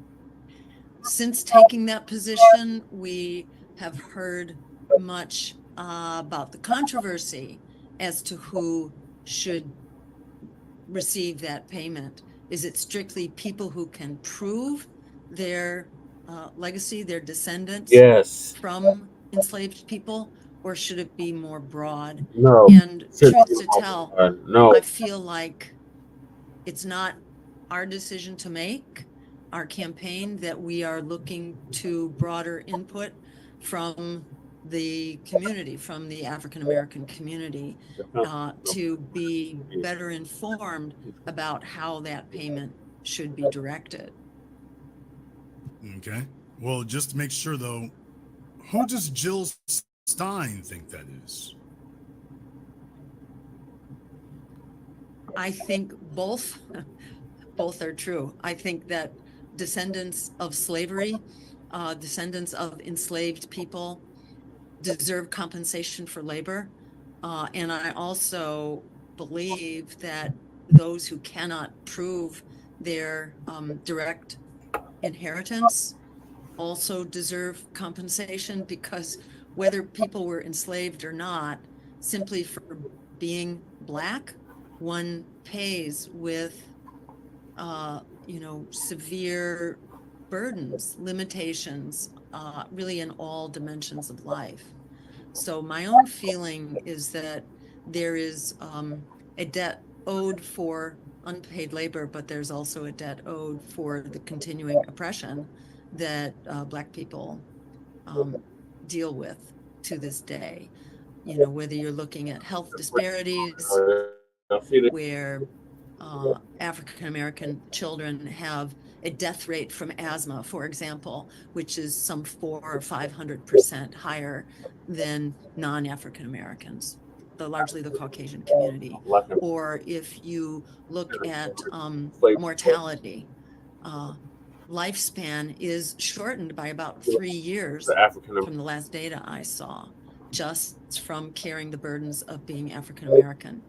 And then if you add to that the burden of disparities in education, which are not provided to Black communities, you add disparities of education to disparities in income and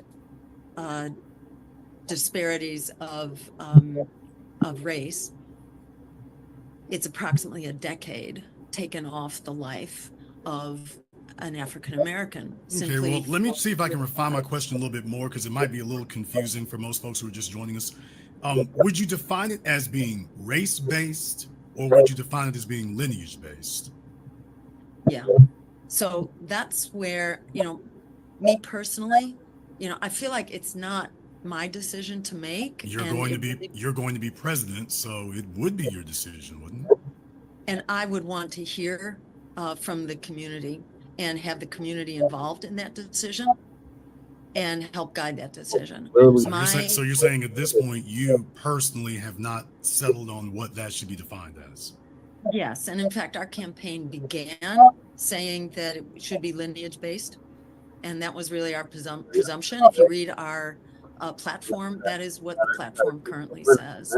And in recent months, we've heard a lot about the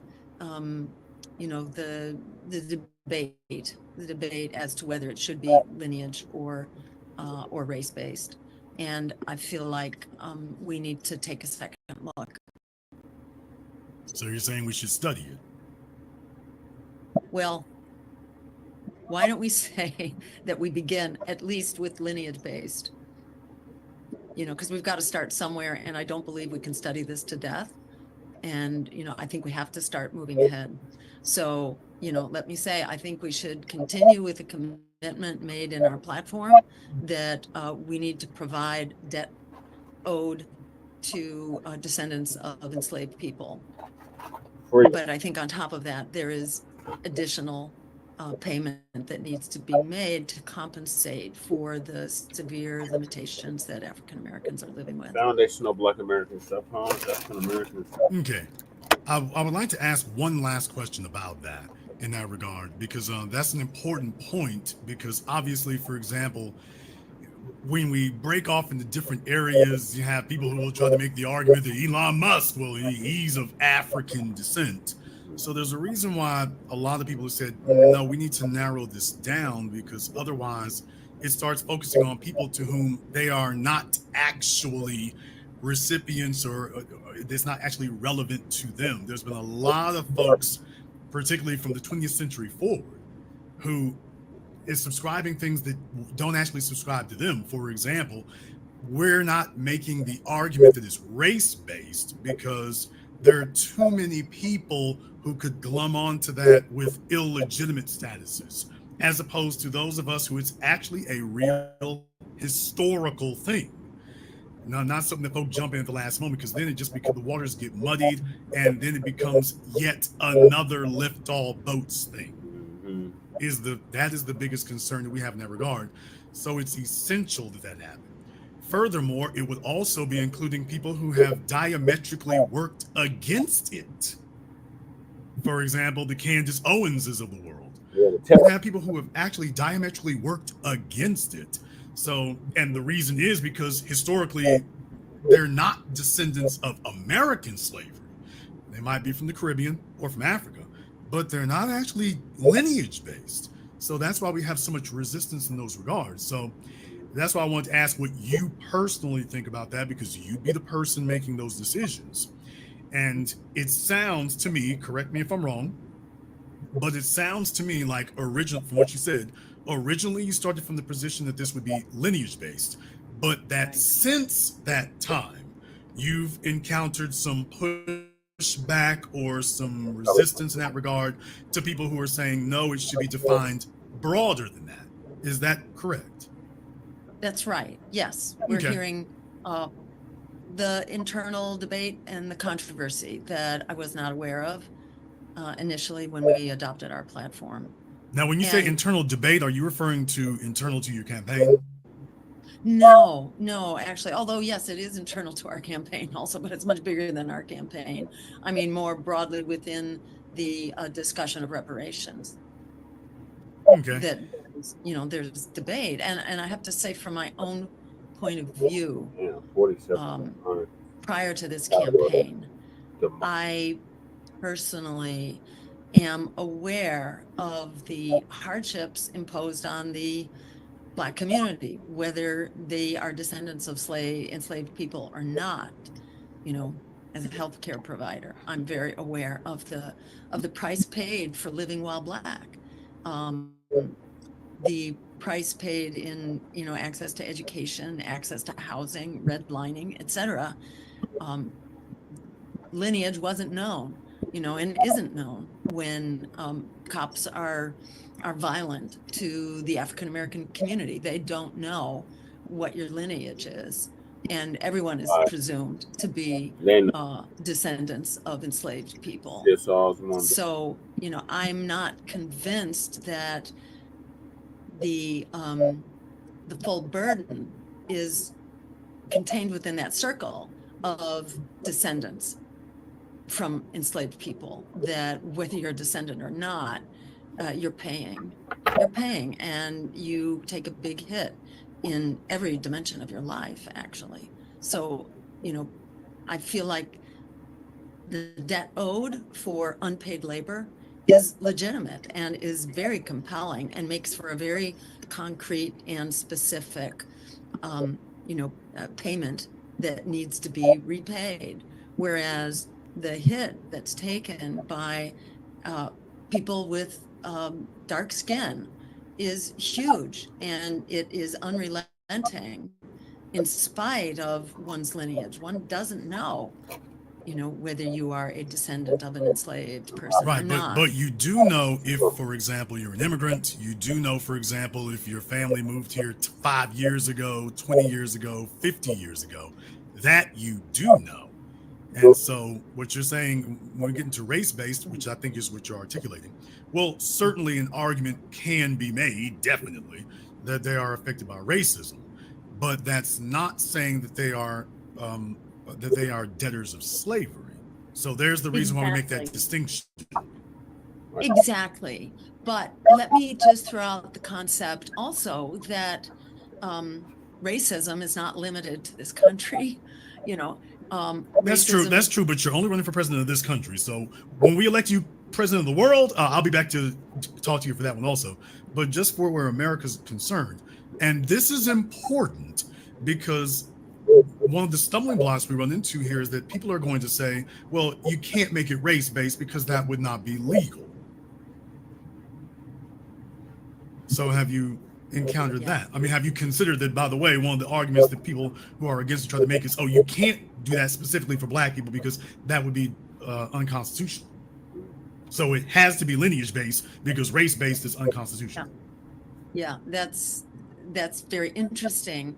But then how do you weed out the Elon Musk types? Maybe not him specifically, but how do you then weed out the $5? I see what you're saying. So you would say the alternative to race-based is inheritance and descendant. We wouldn't say alternative. We would say that the accurate one is lineage based. The other argument against it, in addition to it being race based, is not just, we're bringing in folks like Elon Musk, but also, by the way, the argument they're making all the way to the Supreme Court is it's unconstitutional. So we couldn't go down that road. They're already waiting to say that. Well, yeah. I mean, I'll just say that's a pretty compelling argument. If that's the only one, if that's the only basis on which reparations can legally be made, that would be a very compelling reason to, to embrace that position of, inheritance-based, legacy-based descendants. I want to ask you about the border. There's been a whole lot that's going on. I live in Louisiana. I used to live in Texas, and we've seen things go from being bad to being an outright catastrophe of the border, particularly in the last 36 months. It is outright chaos. A lot of folks think that is deliberate. I want to ask Jill Stein, what is her position on what's happening at the border? Is it acceptable? Is it a little unfortunate? Is it a catastrophe? Where's your position? It's very, it is a crisis. It absolutely is a crisis. But in my view, the most important thing we can do to solve this crisis is to stop causing it in the first place. We need to end the war on drugs. We need to legalize, illegal substances and treat substance use as a public health problem, not a criminal problem. Stop funding the war on drugs, because that is it is a boondoggle. It's lots of income and power for drug cartels to make the drug trade illegal. So by legalizing marijuana, etc., we then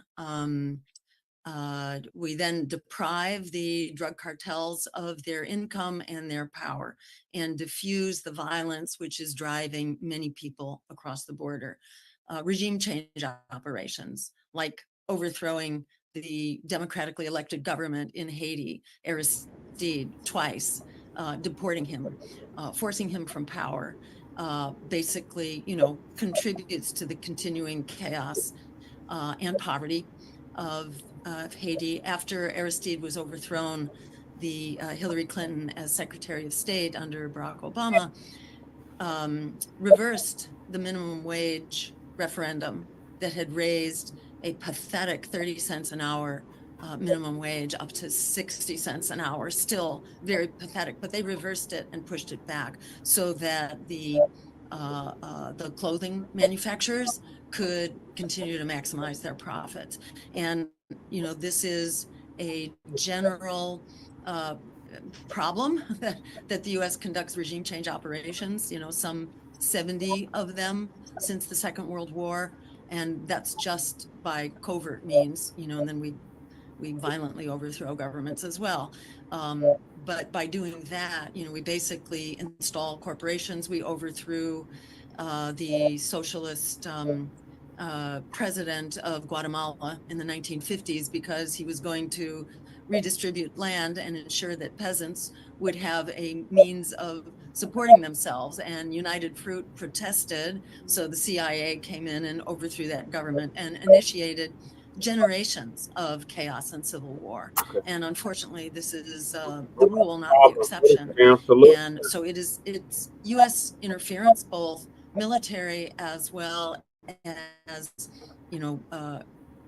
corporate economic colonialism that devastates so many countries and creates the violence around that, as well as the poverty that again keeps driving people across the border. So our administration will put an end to the regime change operations, to the economic colonialism, as well as to the drug trade. We will also take real steps to actually combat the climate emergency, both in the global we'll south. come back to the climate here in just a few moments. I just want to say, though, that is putting millions of farmers out of business and driving the migration crisis. My point here right, there's an economic, I'm going to come back to that specifically because there is an economic component to that I definitely want to get into. So I do want to get in that. I just want to, for just this moment, I'm going to come back to it, don't worry,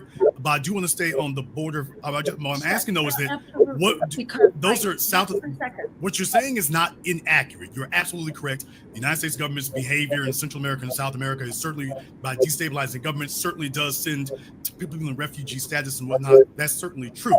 And we absolutely are against that. But what do we do at the border where it stands now? Okay, so at the border, first, we stop spending billions of dollars on a wall, which does not keep people out, which basically kills people, kills wildlife, kills ecosystems. So the border is so you're against the wall at the border wholesale. That's right, and I'm against the militarization of the border, which basically militarizes the economy and the society along the border as well. And so is that to say you don't want there to be any border at all? No, not at all. If I can finish my point, instead of investing billions of dollars in the border, we will invest a lot of money in ensuring that there are the asylum lawyers and the civilian infrastructure to do background checks, to ensure that criminals are not crossing the border, and to ensure that people promptly get their papers so they can go to work, because migrants who can't work are a burden to communities across the country. But migrants who can work help develop the economies, pay taxes, and contribute to prosperous communities. And they pay their own way, so they don't need to draw down on social services that are needed by everyone. Okay. The issue that people are going to respond to with that is that actually turns out in places where, and I should know, in places where we actually live with that's nobody near the border in Texas thinks that that's a great thing. So if that were true, why is it that the people who are closest to all the illegals coming over are not the happiest people? They're the saddest people about it. Can you just explain that one thing to me? Well, I just came from the border. I was down there for about 4 or 5 days in the Rio Grande Valley, and speaking with a lot of people along the border who are extremely oppressed, feel like living along the border is a very violent place. It's a place which is basically stripped of its civil liberties and subject to, to interrogation and effectively searched. It's an environment that has been extremely militarized. It's like take local police and then multiply it many-fold in addition with the Border Patrol and ICE. And it's a very militarized environment. People feel like they don't have the resources that they need, that all of the resources for the community have basically gone into the militarized border. And that's what I'm hearing from people. And when I've shared our approach to the border, I hear enormous enthusiasm for it. And people who are migrants themselves are the first ones to step up and say they did not want to come here. They were forced to flee for their lives by the conditions related to really misguided U.S. policies, long-standing.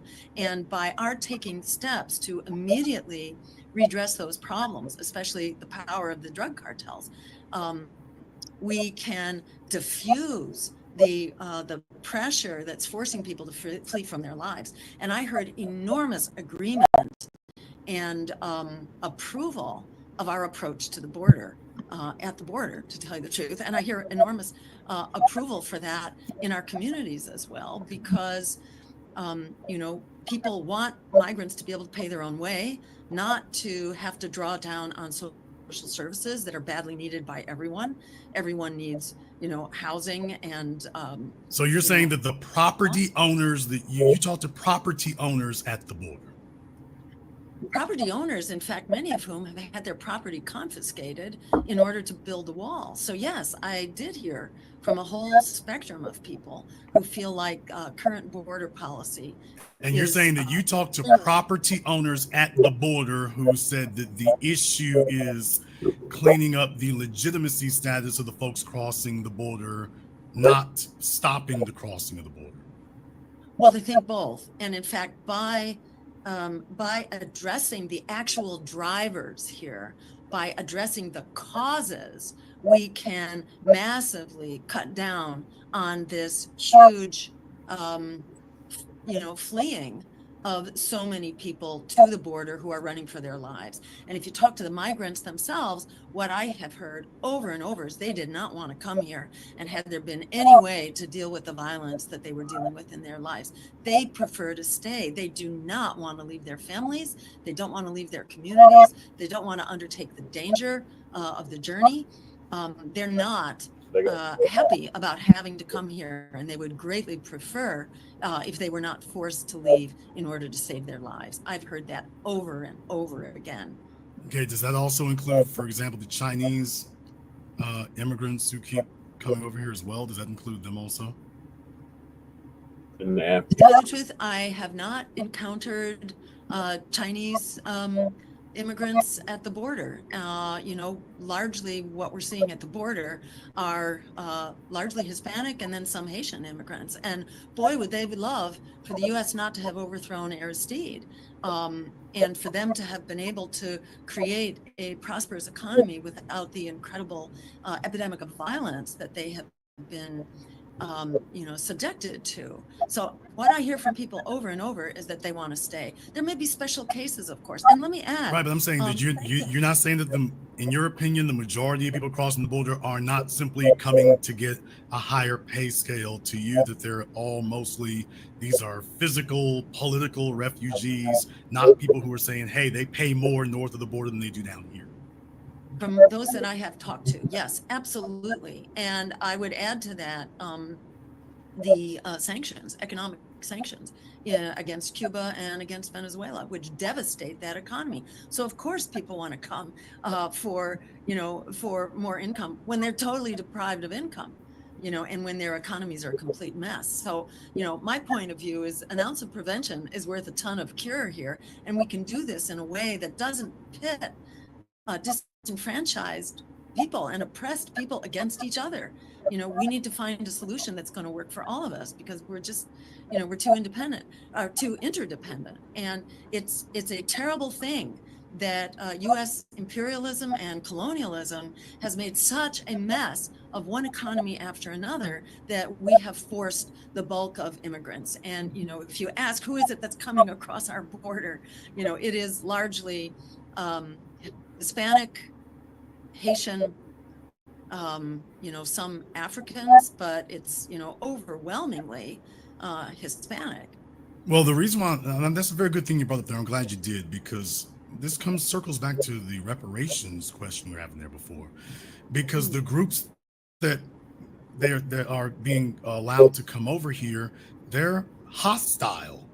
We find a lot of historic and endemic hostility, which has been one of the arguments we've been making is, hey, we have a lot of folk who are working specifically diametrically against our interests, even when you go to Central America and South America.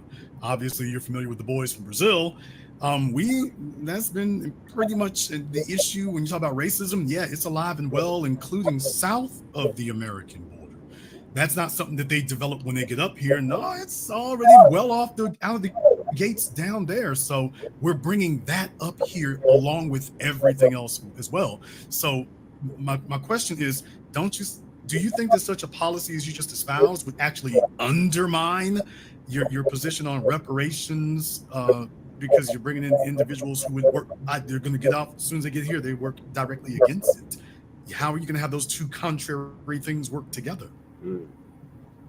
I think good question, Jay. People who are oppressed, people who have to really struggle to get a roof over their heads, to put food on the table, can be very readily induced into a divide and conquer game.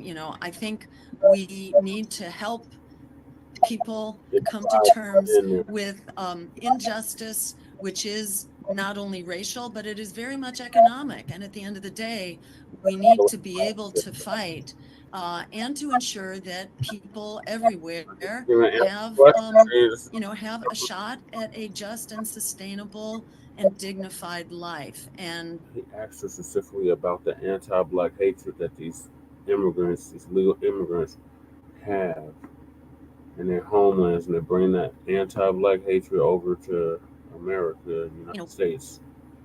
And he asked her basically what is she going to do to address that in regards to the illegal immigration crisis. And you see, she's just like dancing all around it, avoiding the elephant in the room, which is racism and white supremacy. And shout out to Jason for staying on her, not letting up. Oops, I gotta go back. Sorry.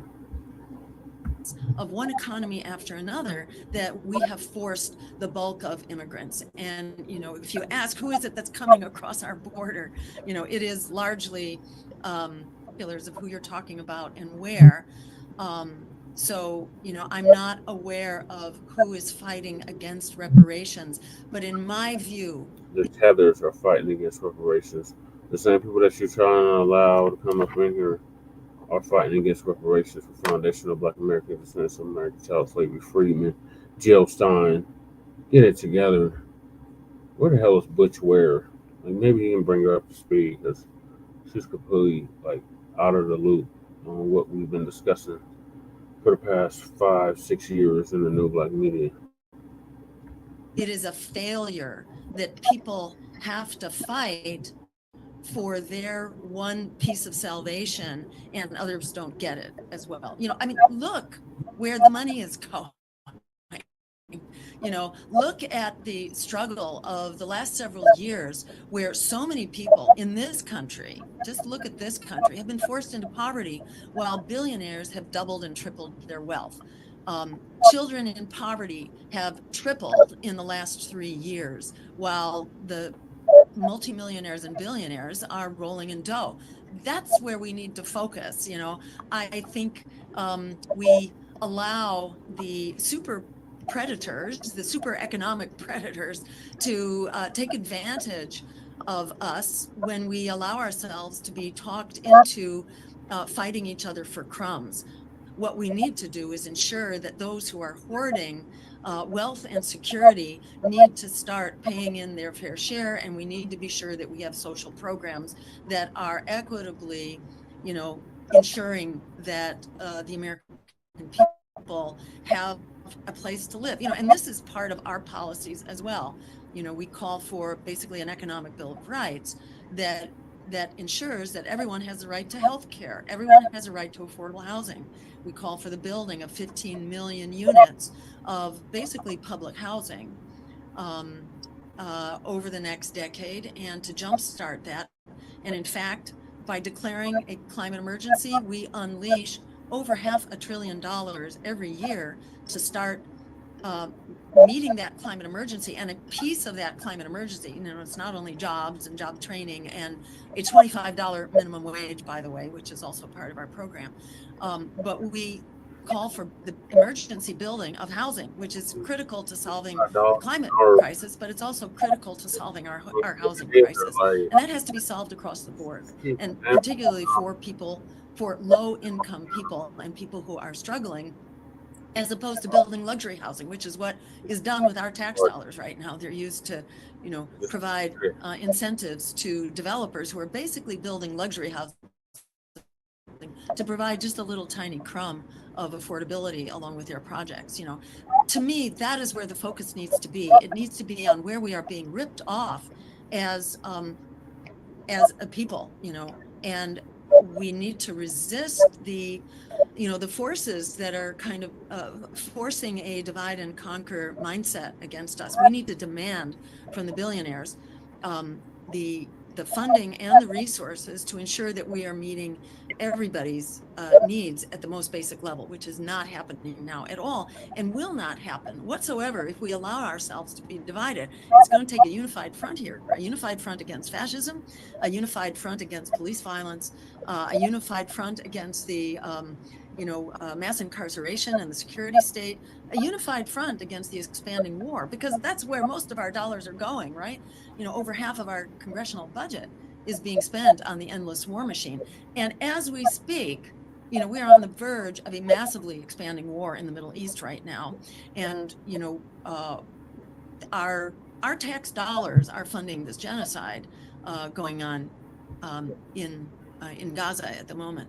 And these are the real inequities that we need a unified front so that we can correct them and ensure that half of our tax dollars, half of our congressional budget is not being spent on the endless war machine, basically making the war contractors, rich. And no other purpose is being served here. This is not making the world a more secure place. War after war, you can go all the way back to the Vietnam War, but especially since 2001, these have been absolutely disastrous wars, which are, they are endangering us at the same time that they are impoverishing us. We call for cutting the military budget by at least 50%. We'll still be way ahead of all the other big spenders, the big military spenders, but we can then begin to put dollars into our true security, ensuring that everyone, ensuring that we fund reparations for one thing, however you want to define it, whether it's the smaller circle or some larger circle.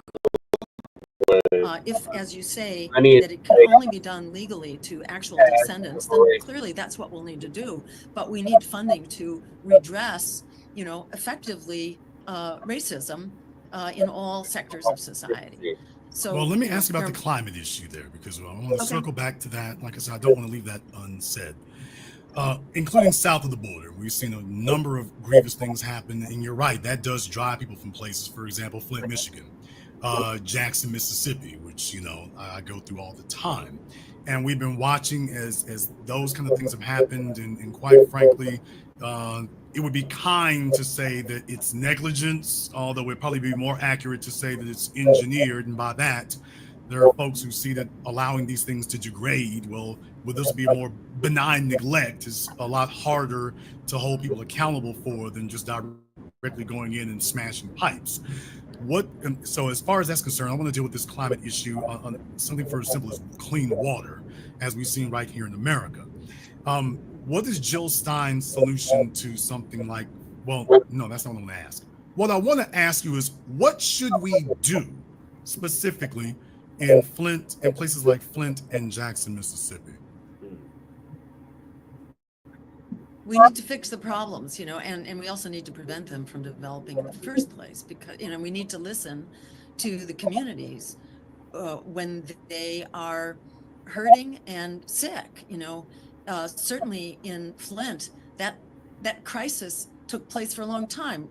And if I'm remembering correctly, it began with the privatization of the water supply too, and the switching of the water supply to where chemicals had to be added, which then basically corroded the pipes and raised the lead levels, where they were not that way traditionally. So there were very irresponsible decisions that were being made by the government. People felt sick, and they were told that they were making it up and that it was in their heads. That went on for a long time. Same thing is going on right now in East Palestine as well, after the spill of these very toxic chemicals, and then they're burning to basically send them up into the air. So we have institutions that are not serving the American people, that are not serving their communities, that are protecting powerful special interests, and that are not. So what do you do about that kind of thing? So one thing we do is we institutions, because right now they're not serving the American people. How do you clean them out? Moving in between industry and public service. You just shut the revolving door, because right now, people move from, people cannot trust our regulatory our regulators, when basically they're the foxes guarding the chicken coop. And the other thing we need to do is to get big money out of politics, because right now, the weapons industry, the fossil fuel industry, let's look at that, for example. They buy their way into government. It's a pay to play system. And we need to ensure that we have a government that is of, by, and for the people, who funds you, runs you. And if our elected officials are being, elected on the basis of millions of donations from big donors, that's who they will serve. So we need to interrupt that corruption cycle so that we actually have real choices on the ballot for local government, and state and national and the presidency. We need to have a level playing field and give people choices. Right now, people don't have choices. So in the presidential race, we have two candidates who are both want to increase fracking industry, which does what? It draws down enormously on our water supplies, and it pollutes the water, not to mention what it does to the climate and the air. And then there's all the refineries as well, which give us, like Cancer Alley. So we've got a very polluting and sick industry where the regulators are not working for us, they're working for the industry. So I want to ask you a question about that. And now the next question might actually seem a little unrelated, but it actually is. Are you familiar with the case of Carolyn Bryant down there in Mississippi, the Emmett Till case? Emmett Till, as you know, the murder of this child, as we naturally think of it, set off the civil rights movement. And for the longest time, they didn't indict anybody. They made movies and documentaries and everything else about it. Carolyn Bryant, who is one of the last survivors of committing that particular crime, she was allowed to die peacefully in a nursing home. And obviously, the Biden administration declined to prosecute. In Mississippi, they did, and the Biden Justice Department, Kristen Clark, their civil rights division failed to look at any type of civil rights. I don't know how familiar you are with the case, but I'm curious how Jill Stein's Justice Department addresses that. Your question, TBA. To my mind, there is no, there is no statute of limitations on murder, and I'm not aware of reasons why that should not have been prosecuted when evidence finally, came to light. So I don't know the details of the Carolyn Bryant case. I'm certainly familiar with the horrors of the Emmett Till case, and why that would not be prosecuted. I don't know, and I would, barring some other very compelling reason, I would prosecute. Our Department of Justice would prosecute that case. It was a really critical case, and emblematic of the kind of injustice that was routinely, the kind of just horrific, murderous injustice that was routinely carried out, and still is, truth to tell, in other ways. But violence continues. Economic violence and actual physical and police violence continues unabated, and it needs to be held accountable. And I would apply the same thing to police killings. Police killings need to be prosecuted, and we would establish a federal office for basically ensuring that prosecutions of police for violence in the African American communities, it needs to be prosecuted, and it needs to be bumped up to the federal level, because it will not happen at the local level where you have, cozy brotherly arrangements between police forces and, and elected government. Another thing that we would do on that count is ensure that there are independent police regulatory boards elected by people, not appointed by mayors and so on, not appointed by the government, but elected by people, so that these boards, these police governing boards, have the power to hire, to fire, and to conduct investigations and to subpoena, because we need to get traction around that kind of violence, whether it was happening to Emmett Till or whether it's happening in our communities through the violence, really random and racist, white supremacist violence through police forces. Okay, I'd like to ask you in that vein, what is your position on forwarding a black hate crime bill? Not a good. It makes a lot of sense. If we have hate crimes for other, ethnic groups, why would we not have one for African Americans who have historically, been the focal point of political violence? Why do you think that of everybody who's out there, we're the only ones who have always been most targeted? We are the poster children for that, and we're also the only ones who don't have one. Why do you think that is? I think because we are inherently still very much a society that was founded on the enslavement of African Americans and the genocide of Indigenous Americans and African Americans, and this has been really folded into the basic DNA and our institutions of the country. So it's something that we need to very conscientiously look at and remedy in really critical ways. And addressing hate crimes against African Americans seems to be a no-brainer. Foundational Black Americans, goddammit, Jill Stein. What on your positions on things like reparations and a black hate crime law? What would your statement be to other white people who would take issue with that? How would you sell this to them? So, in the same way that I am trying to sell you on a justice at the border, that I think if we give into, competing for justice, competing for a dignified life, we're in trouble, because the real power holders here are the billionaires, and the economic elites. And it's really important that we ensure that there's a basic level of dignity and security for all members of our society. And the numbers make this clear. This isn't rocket science. The incredible disproportion of the racial breakdown of who gets arrested, who gets confronted by police, who is pulled over for a traffic stop, violence at the hands of police, and then ultimately incarceration or the death penalty. Just pick your dimension of our system of justice, and it's not there. It's very clearly not there for African Americans. So, I, as organizer in chief, and I view the role of president as not just commander in chief, but organizer in chief.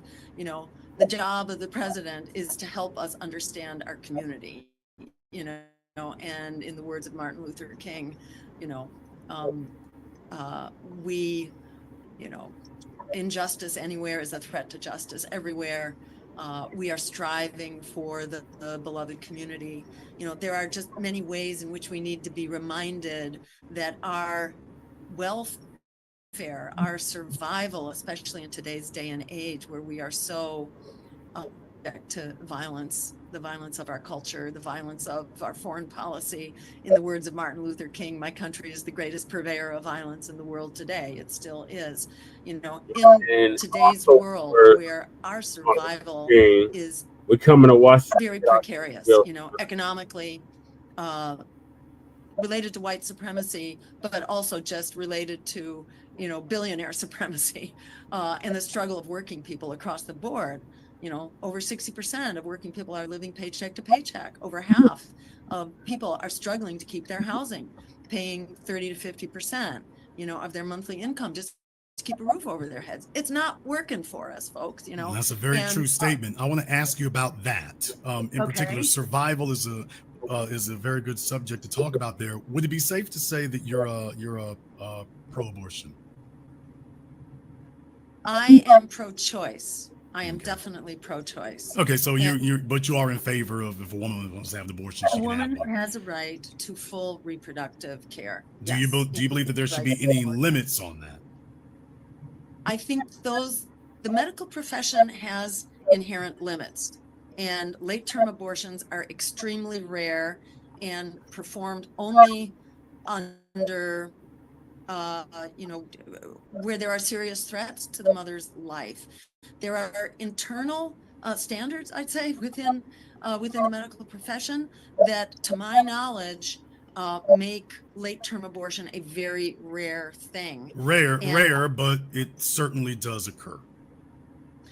It may. There are errors on all sides of the spectrum here. Okay, are you saying that there are not places that overtly, openly allow that? Let me say, I think this is between a woman and right, but between my audience and Jill Stein right now, who would like our vote, I just want to make sure we clarify that.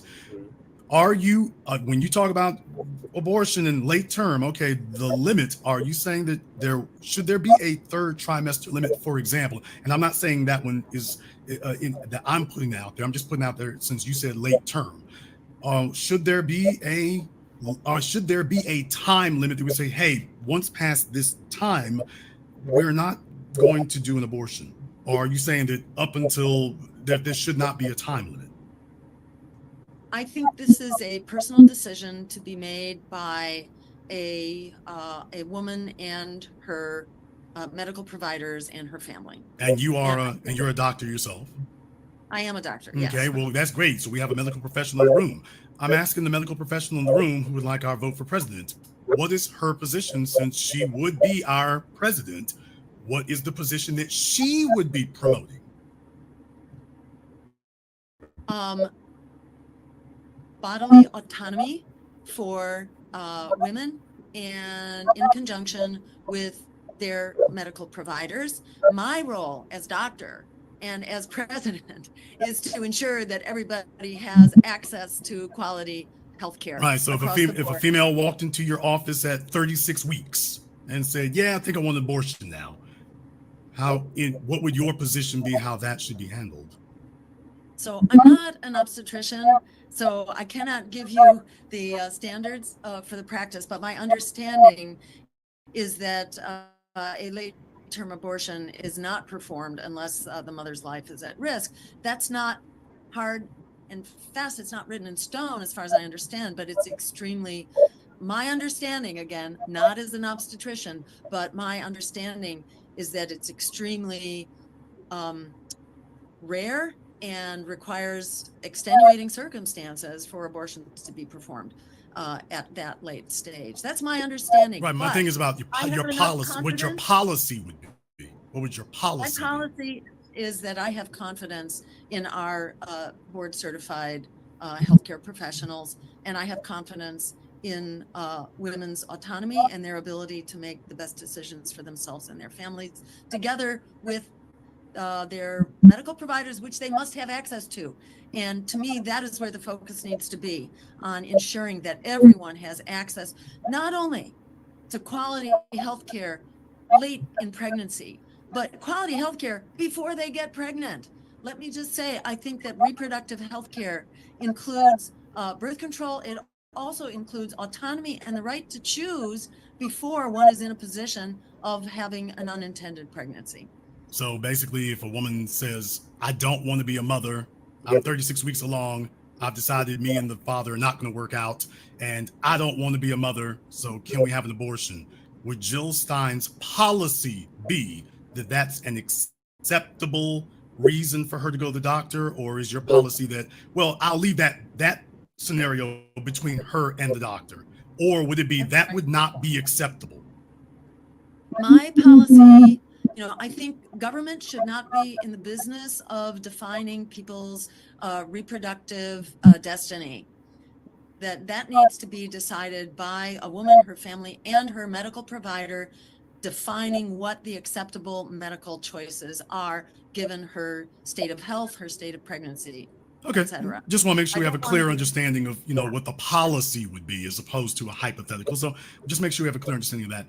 In that vein, I'm sure you're aware, as a medical professional, historically, Margaret Sanger and the eugenics movement starting all of this here, and the fact that there's an abortion clinic on every Black neighborhood practically. We don't have grocery stores, but there's an abortion clinic within a mile of you, and that was government policy too.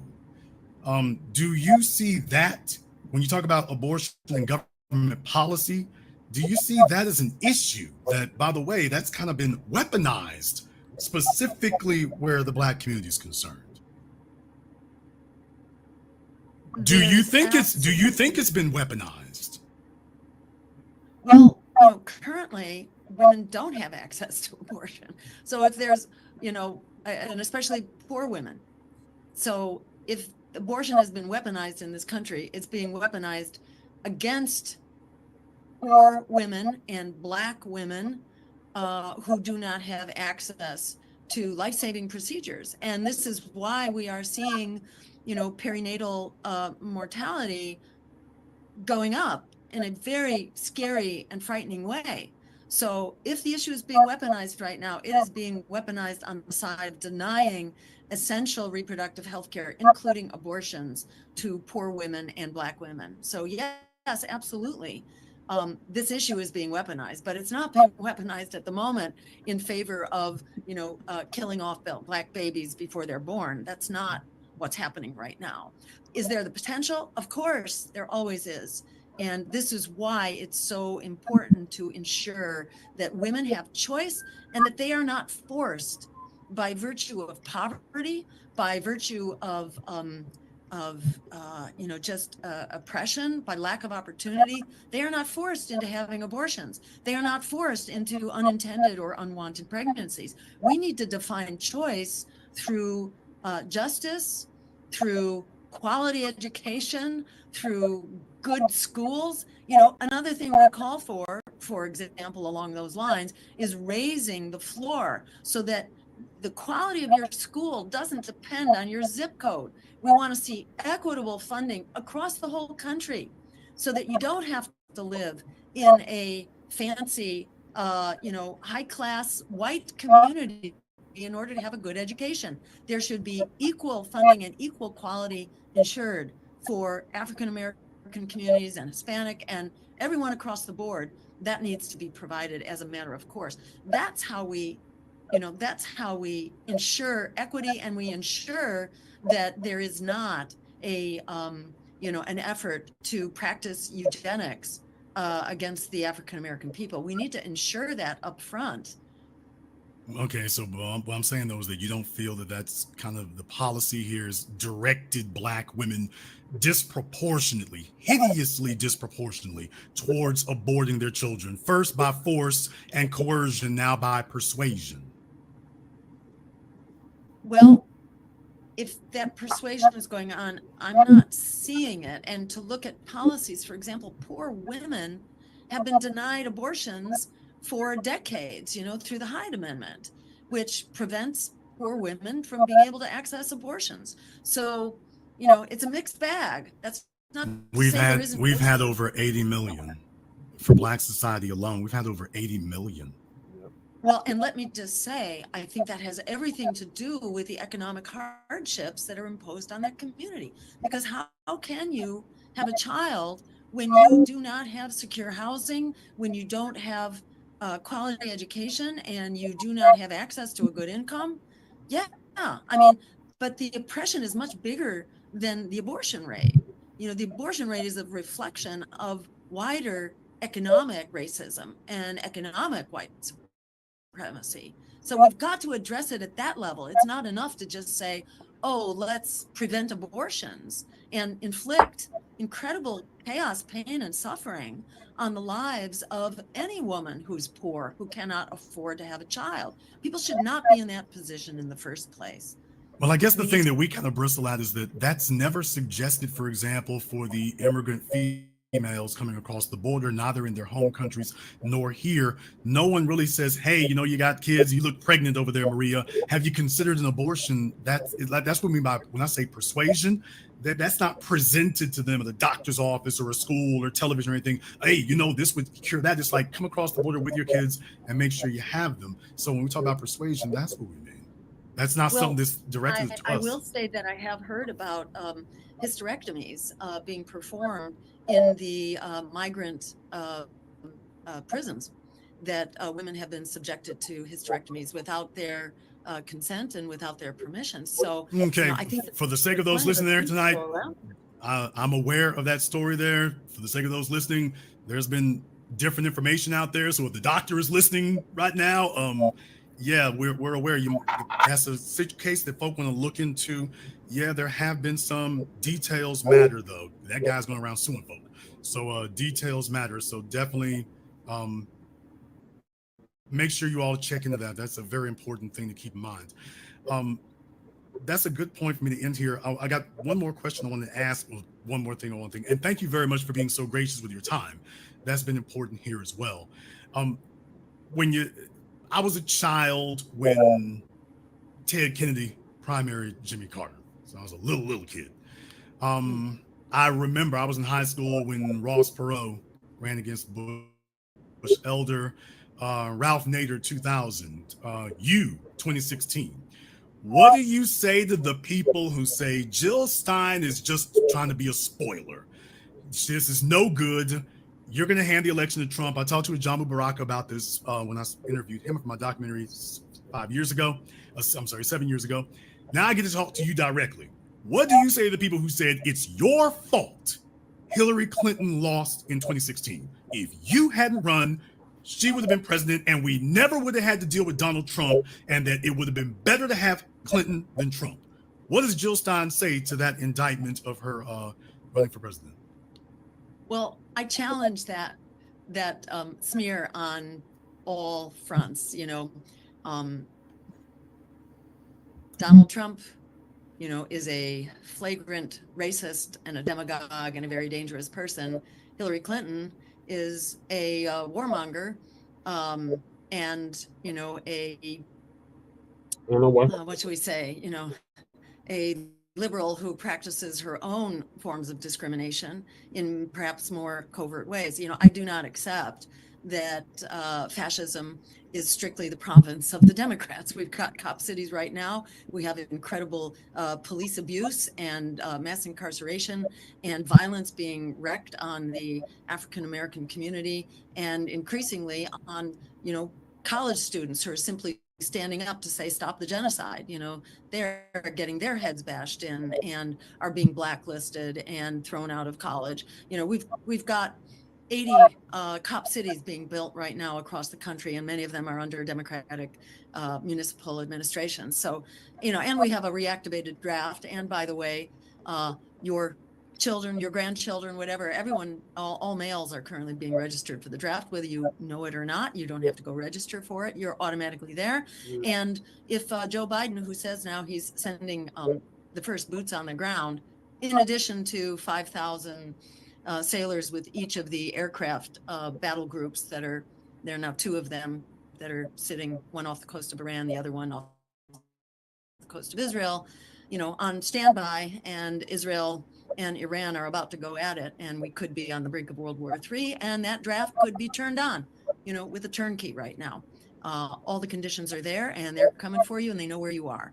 So I'd say we have plenty of reasons for concern right now, and that's not just limited to Donald Trump. Who is it who's been leading the charge right now for genocide and for the suppression of our civil liberties, for our, our right to protest, our rights of free speech?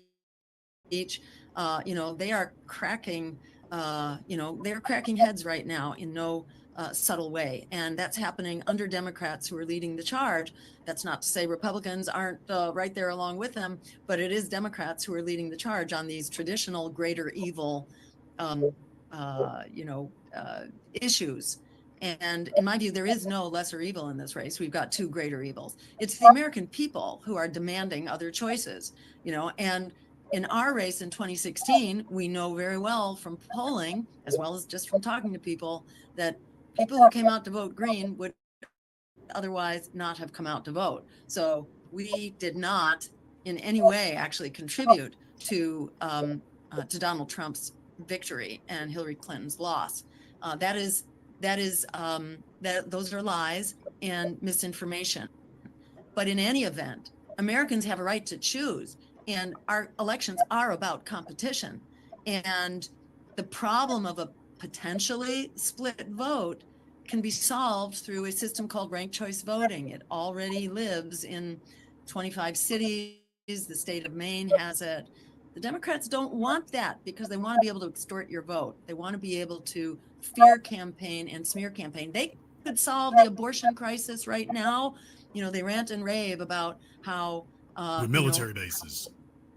Exactly. Military bases or other federal land, it could be built right now. They don't have to watch the death rate of pregnant Black women skyrocket from this denial of abortion care. Speaking of Black women, I want to ask you about that in conjunction with the election. How does Jill Stein feel as an outside observer, since you're not running as a Democrat, but since you're aware of the process, how do you feel as an outside observer of how this situation happened with Joe Biden bowing out? Not the circumstances in which he was pushed out. Obviously, Nancy Pelosi and Barack Obama behind the scenes said, you got to go. And amazingly, for probably a first in American history, they overthrew an American president without killing him, and then installed Kamala Harris as the candidate who did not receive a single vote from a single citizen. I'm curious how Jill Stein feels about that particular scenario, briefly. I think it is another symbol of, democracy on its last legs here in this country. The Democrats have not held a primary, a true primary in quite a while. They have been rigging their primary, shall we say, at least since 2016 and arguably before that as well. But certainly since 2016, the election was really manipulated. The Democratic primary was manipulated. And in court, the DNC, the Democratic National Committee, said that they had a right to manipulate that the primary, and that the candidate would basically be the choice of the Democratic National Committee, which is a very rigged and stacked committee. So the Democratic Party should be renamed the Anti-Democratic Party. Kamala Harris herself is a reflection of that, because she won't go on record where she stands. She is campaigning with the daughter of Dick Cheney, and they have welcomed Dick Cheney with open arms, and she says that she'll be different from Joe Biden. How? Because she will appoint a Republican to the cabinet. She will have a bipartisan advisory committee, and she won't take a stand. She has backpedaled from the progressive positions that she once took. She's a cop.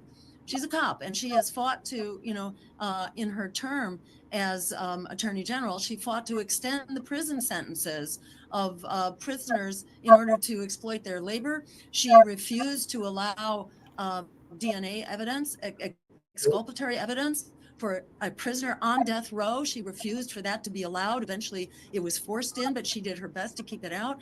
This is not a person of integrity. This is not someone who is representing, struggling people, African Americans, low-income people. This is not someone who is serving our interests. And she has basically refused to take positions, to take a stand. There's very little on her website, and she keeps changing, her tune in any event. So yeah, I'd say her being anointed, to be the candidate of the party is another symbol that democracy, certainly in the Democratic Party, but also in the Republicans, there's no question about that. But democracy is on its last legs in these two political parties that are bought and paid for by Wall Street and the war machine.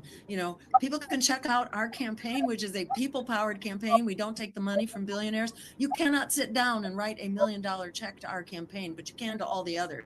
So that's who's calling the shots. We are a small donor campaign. We are of, by, and for regular, everyday people who have really critical needs. We're all being thrown under the bus and have been for decades. It's time that we stand up. Go to jillstein2024.com and check out the alternative. Well, I think that's a great note there. Oh, one last question for myself personally about the court, the right to choose for men also. The right to choose in terms of women have the right to have bodily autonomy to choose whether they become mothers. No one has ever protected a man's right to choose or not choose to become a father, not only consensually, but even non-consensually. We have literally had courts say that a man can be forced to become a father non-consensually. For example, as you may have heard, or maybe you didn't, The NBA and NFL told their players, don't make sure you don't leave used condoms around because a woman can take it out of the garbage, impregnate herself, and you will now be held liable. And court cases have upheld that. So I just wanted to, just for my own personal edification, that's my last question. I'm just curious when we talk about the right to choose and bodily autonomy, and especially if you don't want to become a parent also, I've never heard anybody articulate or even say that they support a man's right to choose. And we're talking about non-consensually being given birth. How about non-consensually being made a parent as a man?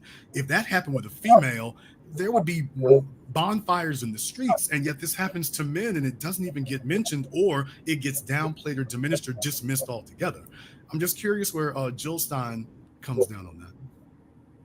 Yeah, I mean, I think we could talk about this for a long time, but you know, what is it that the man is not consenting to? You know, is he not consenting to you know, to having sexual intercourse? You know, well, he probably consented, you know, to have sexual relations such that, you know, a pregnancy could be I mean, condoms fail all the time, you know. Do you get your money back if the condom fails, you know? Right, but I mean, if somebody drags your genetic material out of a garbage can and impregnates themselves into that scenario. So what the question there is about, you know, the obligations of paternity as opposed to you know, the fact of conceiving a child, you know, and I think legally those are separate questions, you know, so that the obligations of fatherhood are complex. And, you know, what did he not consent to? Did he not consent to have He didn't consent to somebody taking his genetic material out of a garbage can, which obviously means to be discarded, and then impregnating themselves with it and claiming he's now obligated to something that his actions clearly show he had no intention of following through. So this is like somebody continuing the sex act without your consent. Yes. Yeah. Right. Right. So someone proceeding to parenthood without the consent of the father, you know, that's an interesting question, and I think there's a case to be made that that should not be permitted without the father's consent. But it's a complex legal question, and I wouldn't try to answer it on the fly, but I think it deserves to be heard. Well, I think it's something that needs to be opened up for a conversation as well, because I think this will be something we'll see more going forward. Well, Ms. Stein, I want to thank you very much for joining us here tonight. You have been extremely gracious in answering all of our questions. I don't think that there's anybody who has any ambiguity about your positions or your stances on these things. Please go ahead and give everyone your website and how they can get to your campaign if they wish to contribute, and certainly if they want to vote for you. Great. Thank you so much. And it's been great talking with you. And thanks for, you know, just laying all these issues out and helping inform me about some of the subtleties that, you know, I was not aware of. So really appreciate the conversation. You can go to my website, jillstein2024.com. You know, getting the word out is really important. When we went on, along with my running mate, Butch Ware, when we went on the Breakfast Club, people were entirely unaware of who we were, and so many were persuaded that we are the campaign that really represents the interests of everyday people, you know, including particularly African Americans who are being, you know, really widely thrown under the bus and whose needs are not being met, and who get all kinds of promises, and those promises go unfulfilled. So I encourage people to watch The Breakfast Club and also go to our website, again, jillstein2024.com. You can make a contribution. You can sign up to volunteer, because as a grassroots campaign, it is flyering, it is phone banking, it's getting the word out to your network through social media, etc. If you sign up to volunteer, we can provide you with materials and scripts and flyers and stuff like that, because, you know, this is a guerrilla campaign and it does appear to be catching fire. People are rightly very worried about where our warmongering, you know, president and both candidates will be taking us, you know, with the potential for World War III could be breaking out tomorrow, and the draft is hovering over us. We can stop this, you know, and the more support for our campaign, the more support we have for stopping this train, which is leaving the station right now. I mean, it has already left the station on genocide and endless war. This is impoverishing us. It's endangering us. And it is a direct threat, to our most basic civil liberties and civil rights here in this country. So, well, Jill Stein can say something that none of the other candidates can actually say. She has actually come to talk to us. So if the rest of the parties would do that, we'd have a better democracy automatically right off of that alone. Thank you so much, ma'am, for joining us. We appreciate that, and hopefully we'll get to talk again. All right, brothers and sisters from around the world, that was our interview with Jill Stein, candidate for president. For those of you who say, Jason, you need to talk to her, you need to talk to her. Over an hour of being able to speak to her here. So that was the interview. From here, you make your choices. I haven't tried to prejudice anything. My job is to make sure that you get the answers straight out. Folks don't get to dodge them. I believe you got the answers you were looking for in that regard. So if she is appealing to you, you can go in that direction. You've got all the information that you need at this point to make that decision, if that's the decision that you're going to make. So that's what this is all about, is making sure that all of your options are made fully available to you. And now they are. So I want to thank everyone here, by the way. All right, so I'm going to fast forward to when I called in, and I'm in the show. It's super late now. It's 4 o'clock in the morning. On. So Shabaka, we're waiting for yours to come through there. Okay, Shabaka apparently has left the Serengeti and is unable to get their signal going like it's supposed to be there. Let's go ahead and see if we can do a little bit better with LaShawn. All right, LaShawn, we're waiting for your audio to connect there. We're waiting for LaShawn's audio to connect. All right, LaShawn, you are on live. What's on your mind? It's Jesse Paris. I spoke to you about 4 or 5 years ago now. What we just seen displayed was a complete insult to all of our intelligence. I hate when we have to have white people say what we've been saying for the longest. And this broad completely dodged the reparations question. We literally kept telling her, stop calling us African Americans, call us foundational Black Americans, and do something specifically tangible for us. She kept telling us what the problems were, but she didn't tell us what the solution was or what she was going to do about any Well, of it. I do want to say one thing. I understand your feeling about that. I understand your reaction. But in my opinion, I'm not going to dispute you. I'm going to say, in my opinion, she answered the question all right. In my opinion, she did answer it. I don't think there's any ambiguity. In my opinion, as far as I'm concerned, she answered the question all right. Well, I've dealt with the Green Party here in Colorado. I actually voted for her in 2016 because I couldn't see myself voting for Hillary or the dump. So I gave her a chance in 2016. As we can see, Baracc Ojara, what's his damn name? Ajamu Baraka. President pick back then.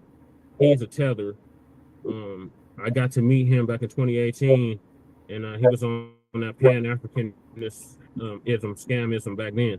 So the Green Party don't mean us no good, Black family. I did want to let the audience know, though, I am on Team Cornel West. I did get him on the ballot here in the state of Colorado. I actually had a meeting with him. What makes him any better? He changed the language from lineage-based, not from lineage-based, from race-based to lineage-based. So he did do that after that Black Alpha Network interview. But I did meet with him directly after the Black Alpha Network interview, and I did my best to try to bring him up to code on what the new Black media is talking about and what we're demanding. Okay, let me go ahead and just say this directly to you all here. For those of you who don't know, let me just go ahead and lay this on the bricks. Cornel West has not shown up with the people he has and has not avoided the people that he has because he doesn't know us. Dr. Cornel West knows exactly who I am. He knows exactly who I am. We've got in touch with him.